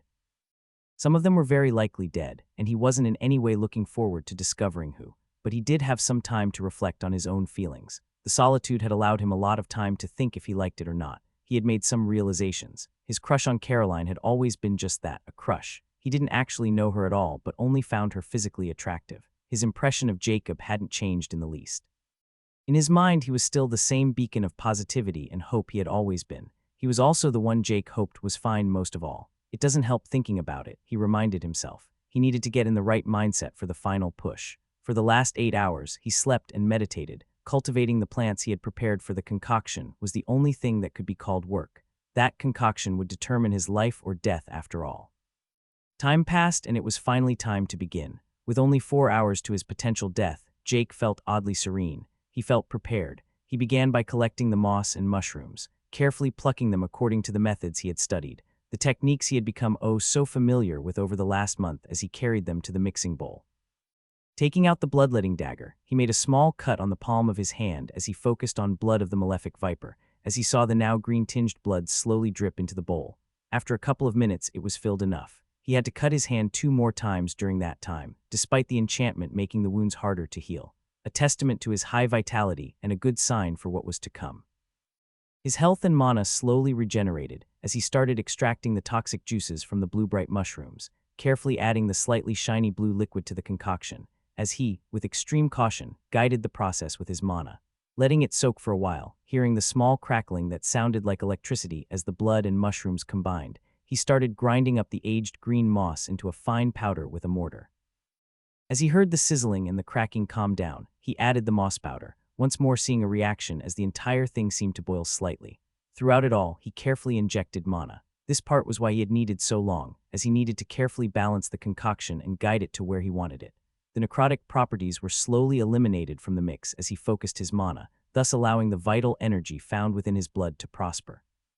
He could have done it the other way around, amplifying the necrotic properties, as his blood acted as a catalyst that strengthened that property. But now, the necrotic energy served as fuel for the vital energy. However, he had to be careful. The reason he had extracted the highly condensed juices from the mushrooms, and not just added the entire mushroom, was because he only needed a very highly concentrated amount of necrotic energy to remain. That small, condensed ball of energy would become the catalyst for the Argentum vitae mushrooms, the final ingredient. He had added a total of 28 mushrooms worth of extracted liquid. He had tested and probed, and based on his sense of the Malefic Viper, the condensed energy found within should be enough to help empower the vital energy in the silver mushrooms. The time he injected mana was long, tiring, and most importantly, very mana-intensive. His pool of 3150 was quickly being drained. He knew this would happen, of course, as he had invested plenty in wisdom to make this possible. Perception had also shown its value, especially in complicated crafting processes such as this. Small changes in mana flow were unavoidable, but with sufficiently high perception, Jake could detect them before they became an issue. His senses were tense, focused to the limit. With only 20 minutes remaining, the arduous process was completed. Jake had technically finished the concoction now and would come out as a potent common rarity poison. Without a doubt, his most powerful yet. But he wasn't done. Taking out the 10 Argentum vitae mushrooms, he hesitated little as he simply threw them all into the bowl. Nothing happened for the first few seconds as he carefully observed, both hands on the bowl. But soon the silvery layer on the mushrooms got eroded, and as soon as a small hole appeared in the first one, the ridiculous vital energy within rushed out like a riptide. Jake still had around half his mana remaining after quickly chugging his most powerful mana potion before he threw in the silver shrooms. He had considered not putting the potion use on cooldown and instead use a healing potion during the consumption, but honestly, if his plan didn't work, a healing potion wouldn't do jack shit. His remaining mana pool was liberally spent, as he contained the vital energy rushing out. Very soon, the energies of all 10 mushrooms had started affecting the concoction, and this was precisely the moment he had been waiting for. With a small suggestion through his injected mana, he released the condensed ball of necrotic energy as it clashed with the vital energy. Or perhaps a clash was not the right word. The vital energy absolutely devoured it, and with his guidance, it assimilated the necrotic poison to fuel itself. The minutes ticked by one, as he pushed his mana into the bowl. When he only had a measly 300 mana remaining, he felt like he was about done. With a final push, spending over 200 mana, he finally heard a small ding as he saw the system messages. Ding. Malefic Viper's poison has been activated. The transcendent power of the Malefic Viper has forcefully increased the rarity of your creation to rare, increasing all effects substantially. You have successfully crafted unstable amalgamation of Malefic Viper rare. A new kind of creation has been made. Bonus experience earned ** ding. Profession Prodigious Alchemist of the Malefic Viper has reached level 44 stat points allocated, plus 5 free points. Quickly inspecting the sludge left in the bowl, he couldn't help but make a weird compromise between grimacing and a smile. Unstable amalgamation of Malefic Viper rare, an unstable creation, made by mixing opposing energies, achieving something more potent than the sum of their parts. It contains an immense power of vitality, powerful enough for it to turn into a poison.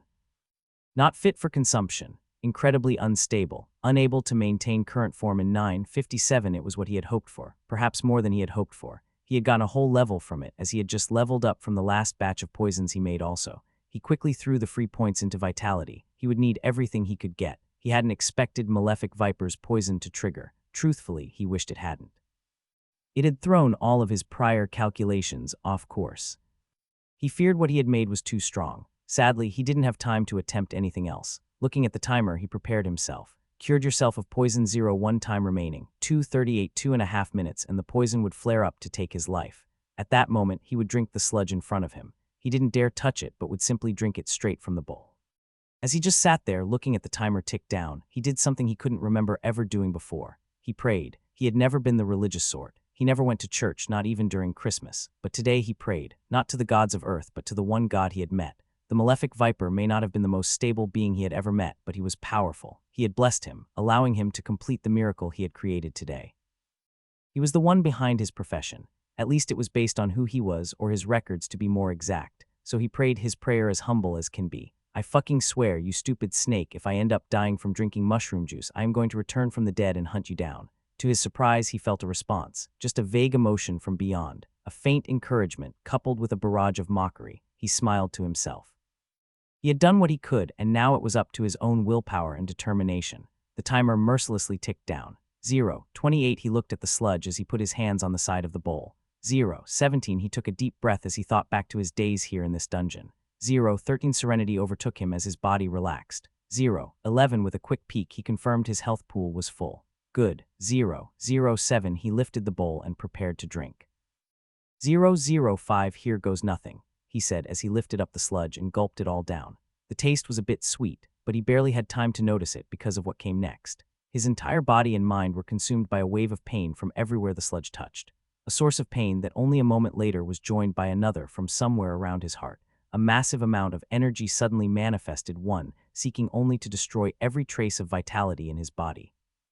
His instincts screamed at him, making him fully aware that if the deathly energy spread to his brain, it would mean game over. He would be unable to mobilize his will and energy control to fight.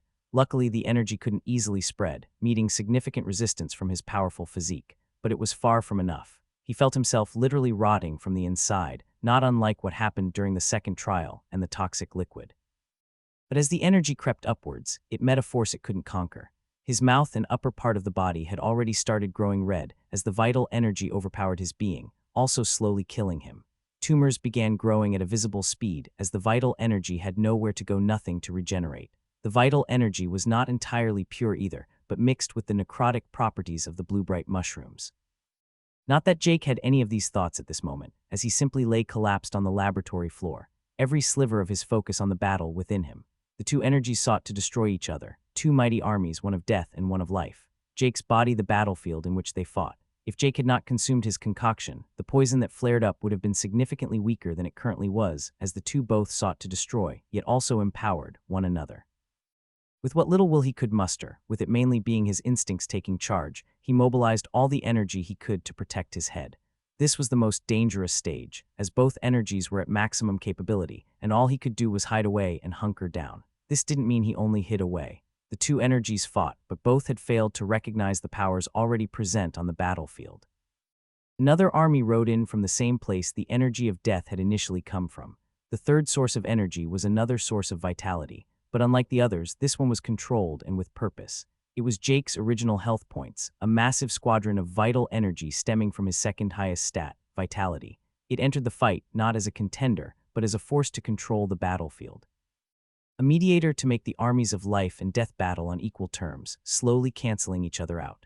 At the right moment, it would then enter the fray and strike down the vulnerable energy remaining and seize victory. If one observed from the outside at this moment, they would see a young man lying on the ground. His body was both rotting, but shortly after, regenerating the rotting flesh once more. Other parts were red as tumor-like growths appeared, however they quickly got squashed by the energy of death. Jake couldn't even scream as his airways also alternated between life and death.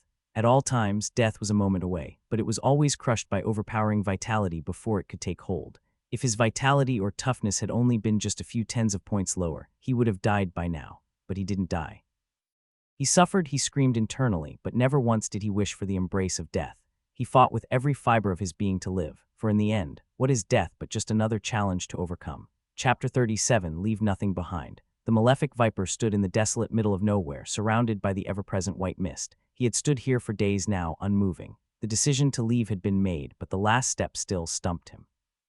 It wasn't that he couldn't or that he didn't want to go. A single thought would bring him away, but he still felt doubt. It had been a long time since he last left, a very long time. Suddenly, he felt a small trickle of faith come to him for the first time in many eras. Of course, he knew from where it came. He had only one being in the entire multiverse who held his blessing after all. The prayer was simple if a little insulting. The Malefic Viper couldn't help but chuckle to himself as peered through the void into the challenge dungeon, observing Jake drink his concoction. Crazy bastard, he muttered to himself, smirking. and entirely pointless. Should I tell him that his body would be powerful enough to survive the poison already and how he is unnecessarily putting his life at risk? Nah, gonna save that one. Looking at Jake drink down the sludge, his own hesitation seemed like a joke in comparison. He feared the unknown, while his one blessed mortal faced death with courage and a bit of foolhardiness. I guess I should stop stalling. With those words, he disappeared from the desolate realm. A ripple went through the multiverse as he passed the veil. An aura that hadn't appeared for eras washed across existence, only detectable to the most powerful of gods. Some had already felt the movements of karma when he granted his true blessing, but now there was no doubt. The Malefic Viper had returned. Two mighty giants stood on the metaphorical battlefield, one representing life, the other death, equally matched as they tried to fell the other. Their fight had allowed them both to grow, but at the same time had whittled away their strength. The end was near. Yet at that very moment, the third, forgotten entity struck. A mighty arrow of life surged forward, utterly destroying the avatar of death. The giant of life took this chance to leap on the fallen avatar, but was only met by the consuming grasp of the hunter. It had no recourse as it was too weak from the long battle. The war of life and death had finally come to a close. It had only been a bit less than an hour. However, the pain had been utterly consuming, and Jake felt delirious despite his body now slowly healing. Yet he felt triumphant. He had won, all the poison now either firmly nestled harmlessly away in his body or wholly eliminated.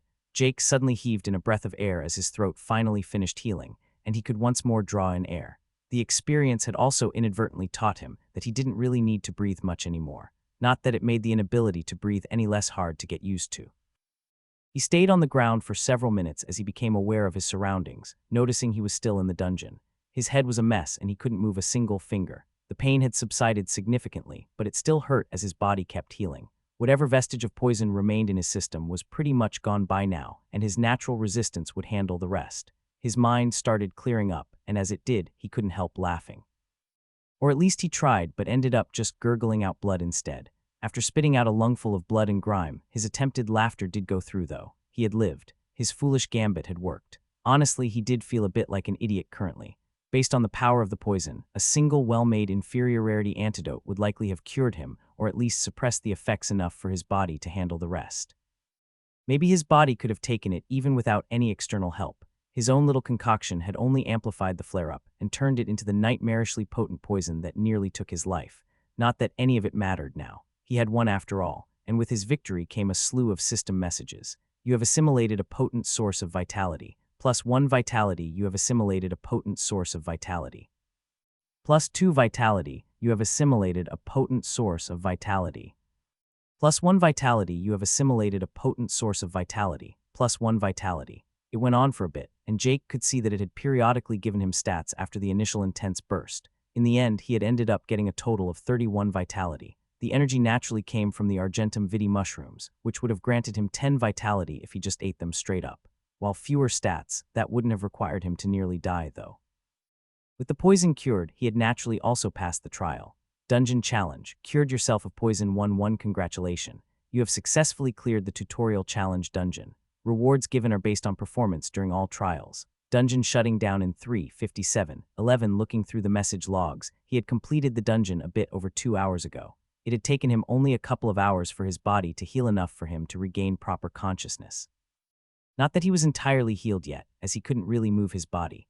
Like at all. As for rewards, he had got not just one but 2 titles. However, these were more in line with his initial forerunner of the New World, compared to Bloodline Patriarch or his quite overpowered holder of a true Primordial's Blessing.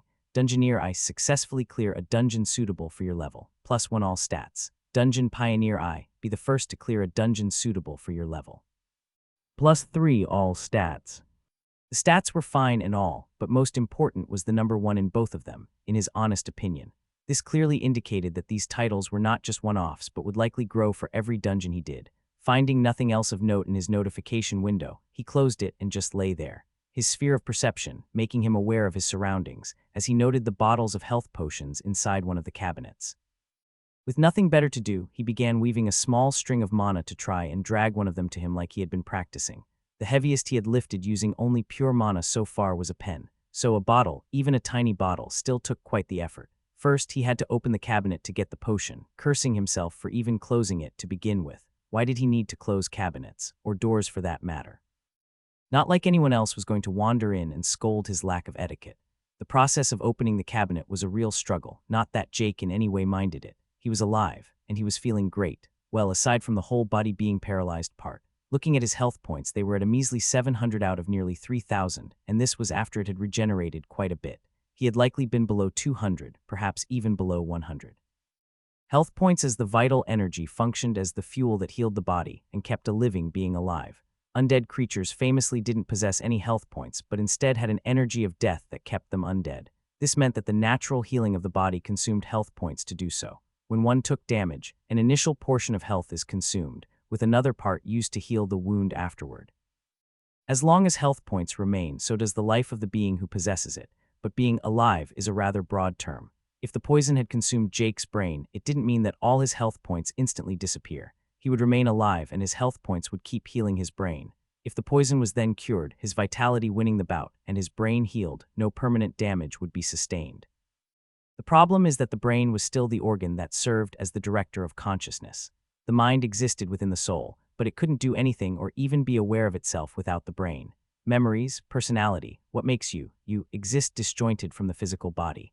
Many beings in the multiverse don't even necessarily possess a brain or a set physical form, some only having a non-tangible spirit form.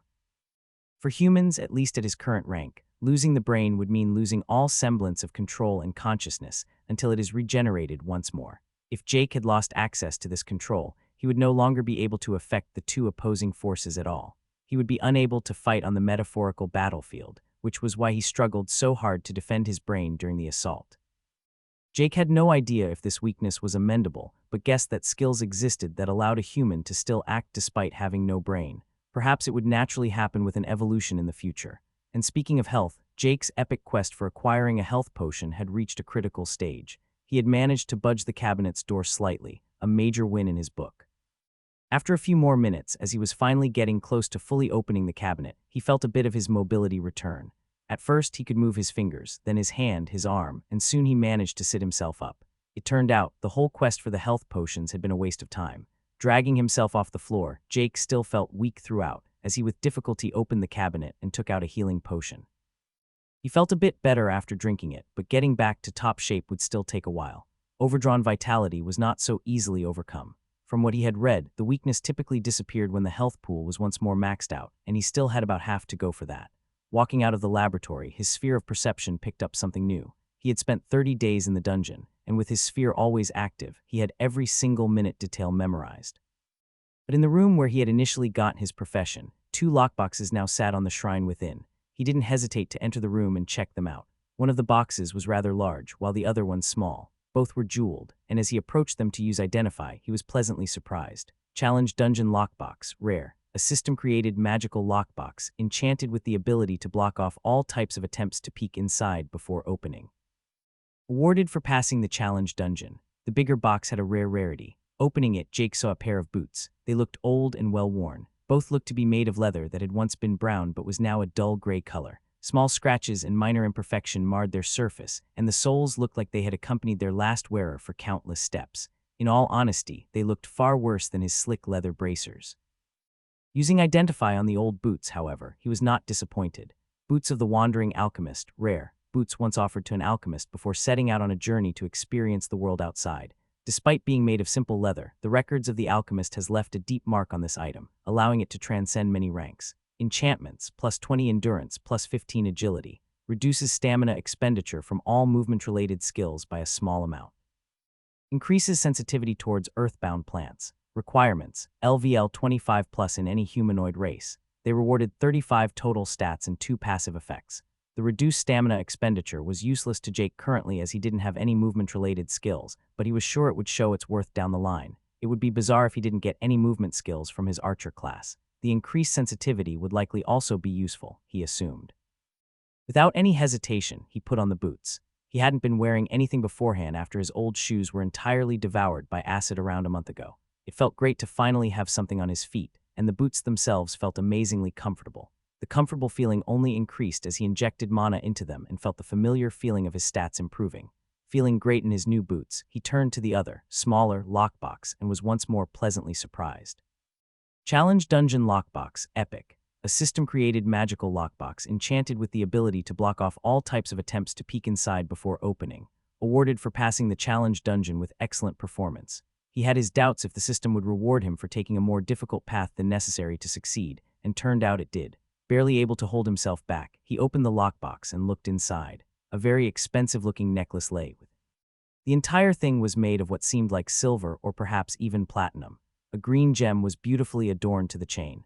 With great anticipation, he used Identify on the beautiful work of art before him. Prodigious Alchemist's Necklace of Holding Epic, an amulet awarded to a prodigious young alchemist upon completion of a trial. An ornate creation of high craftsmanship made of metal, attuned to the space affinity, holding a space gem in place. Allows the user to store items in a small pocket dimension found within the gem. Due to the nature of the gemstone used, living non-sentient entities can be stored without harmful side effects in temporal suspension. Enchantments, Alchemist's Spatial Storage, plus 25 Wisdom. Requirements, Soulbone Jake cracked a big smile as he read it, the good old trope of the item box, and his item box was even the type that could store living items. The 25 Wisdom was also more than welcome. The bonus of storing living entities was naturally to allow plants to be stored, and a lot of plant life went bad not long after being picked, so keeping them alive through temporal suspension seemed almost like a must-have. He was a bit worried about the soulbone requirement, as he wasn't quite sure what that meant, though he doubted he would be unable to use it unless this was a massive prank by the system. If he had to guess, he would say it just meant that it was bound to him. Picking up the necklace, he put it around his neck before injecting mana into it. With it came the feeling of his wisdom increasing, but it was accompanied by something else: knowledge of how to operate the spatial storage. In his mind, he had a mental image of a room. The room had no source of light but was pretty extensive. How big exactly, he couldn't quite comprehend. The lack of any point of reference made it even more difficult, as the room was completely empty. Looking at the timer for the challenge dungeon shutting down, he still had 2.5 hours left. Quickly, he went to the library and started storing books. At first, he did it individually, but soon he was scooping up bookshelves at a time. After keeping all the bookshelves, he even grabbed the desk, chair, pens, and pretty much everything he could get his hands on. In the spatial storage, he found that the items had barely taken up any space. Quickly, he went to the bedroom and threw it all into the spatial storage too. Bed, dresser, another small table, everything went in. Next, he stopped by the laboratory, but here he met his first difficulty. A lot of the instruments were fastened to the wall and floor. Luckily, the mixing bowl, the most essential tool, was able to be brought along. The small burner, however, was fixed. It seemed like he had to either find a new one or use his alchemical flame skill instead. A bunch of the other instruments, like the mortar and pestle, he also brought along. Next, he started storing the potions and poisons he had made over the last month. In reality, most of them had been created the last week only, as he had to empty out a lot of the bottles periodically to recycle them. Luckily, the cabinets storing the bottles were freestanding, allowing him to grab them whole and toss them into the storage. Looking at the barrels of purified water, he kept the full one and picked up the other as he headed towards the garden. Carrying it to the garden, he filled it with purified water as he threw it too into the storage. Looking at all the plants, he cracked his knuckles. Leave nothing behind. Chapter 38 Broken. Many herbs were still in the garden and cave. After all, Jake had never made anything above inferior rarity in potions, and still had all the common rarity ingredients left entirely untouched. With the spatial storage able to store plants, he needed a way to get them into it. He quickly discovered he couldn't just will them to enter it. Sadly, the spatial storage couldn't just tear them out of the ground. So the next 1.5 hours went by as he dug them up by hand. He also went by the cave afterward and collected all of the mushrooms and moss. It didn't take him long to gather everything, his improved physical stats finally being used constructively. With less than half an hour left in the dungeon, he did the only logical thing he could think of and took a shower. He didn't know when he would next get access to a nice bathroom, something to be made use of as much as possible while he still could. After cleaning up and putting on his clothes once more, he went to the garden as he waited for the time to end. Looking at his reflection in the pond, he saw the minor changes the evolutions had brought about. It had made him a bit more handsome, if he had to say so himself. His features all a bit sharper. He was initially a bit on the short side, but had grown a couple of centimeters too from the looks of it. His fashion sense did ruin his improved looks a bit, though. The brown cloak, leather bracers, and old worn boots were standing out like a sore thumb. He looked a bit funny, if he had to say so himself. He wore some old linen clothes he had found in the bedroom dresser if one looked below the cloak. His old clothes had been wholly ruined a long time ago. As his thoughts wandered, time ticked on, and with a final look at his reflection, he disappeared from the dungeon. Caroline exited the cabin with Richard after reporting what she had just learned. Casper had made himself known once more. 2 weeks ago, he had wandered out of the camp in the middle of the night. Their expectations were broken as he just vanished without a trace. No one had heard or seen anything from him before today, making them believe that he was actually dead. He wasn't. He had contacted them through a stake outside their base, addressed to William. Casper hadn't headed towards the enemy camp. Instead, he had gone back. Back to where they had entered the tutorial initially, and now she and Richard were thinking of what to do. A small sphere was around them, blocking out all sound as they walked through the camp. Just send William. Wouldn't it be better just to kill him already? Casper or William? Richard asked. William, of course. Casper hasn't done anything for 2 weeks. We can have him return, she said, almost pleadingly. Jacob had been in a slump emotionally ever since Casper disappeared. And guilt had been gnawing at her too. Fine, Richard conceded. Even if William dies, I can figure something else out. The only positive thing one could say about William was how little he had done for the last 2 weeks. He had only been hunting beasts really and spent the majority of his time with the smith. However, despite all that Richard tried, people began to question too many things. He was also relatively sure Jacob knew that the kid was way off. He had wanted to get rid of William and Hayden already, but sadly no opportunity had presented itself. Now, with Casper calling out William directly, too many had begun connecting the dots. Richard was unsure of what to do. If he acted like he didn't know anything, he would appear incompetent. So he went with the most straightforward solution of hopefully just having the two kill each other. Can I still use this to lure Hayden out? He thought as he began to gather his hunting party with Caroline, not to go after William. They had to keep leveling themselves too. Casper sat on the ground meditating. He knew he was coming. The narcissistic bastard wouldn't be able to resist. For the last day he had prepared the clearing. Everything was ready for the ritual. He just needed that one final piece. His last 2 weeks had been eventful. It all started when she died. Her name had been Lyra, his shining star in this hellhole. He had fallen head over heels for her instantly. They had begun a relationship that never had time to truly flourish. He had been too cowardly and their time too short. She had been murdered. Hatred overtook him. He didn't care about some war. He didn't care about the other faction leader claiming that his son died. He was past caring. So he made traps to slay the beasts in human skin roaming through the forest. It was his personal mission to thin out the herd as much as possible before he joined her. Casper had no naive hope of surviving the forest. He knew it would be his final resting place, and he would lay down here gladly to rest eternally beside Lyra. Yet at that moment, as he was weeping alone, he heard a whisper, a call from the forest. When he followed, there he found a door leading to a challenge dungeon. The dungeon hadn't contained any challenge.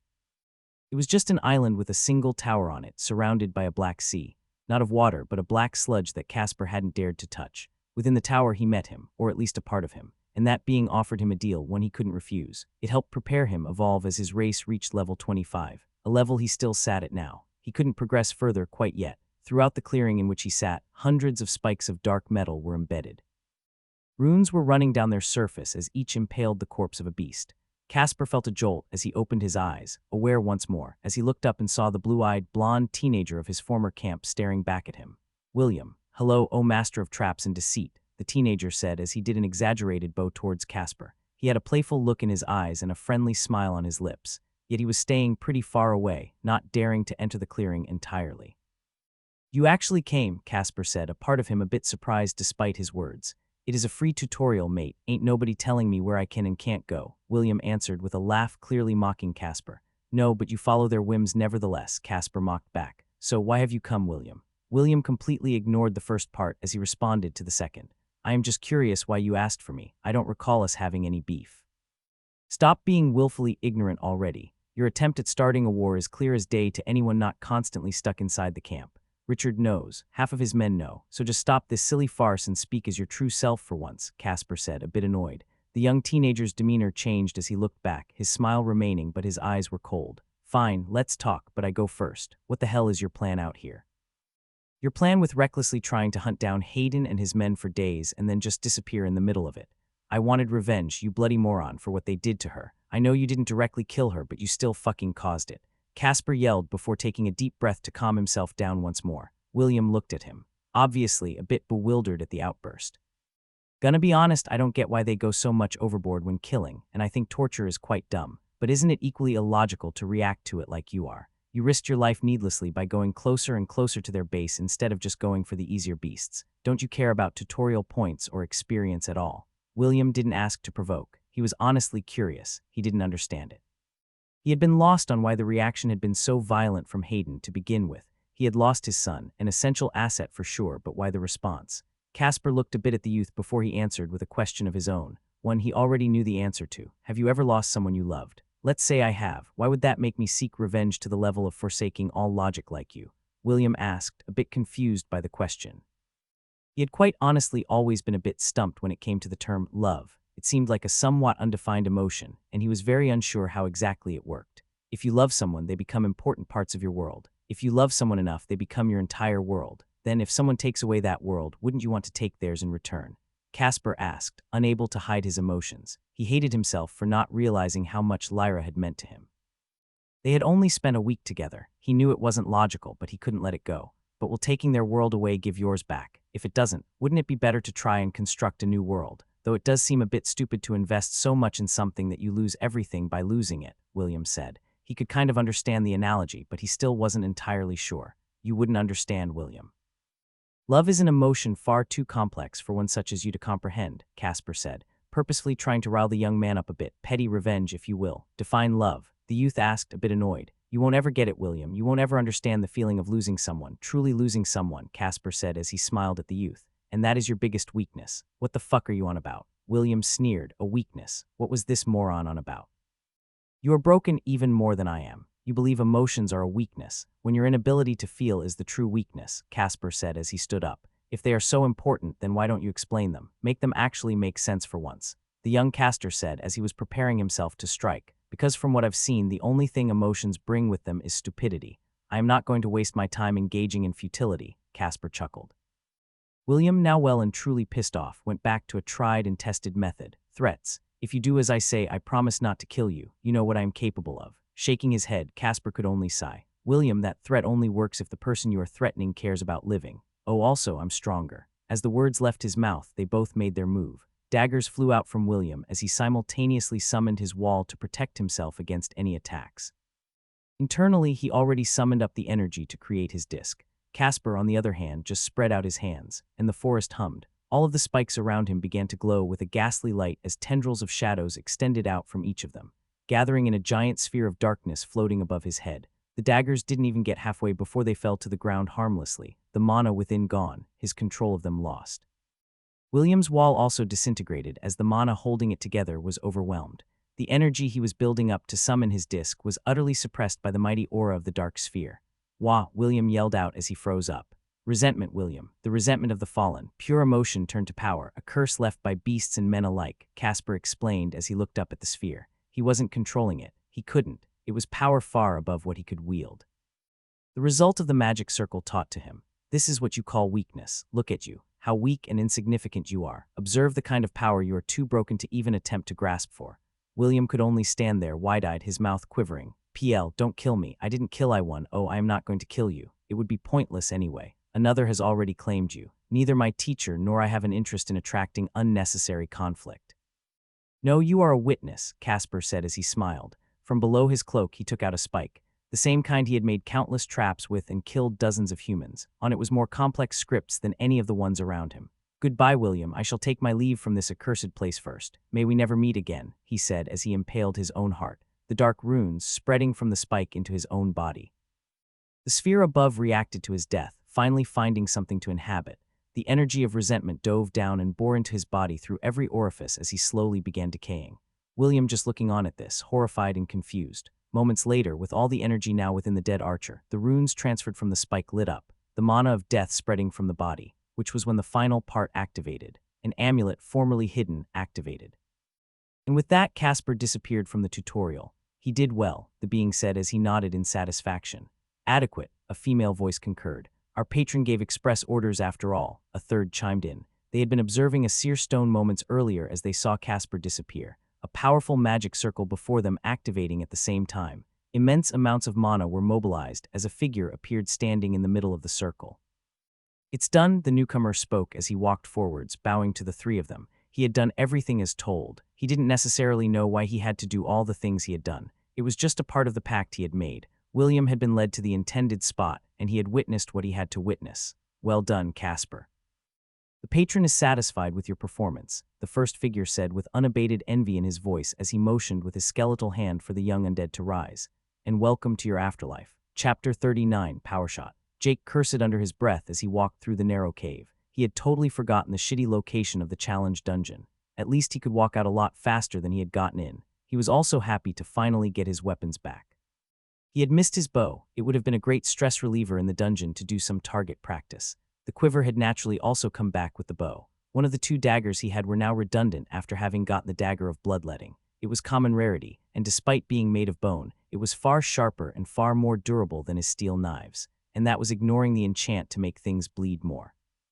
Another absolute positive was how damn comfortable his new boots were. It was utterly illogical how some old worn leather boots could feel like walking on clouds while simultaneously getting your feet massaged. He feared that he would never be able to go back to regular footwear. The winding tunnel took him only half an hour to go through this time, though he purposefully ignored all the blue mushrooms in his path.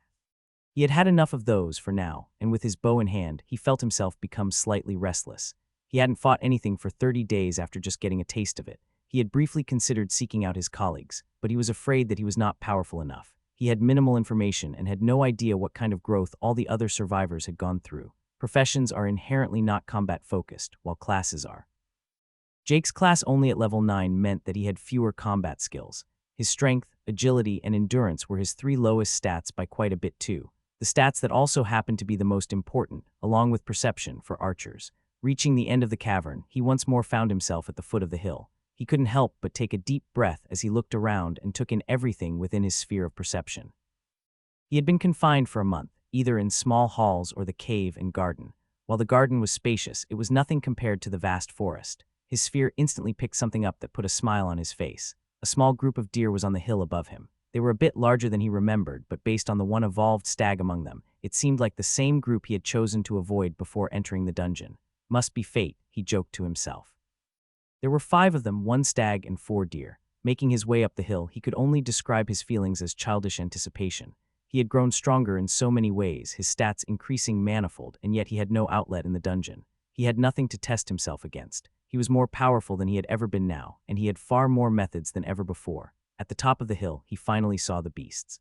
The stag's antlers were glowing a faint white light, while both the deer and stag had rune-like motifs covering their hides. They weren't even trying to hide that the beasts were magical in some way or another. Using Identify on the stag, he was happy that the now upgraded skill showed the beast's name and level. Lucenti stag, LVL 24, identifying the other ones. He found them all in the low 20s, the weakest only 19. Lucenti deer, LVL 19. Despite their levels being literally twice that of his class, he felt not a shred of threat from them. This meant that he, with no hesitation, took out his bow while at the same time taking out a hemotoxin of inferior quality that he had stored in the necklace. He dipped 5 arrows in the concoction, 1 for each beast. He had absolute confidence in winning, but not in killing them quickly without the use of poison. He still remembered his quite horrible damage output before he entered, and even with the overall stat growth, it likely still sucked. But a poison would make up for that. The hemotoxin would increase the bleeding from any wounds Jake made, and of course, deal damage in general. Toxins were most commonly cured by merely having your vital energy overpower and wash it out. This naturally consumed health points. Some intelligent beings would simply allow a poison like a hemotoxin to remain in their system until it naturally dissipated, as its effect was relatively harmless as long as you didn't take any hits. The beasts, however, had proved themselves to be anything but intelligent. They seemed to function off pure aggression and instinct, and trying to get rid of the poison in your system seemed like a somewhat instinctual thing to Jake. He would know his instincts were quite something if his bloodline ability was to be believed. The only slight annoyance with using poisons was the fact that the poison had to stay in its bottle, or it would lose its potency fast. Unlike normal pre-system poisons, the mana within concocted poisons would become ineffective within 10 minutes or so of leaving the bottle. His Malefic Viper's poison did extend that duration, allowing it to stay toxic for up to half an hour, so that did help quite a lot. He also couldn't just soak an arrow in poison and then put it in his storage. As the arrows were conjured, they couldn't be stored, or they would just turn to mana whenever he tried. Not that it would have helped anyway, as the duration of the poison still decreased despite the temporal suspension in the necklace. He tried it with a dagger by coating it in poison, but when he took it out an hour later, all the potency in the poison was gone. Having his arrows prepared, he knocked the first poison one and aimed at the stag. The arrow was loosed with great speed and power as it flew true and hit the stag in the neck, only penetrating with the arrowhead more than enough to deliver the poison, though. Momentarily stumbling, the stag, and the rest of its group, for that matter, were obviously taken by surprise. None of the deer had any chance to react before another arrow hit one of them, followed by another and then another. Jake shot faster and more accurately than ever before as he hit the last deer just as they had located him and started charging. Deep trails of blood were left after every beast, and Jake was happy to continue peppering them in wounds as they approached. Only 3 beasts managed to reach him, as Jake had successfully hit the stag in one of its legs, nearly severing it. A second deer was stuck in the eye and was now lying and spasming on the ground, likely only waiting to bleed out, which left Jake with only 3 beasts to deal with in melee, as the stag very probably wasn't getting back up. The other 3 beasts finally made it into melee range, all dropping buckets of blood from their wounds. Jake took out 2 daggers, one of bone and one of steel. Just as they got close, they all exploded with light, burning Jake's skin and blinding him. Not that it mattered much, as he didn't really need his eyesight that much. Dodging the initial charge, he swiped the bloodletting dagger across one of the deer, leaving a long gash that spilled blood like a waterfall. The second deer was not much luckier, as it was granted several stabs with his other dagger. The third one he simply allowed to ram into him, as he wrestled it to the ground. His danger perception had barely reacted, making him willingly take the risk of fighting it in close combat. With the 4 others down for the count, he didn't see much threat from a logical standpoint. Something that was a mistake, as he failed to dodge a beam fired as a last-ditch effort by the stag in its dying moments. The beam left a nasty burn wound, almost like a high-powered laser. Yet despite Jake assessing the wound as nasty, it didn't affect much and already started healing itself mere moments after it got inflicted. As for the beast pinning him down, he raised his hand and placed it on the neck of the creature, digging his fingers into its hide, as he used Touch of the Malefic Viper on full power, throwing away all subtlety the skill allowed. Instantly, the effects were made clear. The flesh his hand touched started rotting, showing clear signs of necrosis, as the deer let out a whimper before it collapsed. Jake got back up and noticed the rest of the beasts either dead or in their final moments. Taking the dagger, he made a quick round and finished the rest of them off. He had felt the levels more than once throughout the battle, and knew it had been a fruitful hunt. Quite honestly, him being level 9 at the beginning was just sad in a way.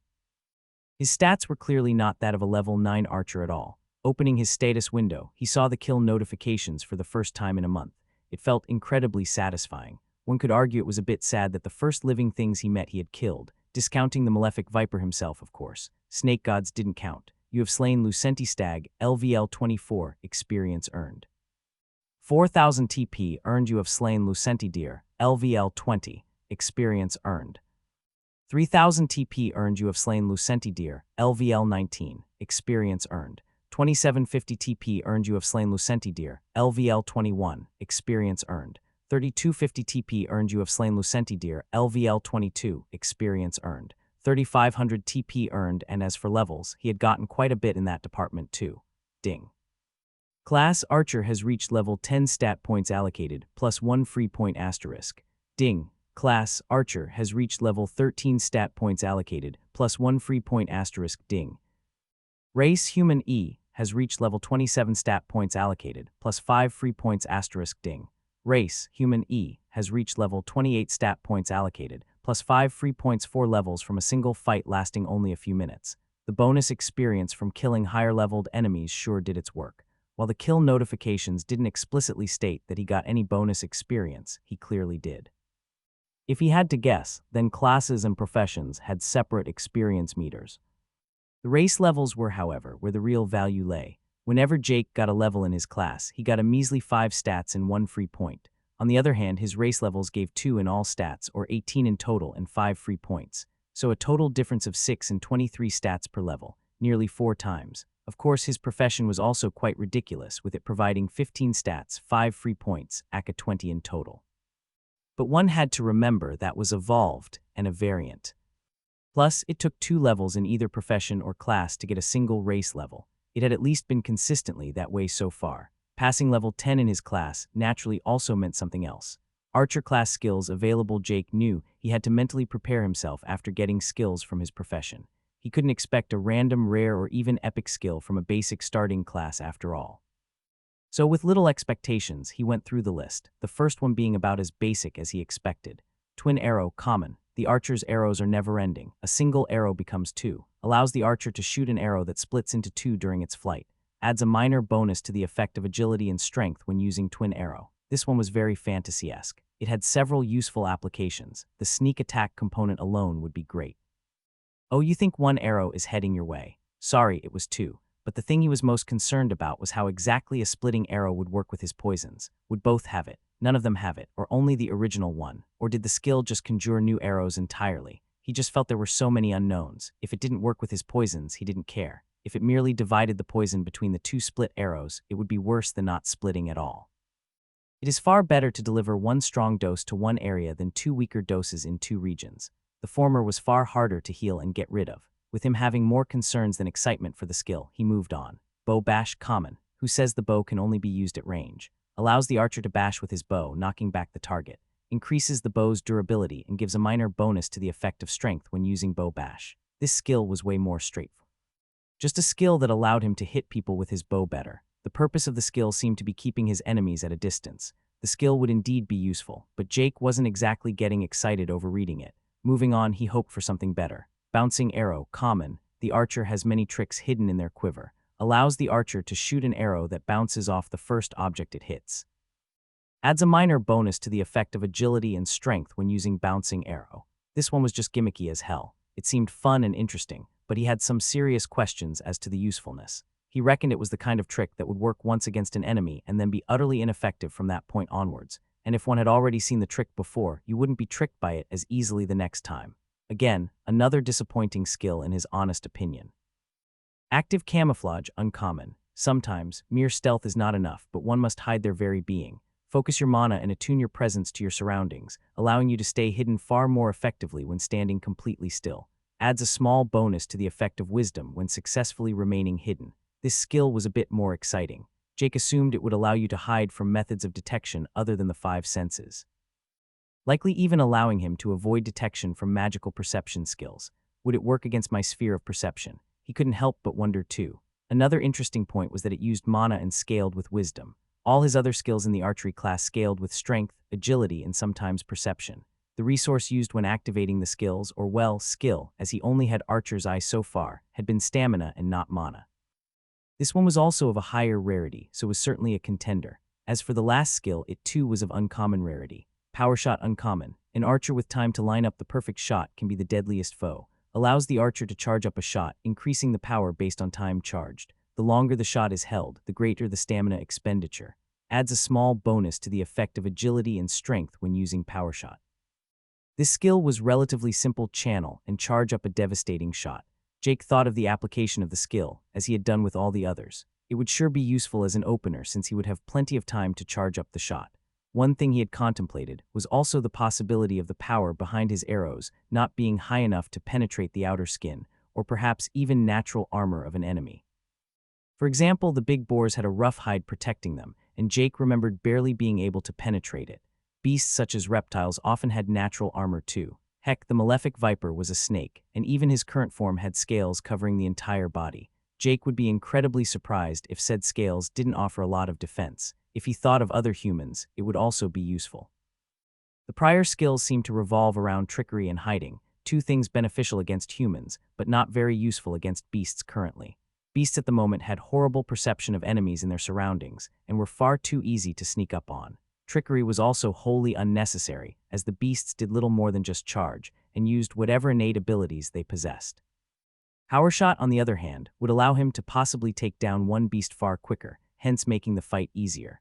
On the negative side, the skill was channeled and likely took time to use properly. Chances are, Jake would only ever get one good shot off in a fight, possibly two if he somehow managed to open a lot of distance between him and his foe.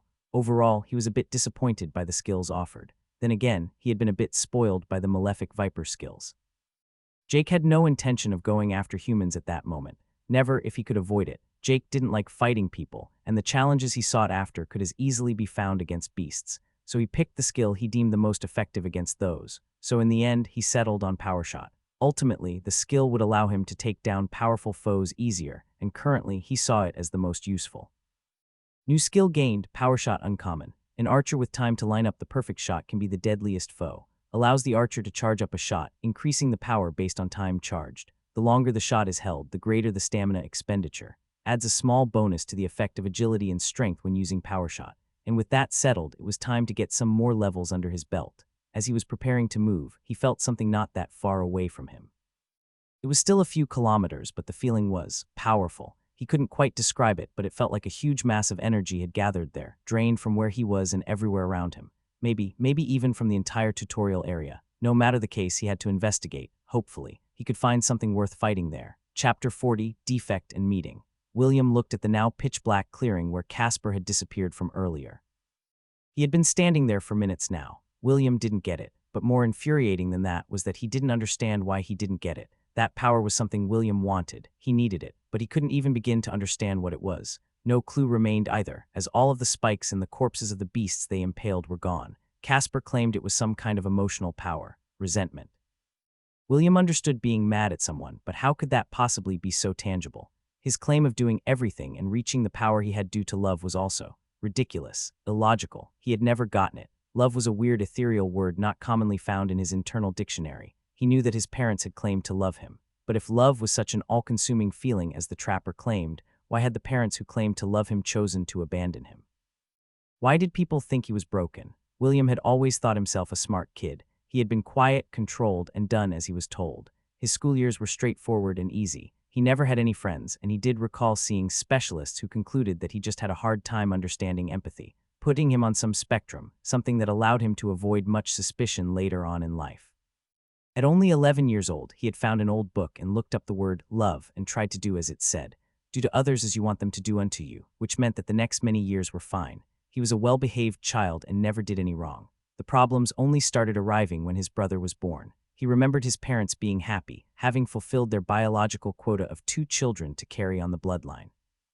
He also remembered them being sad when they discovered that the child was a defect, a product that Darwinism would have claimed if nature was to run its cause without the interference of society. William was 12 when the kid was born, and he would never forget the difficulties it brought. His mother had to quit working, and all semblance of free time and family outings stopped. William may have had his issues, but he still enjoyed what other children did and sorely missed going to amusement parks and the zoo. As the years passed, the problems continued, and William tried just to do his own thing. His parents had forgotten their otherwise troubled teenager, being far too busy with his little brother who required constant care. Then and even now, William never understood why they kept the child. They knew even before the birth that it wouldn't come out whole. It would never amount to anything. It was a failed attempt. In all other areas, you were told that if a product turned out terribly, you just throw it out and start over or move on to more important matters. But his parents had used the ever-ethereal argument of love to bring the child into the world. Once more, William didn't care. As long as he did nothing illegal, his parents didn't care either. Back then, William had big plans. He enjoyed studying, he liked to learn, and he found great pleasure in learning about other humans, most of all. He learned how they worked and how he was supposed to act around them, but more importantly, how to make them act as you wanted. His plans were grand. He still remembered the day he found out he had got into the best university in his area. He remembered the genuine joy he had felt, but he also remembered his parents' slightly reluctant attitude to his happiness. It turns out that having a child requiring a person to care for it every hour of the day, combined with a lot of medicine, is expensive. They never told William, but he discovered it himself as he heard his parents whisper in the middle of the night. They were about to go into debt. William would have to move to go to the university. He would need money they didn't have. William did not take the news well that his plans for the future wouldn't become a reality. The child, his so-called brother, was making that impossible. So William did as he had read in that book so many years ago. He did unto others what he wished they would do to him. So he helped them. He knew the law. He knew that the child, now 5 years old, was still wheelchair-bound and, quite frankly, at risk of dying to any unexpected danger. It wouldn't be suspicious if it happened. A device was used to allow the child to breathe during the night. The thing they called his brother was so defective it couldn't even do that without help. The night was also the only time the child was left alone for just a bit of time. Still regular check-ins every hour, but alone in between. William snuck in that night. Having just turned 18, he got to work. He considered bringing it up to his parents, but he knew no legal defense was better than not having done anything illegal. With that in mind, he decided to do it alone. Switching off the alarm was easy enough. Guides to those devices were on the internet if one looked hard enough. Next, he did the most straightforward thing and simply twisted one of the tubes delivering oxygen, stopping the flow. And with that, he went back to bed and slept like a baby. He had done a good deed after all. It was a pure win-win situation. His parents would be freed from a burden, their economic situation would improve, and with that, his plans of higher education made possible. He saw nothing getting in the way but a possible legal investigation, but he had made sure to make the twisted tube look like it happened on accident. So, if anything, it would be some unrelated caretaker getting in trouble, as she had been the last one to operate the machine and was responsible for keeping watch. He was awoken an hour later by shouting and screaming as the caretaker panicked, and his mother was even worse off. His father had been at work as he was working nearly every waking moment to make ends meet. William had succeeded. His brother had slept in, never having even woken up, and now he would never wake up ever again. William was proud of himself. After the panic and mourning, an investigation was made, and it was ultimately deemed an accident. Throughout the entire process, he had never once been suspected. He had only been questioned once, and he just claimed that he was sleeping the whole time. But to William's surprise, things didn't immediately improve. Despite having removed the burden, his parents didn't get newfound freedom, and the focus of their family didn't go to making sure his university plans were fulfilled. Instead, it became endless mourning, and his mother even deliriously wanting to sue both the caretaker and the company that made the machine due to the alarm failing. William didn't get why they were so reluctant just to move on, why they had to act as they did. When the movements to sue got closer, and William discovered that the legal proceedings would put the family even further in debt, for what even he could see was a pointless legal battle, he decided to finally come clean. There was a bit of a risk that an investigation would get reopened, but the risk was worth it. Their response had been far from what he expected. He knew they would be angry. Lying and acting deceitful was not okay after all, but the reaction was way out of proportion. He tried to explain, he tried to reason. His logic had been flawless. He had acted entirely rational throughout it all. His father had yelled more than ever. His mother broke down crying. After that, he had been sent to his grandparents' place. He was forced to talk to shrinks, therapists, and many other so-called experts. He was sent into programs, homes, and in the end, a fucking closed facility. His parents never told anyone what he had done, and yet they locked him up like he had been the one to ruin their lives, like he had been the burden. He was pumped full of drugs, his logic dying, and from then it all turned into a blur with only moments of clearness. 1.5 years he spent living like that. Even now, his memories of the time were shrouded, like a cloud of mist was obstructing his mind. He only had a single one with a clear head of those many months as he managed to fool some new hire that he was getting, that he understood what they wanted, that he understood the emotions that they all found oh so important, but he could only fake it for so long until a more experienced employee caught on, and he had no peace after that. The system saved him. It freed him, not just physically, it freed his mind. Here in the tutorial, he had time to think. He had time to do as he always wanted. He would manipulate, exploit, and do everything possible to win. He had viewed his inability to understand these emotions as a perk for the past month, not a fault. But today, Casper had made a small crack in that belief. Was he missing something? Was he broken? No, impossible. There wasn't anything to fix. It was a strength, his strength. He had been called mentally ill before, it wasn't new. Casper was just an outlier. William had brilliantly fooled Richard, Caroline, Jacob, everyone. Not a soul suspected him. He was perfect. William only saw the world as consisting of two kinds of people, those useful to him reaching his goals and those not. If someone didn't hold value for him, there was only the value he would get from harvesting their tutorial points and the experience they offered. The system itself agreed with his reasoning. It only confirmed his thoughts. He was rewarded for every kill, not punished like the old world. Rules didn't apply to the strong. And William was strong. He firmly believed that. He was finally untethered. No laws, no parents, no vague moral obligations to anything. The only one he had to please was himself. His only limiter was the extent of his own power, so he would do anything to obtain more power. William, lost in thought, found that he had wandered quite a distance, a bit closer to the camp, but not in a straight line. He did see some beasts, but all were below 25, so he was still in the outer area for sure. As he turned to the camp's direction, he spotted something out of the corner of his eye, a single individual walking through the shrubbery. It was a man from the build, and he was wearing an upgraded common rank archer cloak, but he saw no bow in sight. Nothing else about him was of interest, as the cloak concealed his entire body. William considered attacking, but something made him pause. There was a presence to the man. He couldn't put his finger on it, but through all the evolutions and levels, a certain innate sense had been unlocked, and that sense was currently making him aware that the man wasn't simple. William used Identify on the man. He knew he was terrible at remembering to use it, as he hadn't even bothered to use it on Casper before, or anyone really. Something to improve, he told himself. But when he got the response, his eyes widened. It was just nothing, no feedback at all.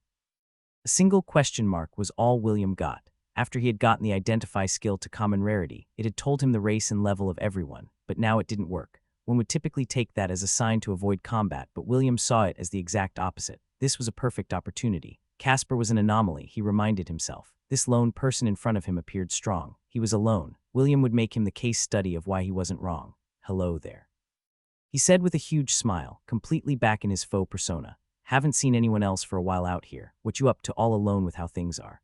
William tried hard to make the man let down his guard. The man he presumed to be an archer took off his hood too, and William got a good look at the man. Brown hair, forgettable face, utterly dull. The only thing that made him stand out was his eyes. His gaze was sharp, focused. The teenager had met a lot of people out in the wild. He had seen a wide range of emotions: fear, curiosity, caution, anger, and even happiness and relief at some points.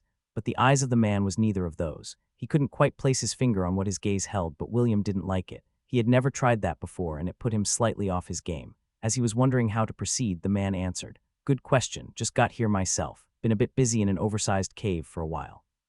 Or would calling it an ancient temple be more accurate? The archer answered, shrugging before he asked, "You heard of any gatherings of survivors around here? A camp or something like that?" William looked a bit bewildered at the man. The first part was nonsense. He had been in a temple. The young caster had been many places, and he hadn't seen even the shadow of something that one could describe as a temple. The latter part was also confusing. How could he not know of any gatherings of survivors? The two bases hadn't exactly been subtle with their hardcore recruitment. Yeah, we got some bases. I'm a part of one of them myself, actually," William answered, seeing an opportunity. "I can bring you to it if you like. It is a bit far, and it is easy to get lost in the forest after all." What's the name of the leader of the camp, or notable people? And you mentioned bases as in more than one. Just take me as someone absolutely clueless to the situation currently in the tutorial, because I am, the man answered, dodging the offer of the escort with his own questions.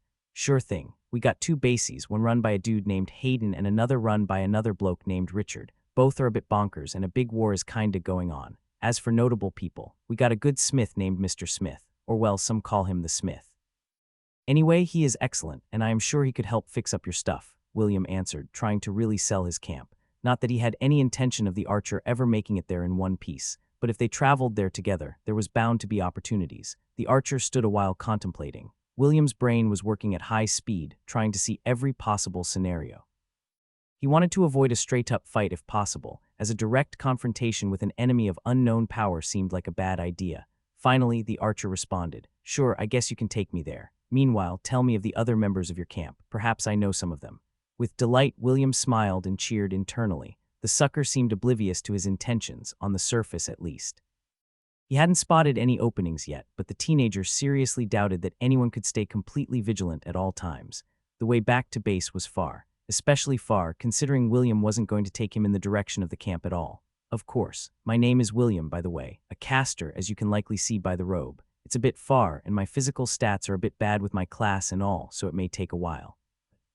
I will have plenty of time to answer any and all questions you may have." William put on the attitude of a true used car salesman. He also used the age-old trick of downplaying yourself, inevitably making the other party feel superior, making them more likely to relax. "Well, nice to meet you, William. Now on to the other members of your camp." A bit annoyed that the other party refused to even give his own name, William simply endured as he happily started yapping away about his base's outstanding members. It was going to be a long trip back.